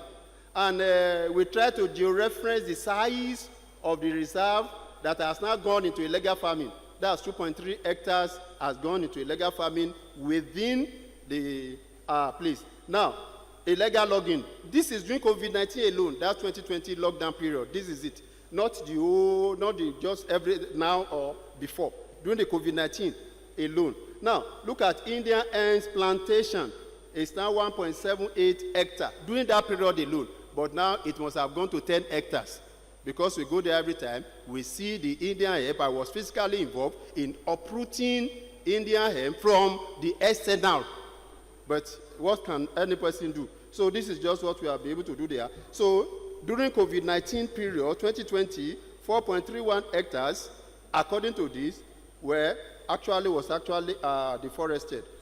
Now, let's go to the next slide. Oh, maybe you are even faster than me. Okay, this is where you are now.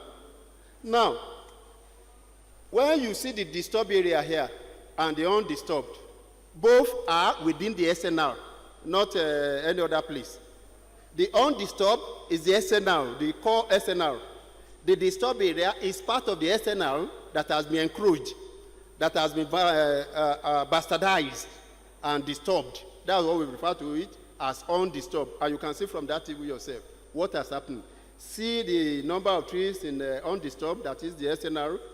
See the number of species, number of family. You know, everything here is justified. Look at where you look at the volume of trees in the SNR and the trees in the disturbed area. You see there is a great difference between the two. That means the SNR is being encroached seriously and they are moving. So this is exactly what happened only during COVID-19. I repeat it. So look at this again. Just 5 minutes more. How many minutes? 5? Okay, 5 minutes more. Thank you very much. Okay, so I think I've said all I want to say. So all these are just trying to compare this and that and this, so that you can see. Now, something happened, which I want to use to conclude.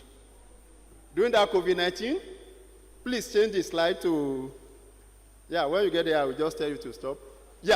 There. Estimated value in naira of illegally felled trees in the study area during the breakdown period. When they knew that the foresters were not on the field, they went there, they cut this whole number of trees. Let's see the total population of trees that were cut. Okay, 131 trees were cut. Now, the problem now arose. Should it be burnt? Should it be destroyed? What should the government do to it? We went to the commissioner, and our Baba Ajayi were there. They now agreed that let's sell it to the loggers. And the government made 3,464,000 and this amount of money from the illegally felled log during that period alone. This is the consequence. As they were trying to remove this one, what will happen to others? They were cutting more and adding it to what they are removing. And that happened to be the genesis of the problem that is happening in that particular place. So that's the estimated value. So let me show you. These are some of the slides from the SNR. Trees that are cut from the SNR. They've taken away the tree. These are just the stumps of those trees. Please, okay, you are there now. This is the stump of the trees. Now, this is one of the logs that has not been removed. And this is also the stumps. So I have my conclusion. I have my recommendation. So thank you for listening.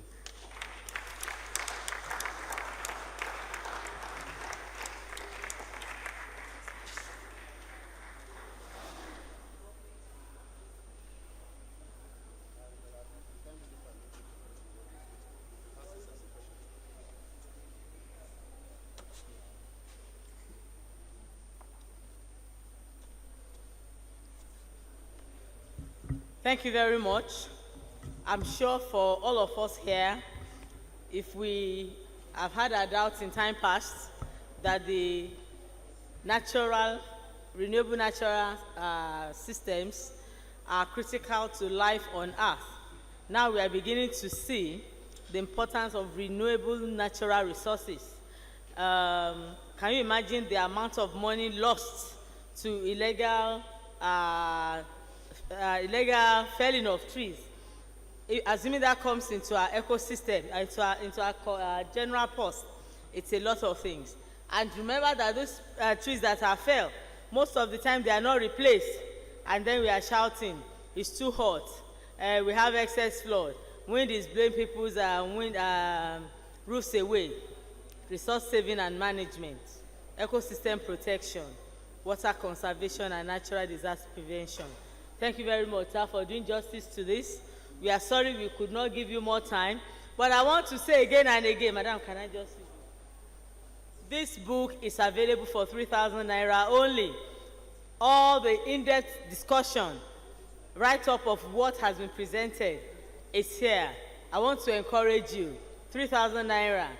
You know, it's not enough to buy credit for the day, but you can use that to enrich yourself, improve yourself, and it should be well with us. I want to say again, thank you, sir, Professor Adekunle, for this presentation. Sir, is this the way people that are conserving our forests, is this the way they look? Very serious. Because they are particular. I said the people conserving our forests that are saving up, they look very serious. Thank you very much. So let's put our hands together again for Professor Adekunle for being serious about resource savings. Thank you very much. Last but not the least, I want to appreciate all of us for our patience. We are gradually moving to the end. I have questions for each of the presenters. And so if you have questions, please begin to write down your questions so we can look at the questions. I want to thank you for your patience. Please, all side discussion, photographers, students, let's just behave ourselves. Thank you. The last sub-theme is sustainability, society and education, sustainability-driven innovation, and the speaker is no other person but our own, Professor H.M. Ijeoma, and I call on Dr. Adetsuga to present his citation. As he's doing his presentation, please can I have the questions so we can collate? Thank you.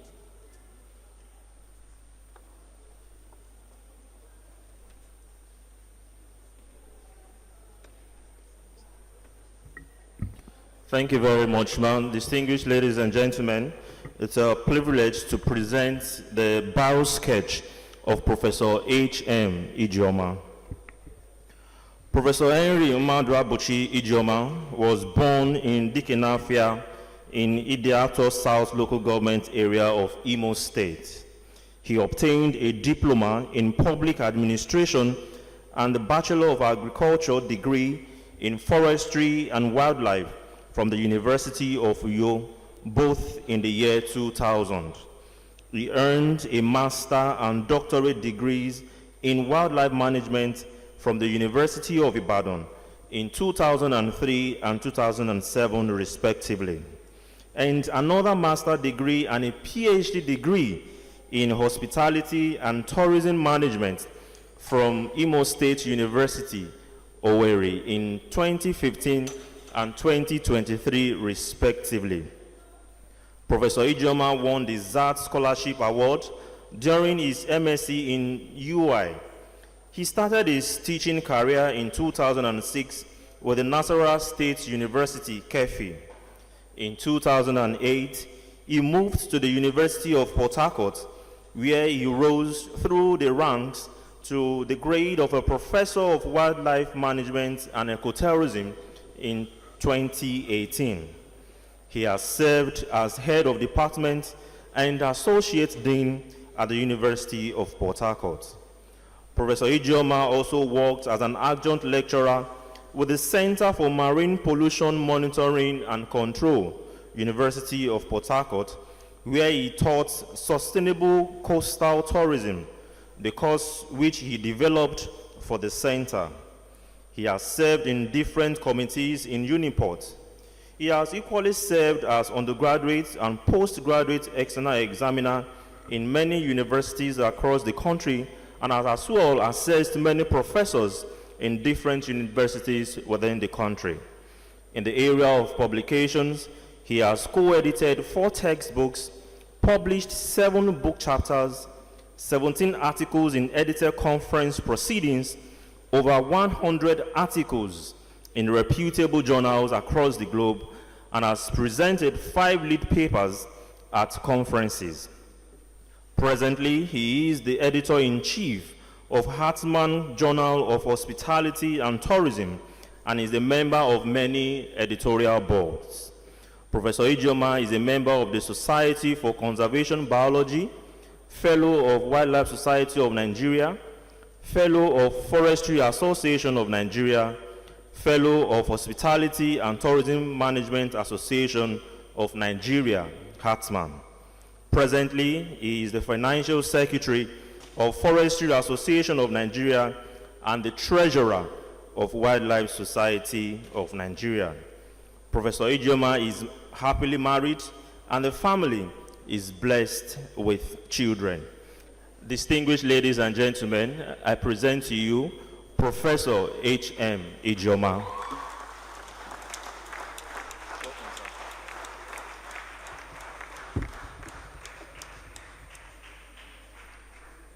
Good evening, everybody. While standing on existing protocol, I have to thank the organizers of this program and also thank my teachers because I'm a boy of this faculty. Because of time, I don't have to bother you with definitions or repetition of what has been said. I just have to look for a way to abridge my presentation. So many have been said here, so many things have been said about the overexploitation of biodiversity. So many things have been said about the ecological state of the nation, talking about how to mitigate problems we have in ecosystem management. So many things have also been said about the drivers of overexploitation. So I'm not going to bother you with that. But I just want to start this way. Because of time, I have to start a different way from the way I planned this presentation. People are hungry. The poverty level is very high. Researchers have also shown us that greater population of Africa in the next 50 years will be born poor. Habitats are being destroyed every day. People are looking for a way to survive. So society itself runs on innovation. That means without innovation, we cannot cope. But many innovations are short-lived. Many have a lot of consequences. So in this work, if we are talking about habitat destruction, projecting what it will be for future generation, we also have to talk about survival. We have to think of innovation-driven strategies for the present generation to be alive, and then thinking of how the future generation will also cope. Biodiversity, or renewable natural resources, they are used for tourism. It's hardly for one to maybe think of any type of tourism whereby in one way or the other that is not linked to biodiversity. Whether we are talking about coastal, whether we are talking about gastronomy or culinary tourism, like if you are talking about gastronomy or culinary tourism, we found out that even some species are celebrated, and because of that species, people gather. But now, if you want to talk about sustainable development, we have to think of the development of the mind. For every development starts from the mind. Before we develop anything, before we build a house, we have to conceptualize that house. So in this case, we have to also think of, apart from putting food on people's table, thinking of how to check corruption, because government that we have helped are even more interested in revenue generation. We also have to think of how people will become employed because of high level of unemployment. So any strategy should also be a strategy that will then re-educate the people so that they can conceive or reconceive sustainable development. It's on that basis we then want to try ecotourism as an option. Go to the fourth slide.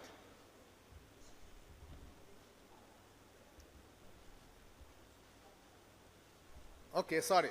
Stop in the second. So because the sustainability challenges, they're always there. Use pressure is increasing. Innovations are in high demand actually, but many innovations are short-lived. Nylon, when nylon was introduced, everybody rejoiced. But today, nylon and plastics, they are causing over 20 types of cancer. So many countries are now banning use of nylon. So some innovations are counterproductive. Okay, go to the next slide. The next. Okay, I said even in tourism, sustainability challenges are still well pronounced. Mass tourism has been a problem. So we have been thinking of how to allow people enjoy themselves, recreate, and at the same time conserve renewable resources. It was on that basis that the zoo concept came. But when the zoo concept was introduced, for people who could not go to national parks that are far from the cities, for them to still see animals in, at least in a near natural environment, feeding of carnivores become a very big problem.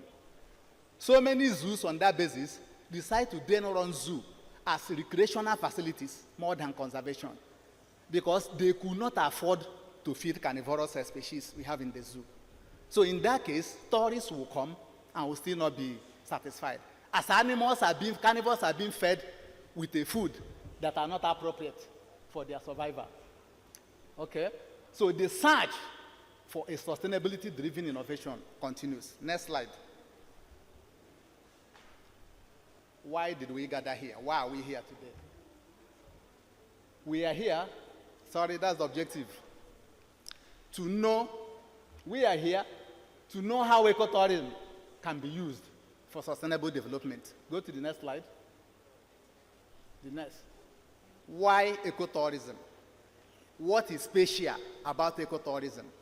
How can we use ecotourism to empower the people, create jobs, and at the same time conserve biodiversity?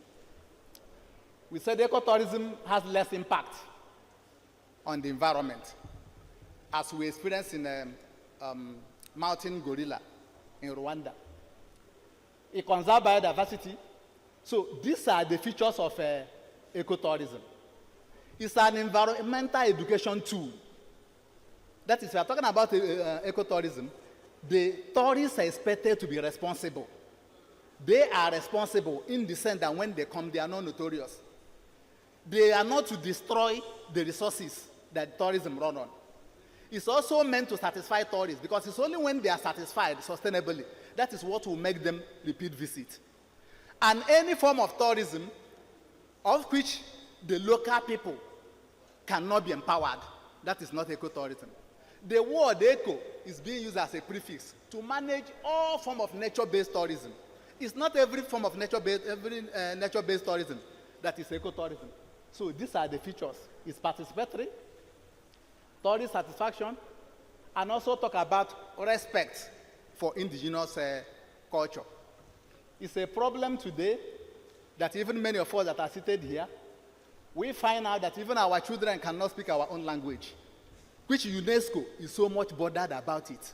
It's also part of what we are conserving, that is talking about heritage. So ecotourism is the fastest growing aspect of tourism. Because of increasing awareness of the health benefit of ecotourism, it will keep on increasing. Why do we keep on growing? What do I mean by saying the increasing the health benefit of ecotourism? Today, in a place like Scotland, people will go to hospital. After being diagnosed by doctors, they will be asked to enter the wild, go on forest bathing, go and watch bears, maybe people that are depressed. And on that basis, they get healed. And when one is in a park, it's in a natural environment, from the 5 senses, there are things you see and get healed. There are sound you hear and get healed. There are some smell or odor you perceive and become healed. Why?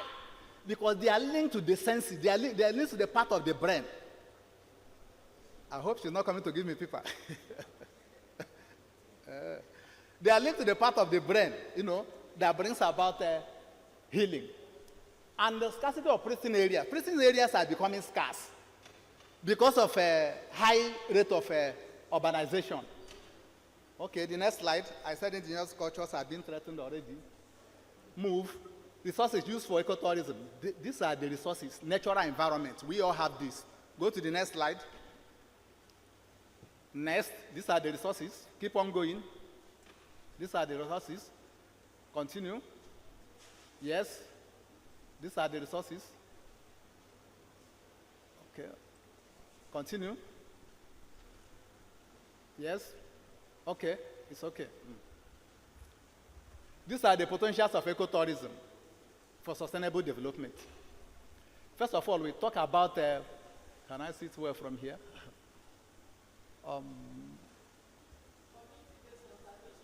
Okay, community-based conservation organization. As we have in a place like, where we have in Bonny, where the turtle come out to lay egg, to breed. So within that environment, you then discover that we have a turtle club. That is in River State. The turtle club, sorry, Akasa, not Bonny. The turtle club is a community-based organization. So that when somebody catches a turtle, or when he enters fishing net, that will be released. So with that, they benefit a lot from that, from different organizations and from tourists that come to that environment, to view that. So that is a bond that have made the community be more involved in terms of conservation. And if you're talking about cultural peace, ecotourism thrives only where there's peace. So within that environment, they will do whatever possible to ensure there is what? Peace. Because if there's no peace, the tourists will not come. And if tourists are not coming, they will not benefit. We talk about employment opportunity. Ecotourism creates a lot of employment opportunity, especially at the informal sector. So many persons are not employed, but tourism employs 1 out of every 10 employed person on earth.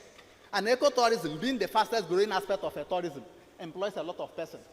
People can be employed in the park. They can do the kind of job outsiders cannot do. Just because they are from that environment, they can live from their home and be operating there. And at the informal sector I'm talking about, it also creates markets. It empowers the community. It popularizes the community. There are certain things in that community that are so common that members of that community cannot buy from others because everybody has it. But when outsiders are coming, that become a market. They create market for them, the population. They can then buy, especially in the aspect of souvenir. There are things, a place like Rivers now, that's a coastal environment. You can have periwinkle shell. Periwinkle shell, ordinarily, is a problem for people to discard them or dispose them.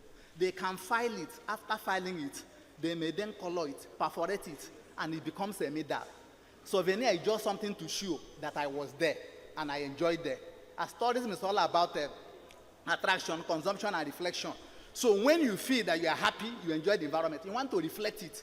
So a periwinkle share can be sold for 1,000 naira. People can easily buy that. Tourists can easily remove 1,000 naira and buy. And by the time somebody says like 100 in a day, that is money. That is a cheap way of revenue generation. Sorry, let's go back to that place. The figure.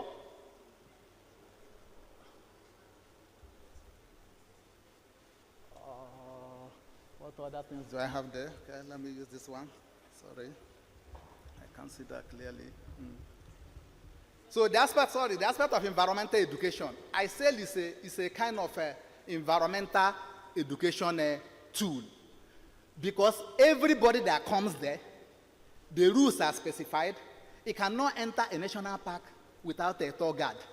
As you are going, the tour guide is interpreting the environment, showing you everything you have the environment, telling you about the conservation status of whichever species that is taking you to, and then tell you about the history of that environment, and that makes you to become environmentally conscious.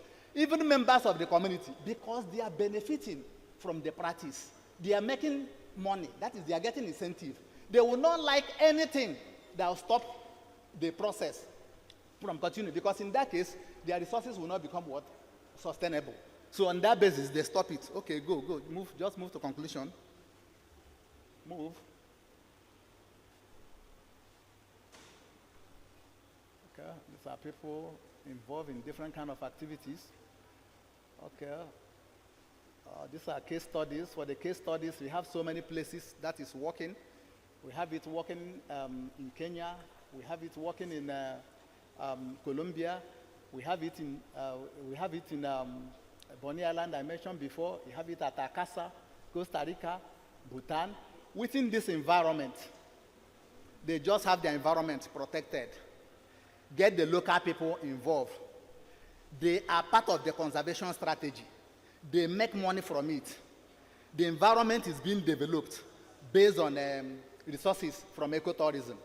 That checks rural-urban migration, because why people are going to the cities? They are going to the cities because they are looking for jobs. But in a situation whereby jobs are being created within the environment, they will not then migrate to the city. So that helps in decongesting the city.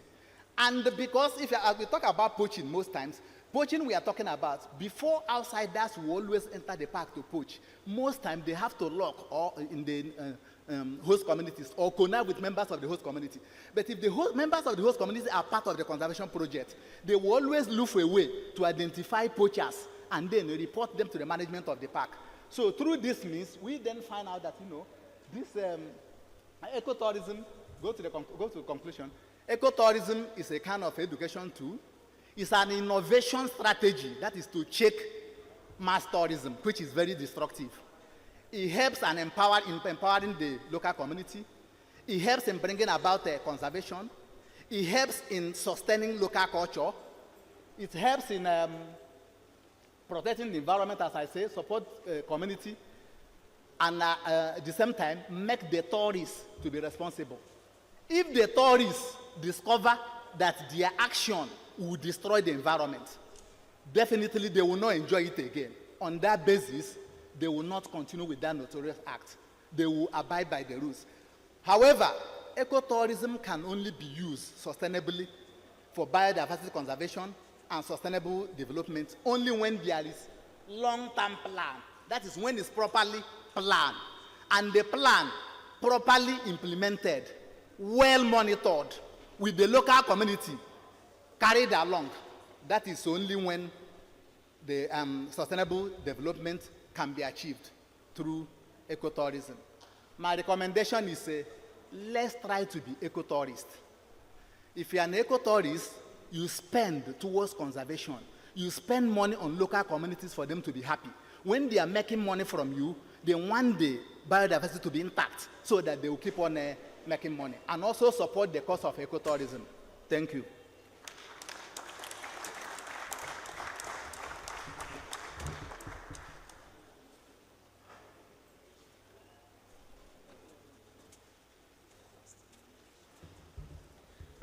Thank you very much. When you see people that are passionate about what they are doing and what they believe, even when you give them 5 hours, the 5 hours will be too short. So I want to say thank you to Professor H.M. Ijoma for being able to look through the sub-theme, sustainability, society and education, and sustainability-driven innovations. We have picked 1 or 2 things. Please, if you have questions, let me see your hands up.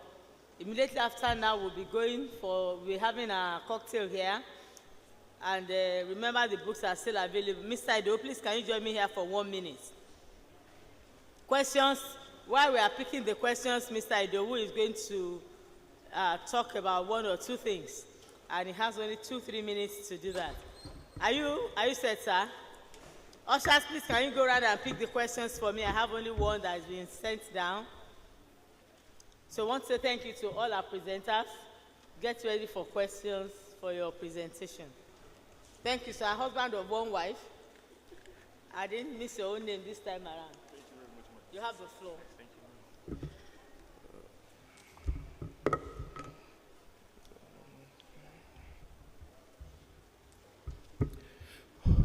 Good evening, everybody. My name is Idowu Adeshola. I'm the Chief Operating Officer of FOJ Multidam Interchange Limited.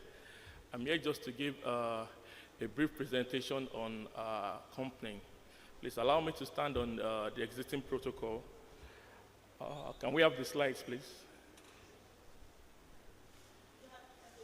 Yes, please, I have a slide there. Yes.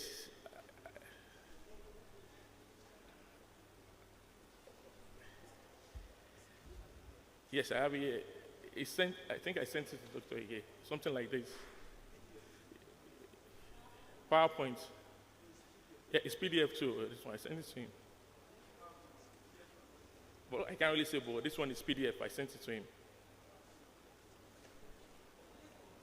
Okay, let me just go on there. There's no time. Let me just. Okay, I'm here to talk about charcoal. That's what we export. One of our commodities that we export.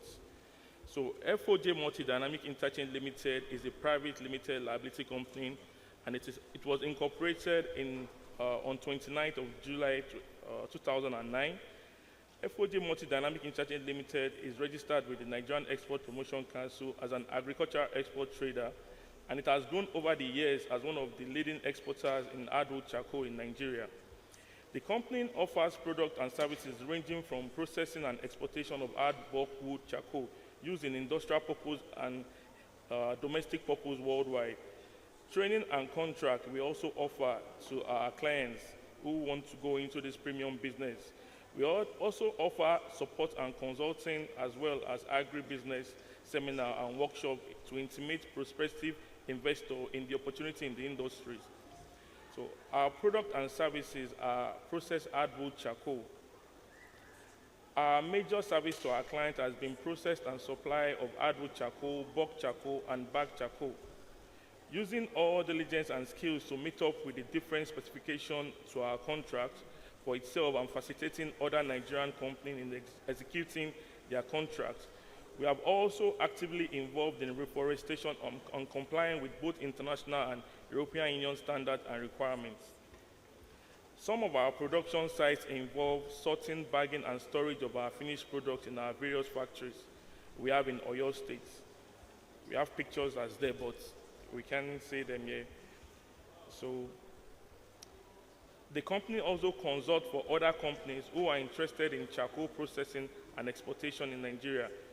We are currently undertaking a series of expansion on its capacity to meet up with existing contractual obligations with clients through expansion in our warehouses and constructing of supplementary processing sites and creating employment for villagers in the states where we work to meet up with our demands. Charcoal, as the name suggests, is made from carrying of wood, which is reduced to required size depending on your contract. The kind of charcoal we deal with is known as hard lump wood charcoal, which is derived from species of hardwood which is highly carboniferous. This accounts for the rich carbon content which is derived from the charcoals and the species we export. The general use of charcoal, we have domestic use and we have industrial use. The domestic use of charcoal is heating of homes during winter, indoor and outdoor grilling, and restaurant use. And the industrial use is for water purification, formulation of anti-poisoning, fabrication of gas masks, and metal purification and extraction. And it's used for anti-poisoning too. I would have loved if we could see some pictures, but sorry, we'll just try and go through this. Our customers are mainly in Europe and other countries like Poland, Germany, France, Belgium, just to name a few.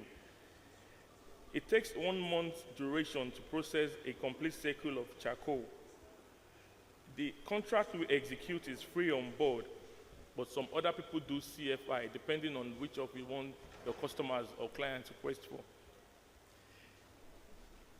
Cost of a container of charcoal depends on the kind of specimen or species you are trying to export to your customer. So there are modes of operation in the charcoal industry. There are some known as the bakers, there are some known as the traders, there are suppliers, and the exporter. We are the last of the food chain. The bakers are the ones who are allowed into the forest and the bush to harvest the trees. The olowos are the ones who go there to buy from them to bring to the supplier's warehouse, where the exporter now comes to the supplier to buy the specified product he's going to export. So, depending on the distance where the forest is or where your warehouse is, depends how the transportation of the container you'll be moving from Lagos to your location to move the goods will be. just pictures. We offer training and contract too, so people who want to go into exportation and who wants to go into international trade. So, well, I think that's just a few, just to give a short presentation. Thank you very much. I want to try and minimize the time. Thank you.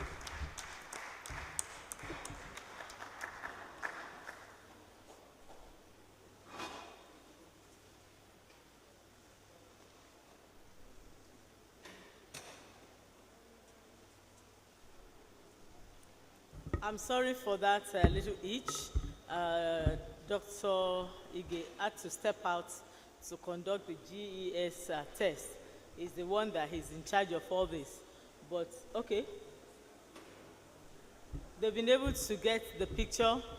If you can remember what he said, I think some of us should begin to interact with this company to see how we can also benefit from.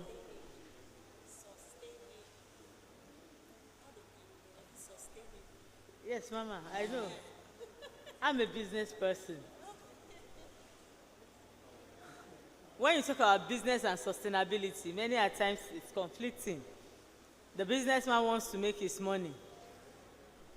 Sustainability is talking about rational use. Waiting concern man for with rational use when you want change to dollar. But sincerely, she just made mentions of something sustainably. So these are areas of businesses that we can go into. We have said that we need a lot of collaboration stemming from this particular conference. So please, utilize that. Before I call on Dr. Ajiboye to handle the question and answer, I want you to know that we have cocktail immediately after this program. And during that cocktail, you are expected to network. I have questions for presenter one. Blue Ocean covers a number of key areas. What are the roles of the ministry in promoting private partnership for the exploitation of the aquatic resources? If we don't take care of that, illegals will come in and take over. No, for presenter two, secular mode has its challenges, especially when you are talking about certification. How do you go around this? So presenter number three is online. In the face of policy somersaults, how can Nigeria get respite? Presenter number four, renewable natural resources is crucial to life on earth. How can we maintain the balance? Presenter number five is the one that talks about money. He talked about something money. No, presenter number five talks about the natural resources. No. Presenter number five talks about resource saving and management.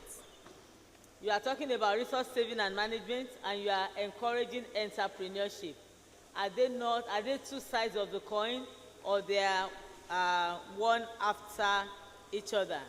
And the last presenter, almost anything can turn into tourism. You can turn almost anything into tourism. What are the major potentials for the younger ones coming, for them to see that tourism is actually key to foreign exchange? On this, I want to welcome Dr. Adebola A.O. Ajiboye to moderate the question time. Please put your hands together for him now. It's not easy to put on time, yeah?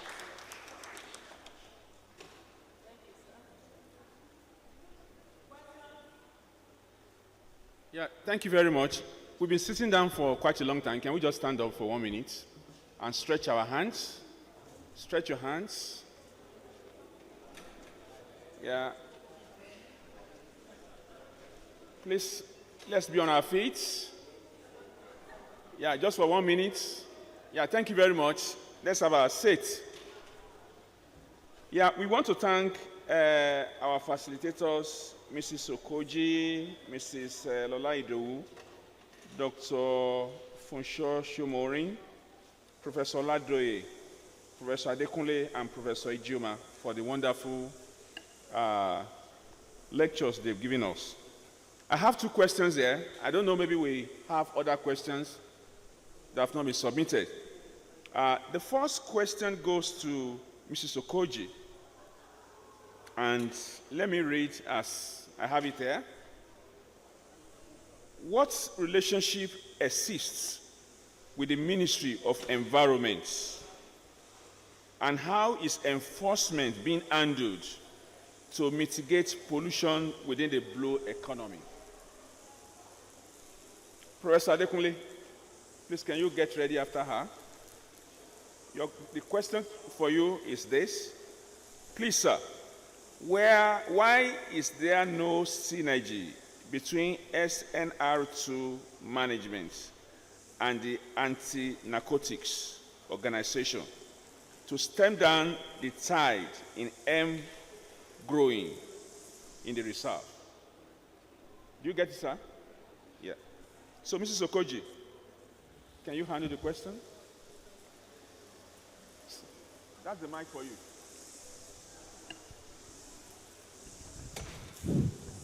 Thank you.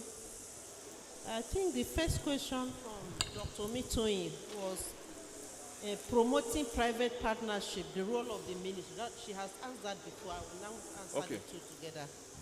Promoting private partnership, the role of the ministry. I am very glad to say that with the current Federal Minister of Marine and Blue Economy, there is this synergy, open doors operations, bringing in the private sector with the policymakers to be able to bring out their activities to the community.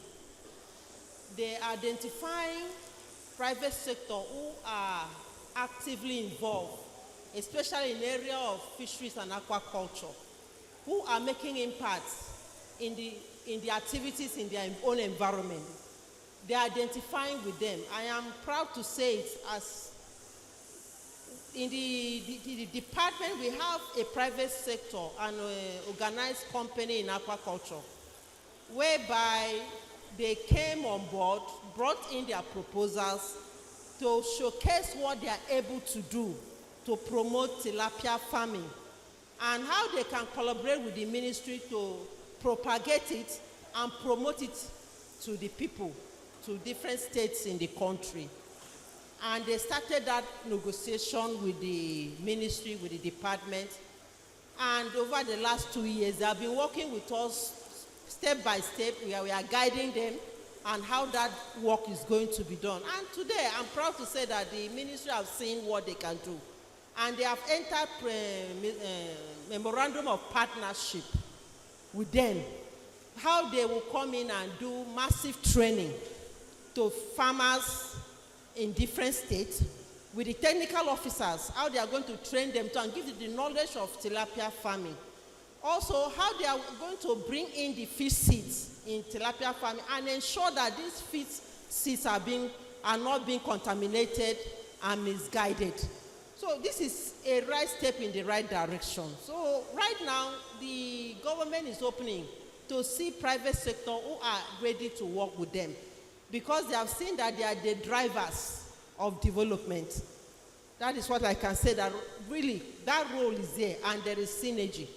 So I am encouraging as many who are in private sector practitioners, having companies in aquaculture or fisheries, you can come in and work with the department, and you will see there will be a lot of support to ensure that that vision and what you are coming in for will be achieved. In any time from now, you will start seeing training all over the states to farmers on tilapia farming. And this particular company is going to drive it. So this is one of the things. Even the university too has the right to come in and see what they can do with the government to drive the sector. I think I've answered that. Yeah. That is on private partnership, the role of the ministry. Okay.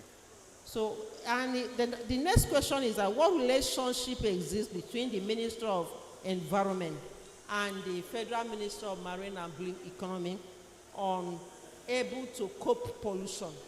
I'm sure the pollution issue is about the ocean. That is the ocean pollution. Well, I always say that government is government. Even though they have various names, we have Federal Minister of Marine and Blue Economy, Agriculture, Environment, Water Resources, all of them are government. And I tell you that there is synergy. Whenever there is a program, experts are brought in from other ministry with the stakeholders to work to achieve that purpose. In the Marine and Blue Economy, there is a department who is specifically taking task on pollution management. And so this department too is collaborating with the environment on this. So we are still looking forward to see more synergy in this area. I hope I've been able to answer. Yeah, thank you very much, ma'am.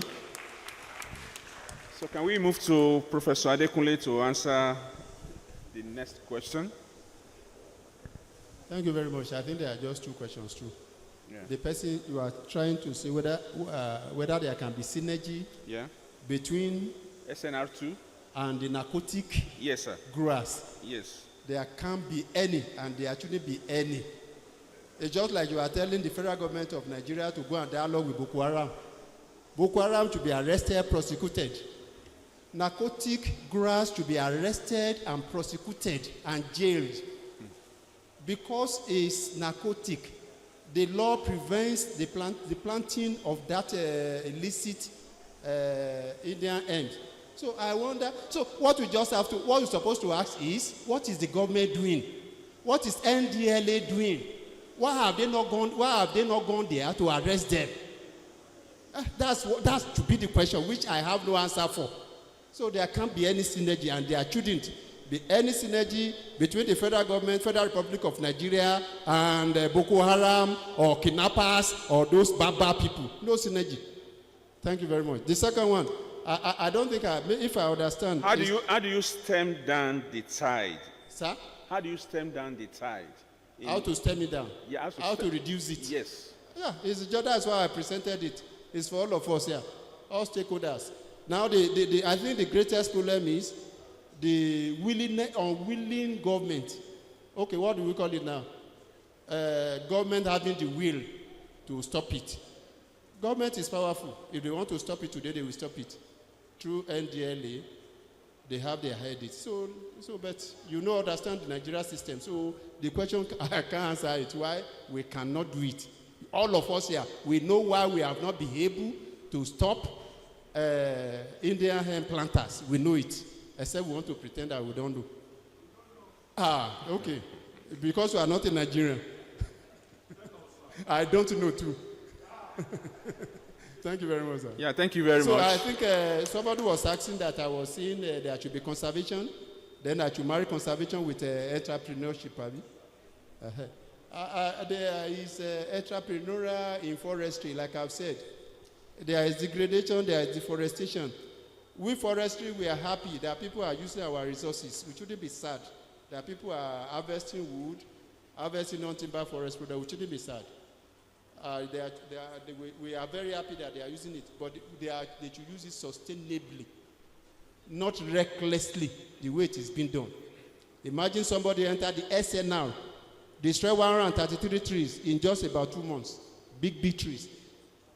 They are all over in the other countries. People they don't go into their natural forest. Whether you say Kenya, Canada, everywhere. They have places that is designated where they can go and cut trees, harvest trees and do. That's why we are talking of certification. So when you look at papers, they will say this paper is a product from a certified forest. The person that was saying we use table. Even the table they will put it, the product, this table is made from wood from a certified forest. That is a forest where logging can take place. A forest that is under sustainable management. Not a forest that is totally under conservation and reservation. Thank you very much. Yeah, thank you very much. Do we have any other question? Yes, sir. Okay. I just want to add this.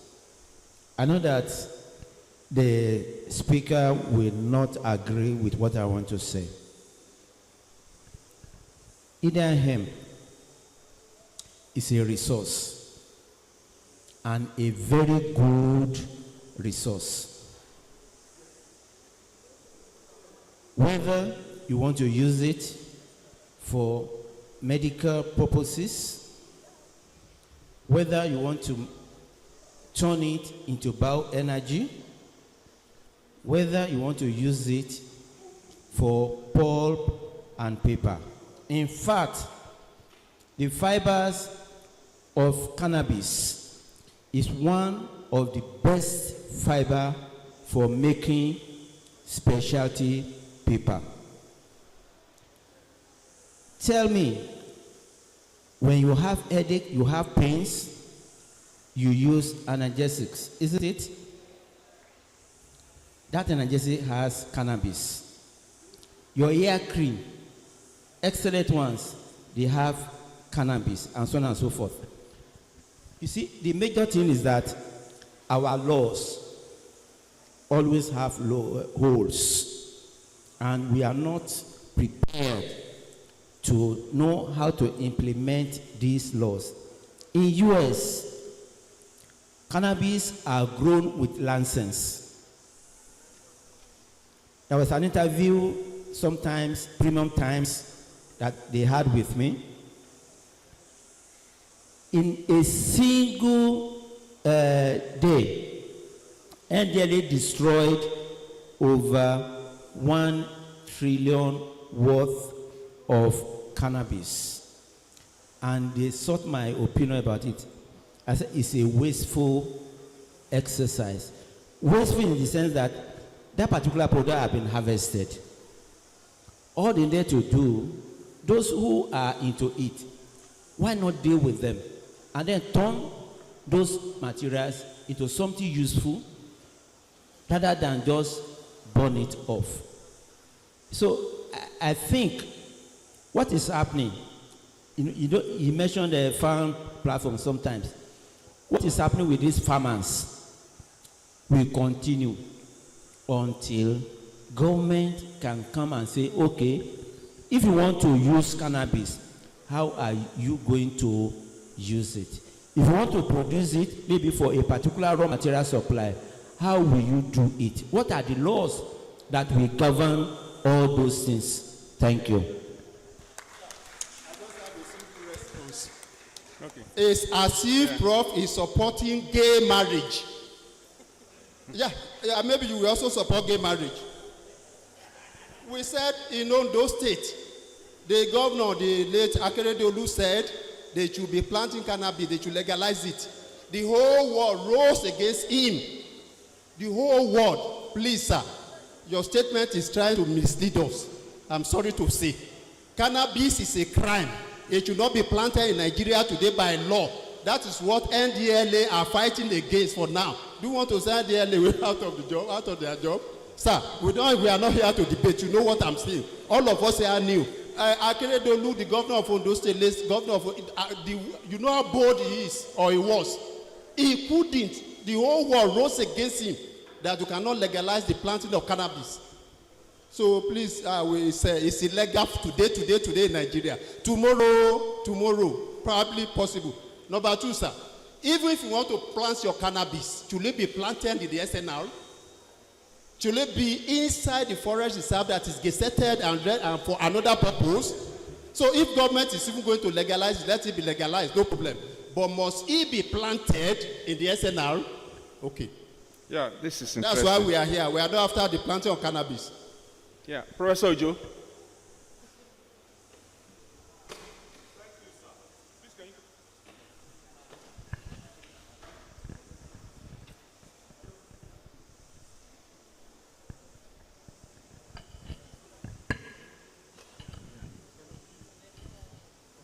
Thank you, sir.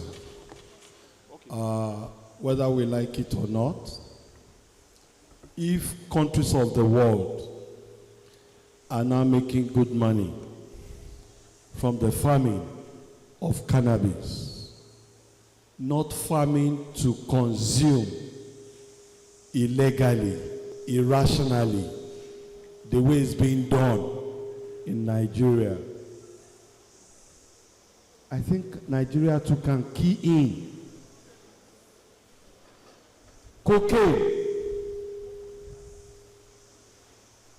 I don't think there's any operation in the medical field without the use of cocaine.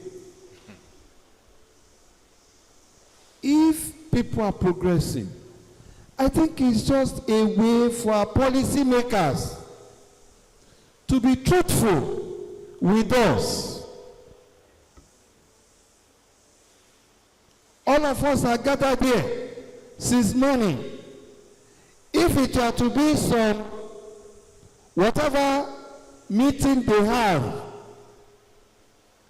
that is not okay with the development of education, how much did any government put into this kind of gathering? But when people are dancing naked, they dole out billions. Some of these things we think are illegal. We only need to block some holes in our legal system. And we can take the necessary stakeholders, let them get certificates. And with the certificates, let them go into some of these things.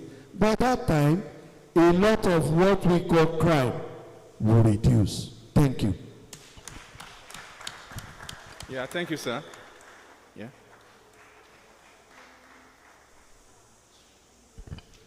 Good evening, everyone. Good evening, my lecturers. I wanted to say something before, but you've said it all. Because I was privileged to follow one of my senior colleagues, he has graduated now. Adiono Jobita Otu is a forest reserve. NDLE, I think they burned one, they discovered over 10 hectares of land of cannabis and they burned everything down. So the activities affected the forest reserve. So that's what he did his project on. So burning it, I don't think burning it is the solution, because burning it will cause a lot of things. If the burning should even get out of control, it can burn down, burning over 10 hectares of land. They must have used gasoline or something to spark the fire. What if it goes out of hand and burn the whole forest reserve? I'm not trying to say anything against what you said, sir, but I think burning it should not be the solution, because it will keep happening. So maybe the government should look for another way to make use of the cannabis. Yeah, thank you very much. Okay, madam. Yeah. No, your question. Yeah. Sorry. All right, thank you. The question for circular economy and certification, how to go about it. Earlier stated, it was mentioned that, we are the first to attempt forest stewardship, forest management certification and chain of custody certification in Nigeria. There is no other company that has attempted it or achieved that certification. And currently we're at the reviewer stage. We are waiting for some documentation, inventory of the forest reserves and the plantations, the private plantations we presented for the certification, being the pilot scheme. There are 3 basic steps towards certification. The first step is traceability. The second step is legality. And the third step is now the certification. If you cannot present documentation, minimum of 5 years, that you've been able to comply with Sustainable Forest Initiative for 5 years, you cannot even begin to start talking about certification. For example, if you look at the EUDR, the regulation is saying they want to assess from 2020 till date. That's 5 years. They want to see the coordinates of where the source, the origin, the plot of land, where you harvested that log that you used to make your chair, your furniture, for example. When they see when you want to import it into the EU or anything that is a derivative of their 7 products, you have cocoa, you have palm oil, rubber, wood, beef, and some others that have jumped out of my head now. But there are 7 of them on the EUDR. And they are derivatives. So that is why I'm trying to let us pay attention to derivatives, not just seeing the physical wood product itself, but in whatever form that wood product, when you look at the ingredients, you know, because when you are trading in Western countries, the ingredients, the content of whatever you are selling, including your makeup, including your books, you know, these are some of the derivatives that are regulated. So those are the 3 steps towards certification. Now, there are several certifications, the EFC, you have the FSC. I'm not talking about Nigerian certification, I'm talking about internationally, yes, so that it's recognized internationally. For the PEFC, I think they work with the national standard. The main challenge we had was there was no set national standard. So we had to build a national standard, quote and unquote, that's okay. If we eventually get certified, because they've given us our license, our registration number, is in several stages. Then they asked us to rearrange our submission in their format, in their standard. So we were able to do it with Ogun State and Oyo State, Ministry of Forestry and Oyo State Ministry of Environment and Natural Resources, Federal Ministry of Environment, Forestry Department, University of Kaduna, Kaduna State University Forestry Department as well, as other stakeholders, Ministry of Trade, you know, were also with us during the audit and the certificate. University of Ibadan as well, Forestry Research Institute of Nigeria. So you need to first and foremost have a sustainably produced product that you want to get certified, and the certification covers all the products that come out of that certified forest. So for instance, if you have cassava, yam, timber, charcoal, because we were even thinking of certifying it for charcoal, but they said no, that certification is not limited to the products you want to trade, but all the forest, the timber and non-timber products that are generated from that certified forest. You need to get your documentation in order. You must document your entire process because it's a rigorous, I'm not going to sweet talk to let you think it's easy. It's easy on the one hand, and it's also easy on the other hand, if you know what I mean.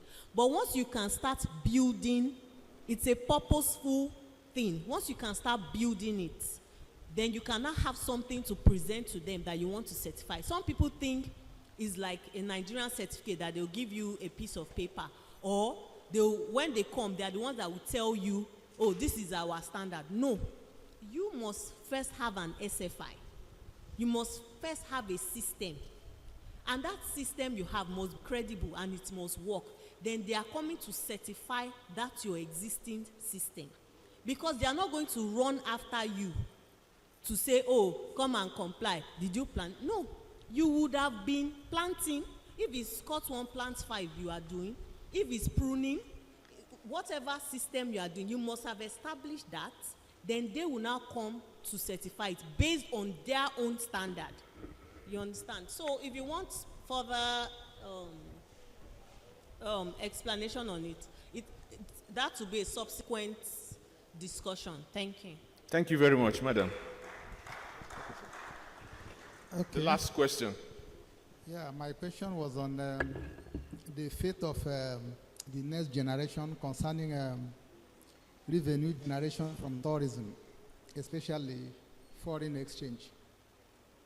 Well, there's still hope if the right thing can be done now. What's the right thing, or what are the right things? That is protecting our resources. We have everything that has to do with ecotourism development except the right management. There's high level of insecurity. If we can secure our national parks, We don't have many. We have 7 functional, 10 that are yet to start functioning. America has 401. And from that 401, they have about 400 million tourists in a year. So with the 7 we have and other pristine areas, if we can protect them, we still have interesting festival that people from outside will be interested in coming to participate in. And after doing that, we clean up the environment. Cleaning the environment, we also amend our global image. Tourists coming from outside will not also like the kind of police checkpoint we have between here and there. It scares them. They don't like something like that. Maybe from, let's say, from Port Harcourt to where they have about 40 checkpoints. Going to Okari, they have more than 80. So foreigners don't like that. That is a pointer to insecurity. If we can do all this, I believe tourists will come. Some years back, an Australian couple, they saved their 3 years' salary to visit Wase, to just view Wase Rock. They got their net down and thank God that they are fulfilled. That is in Nigeria, that even if they die that time, that they are very grateful to God. So if they can save 3 years' salary just to come to Nigeria to view Wase Rock, which means so many countries, so many foreigners are also interested in coming to Nigeria to see our resources, if we can package our resources well and protect the remaining world. Thank you. Thank you very much. We want to appreciate everyone for taking your time to attend this conference. I think we don't have any other questions, so I want to call on Dr. Mitoyin.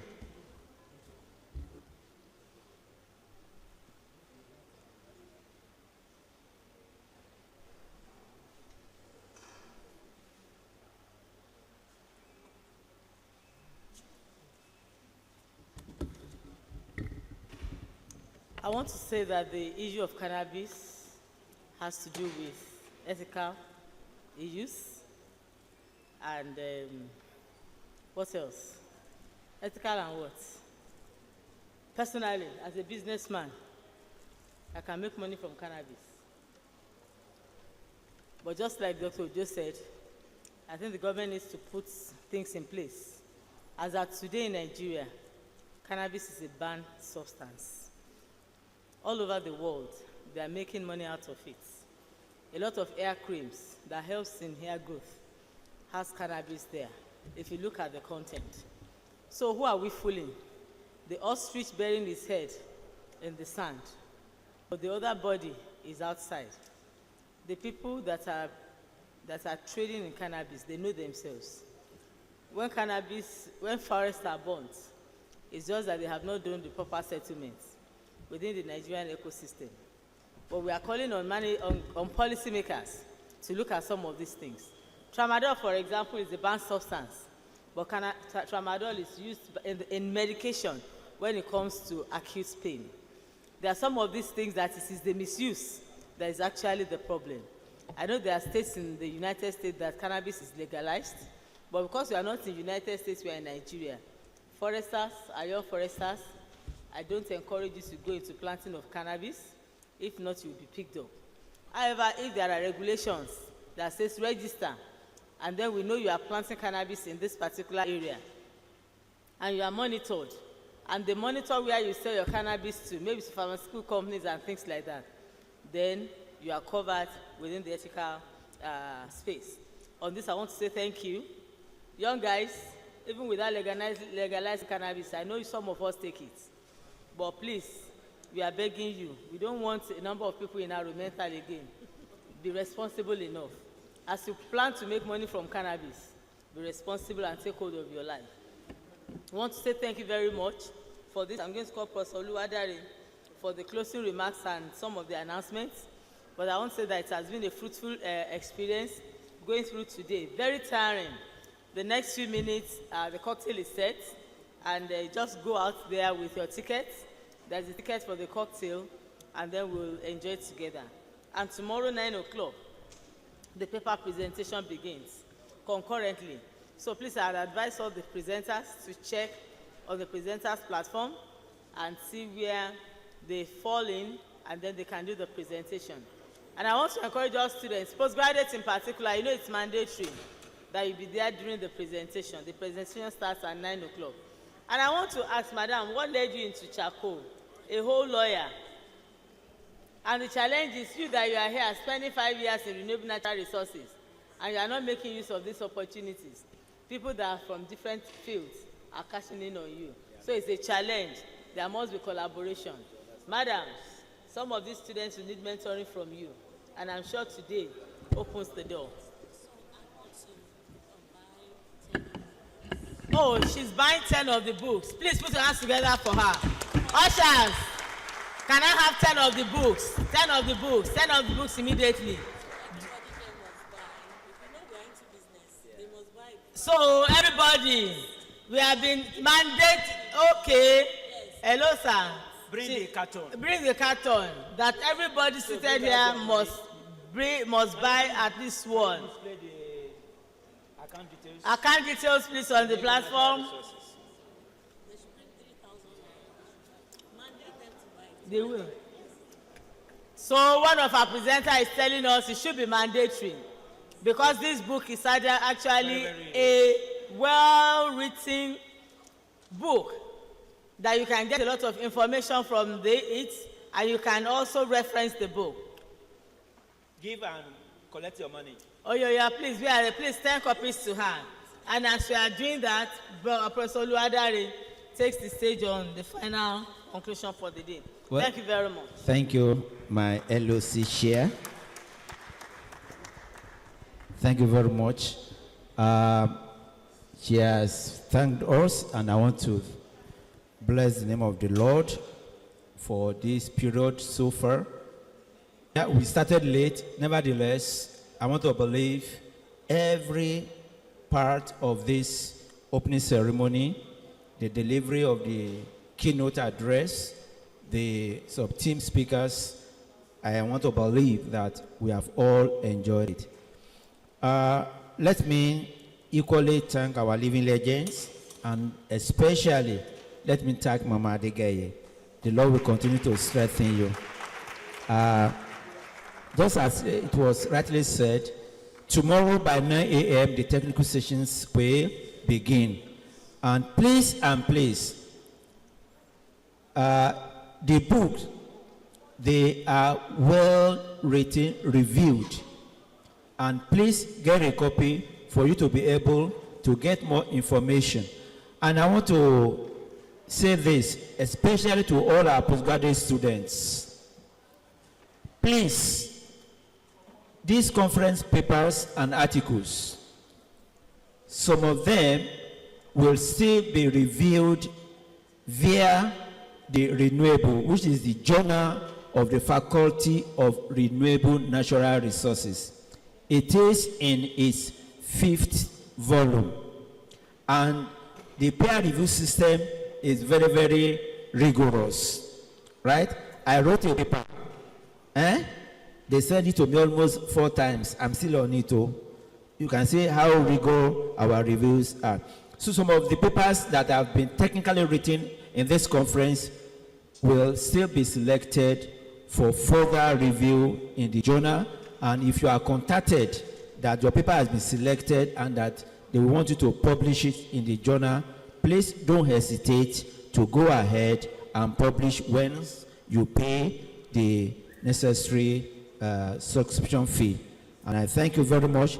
In a few moments from now, the cocktail will come. And to all our participants, especially the online participants, I say thank you very much for coming again. And tomorrow by 9 a.m., God see us through in Jesus' name. The venue is Department of Aquaculture and Fisheries Management. Please take note of that. Not First Bank Building. Department of Aquaculture and Fisheries Management. That's why we'll be having all our technical sessions. God bless you all. The session is adjourned till tomorrow.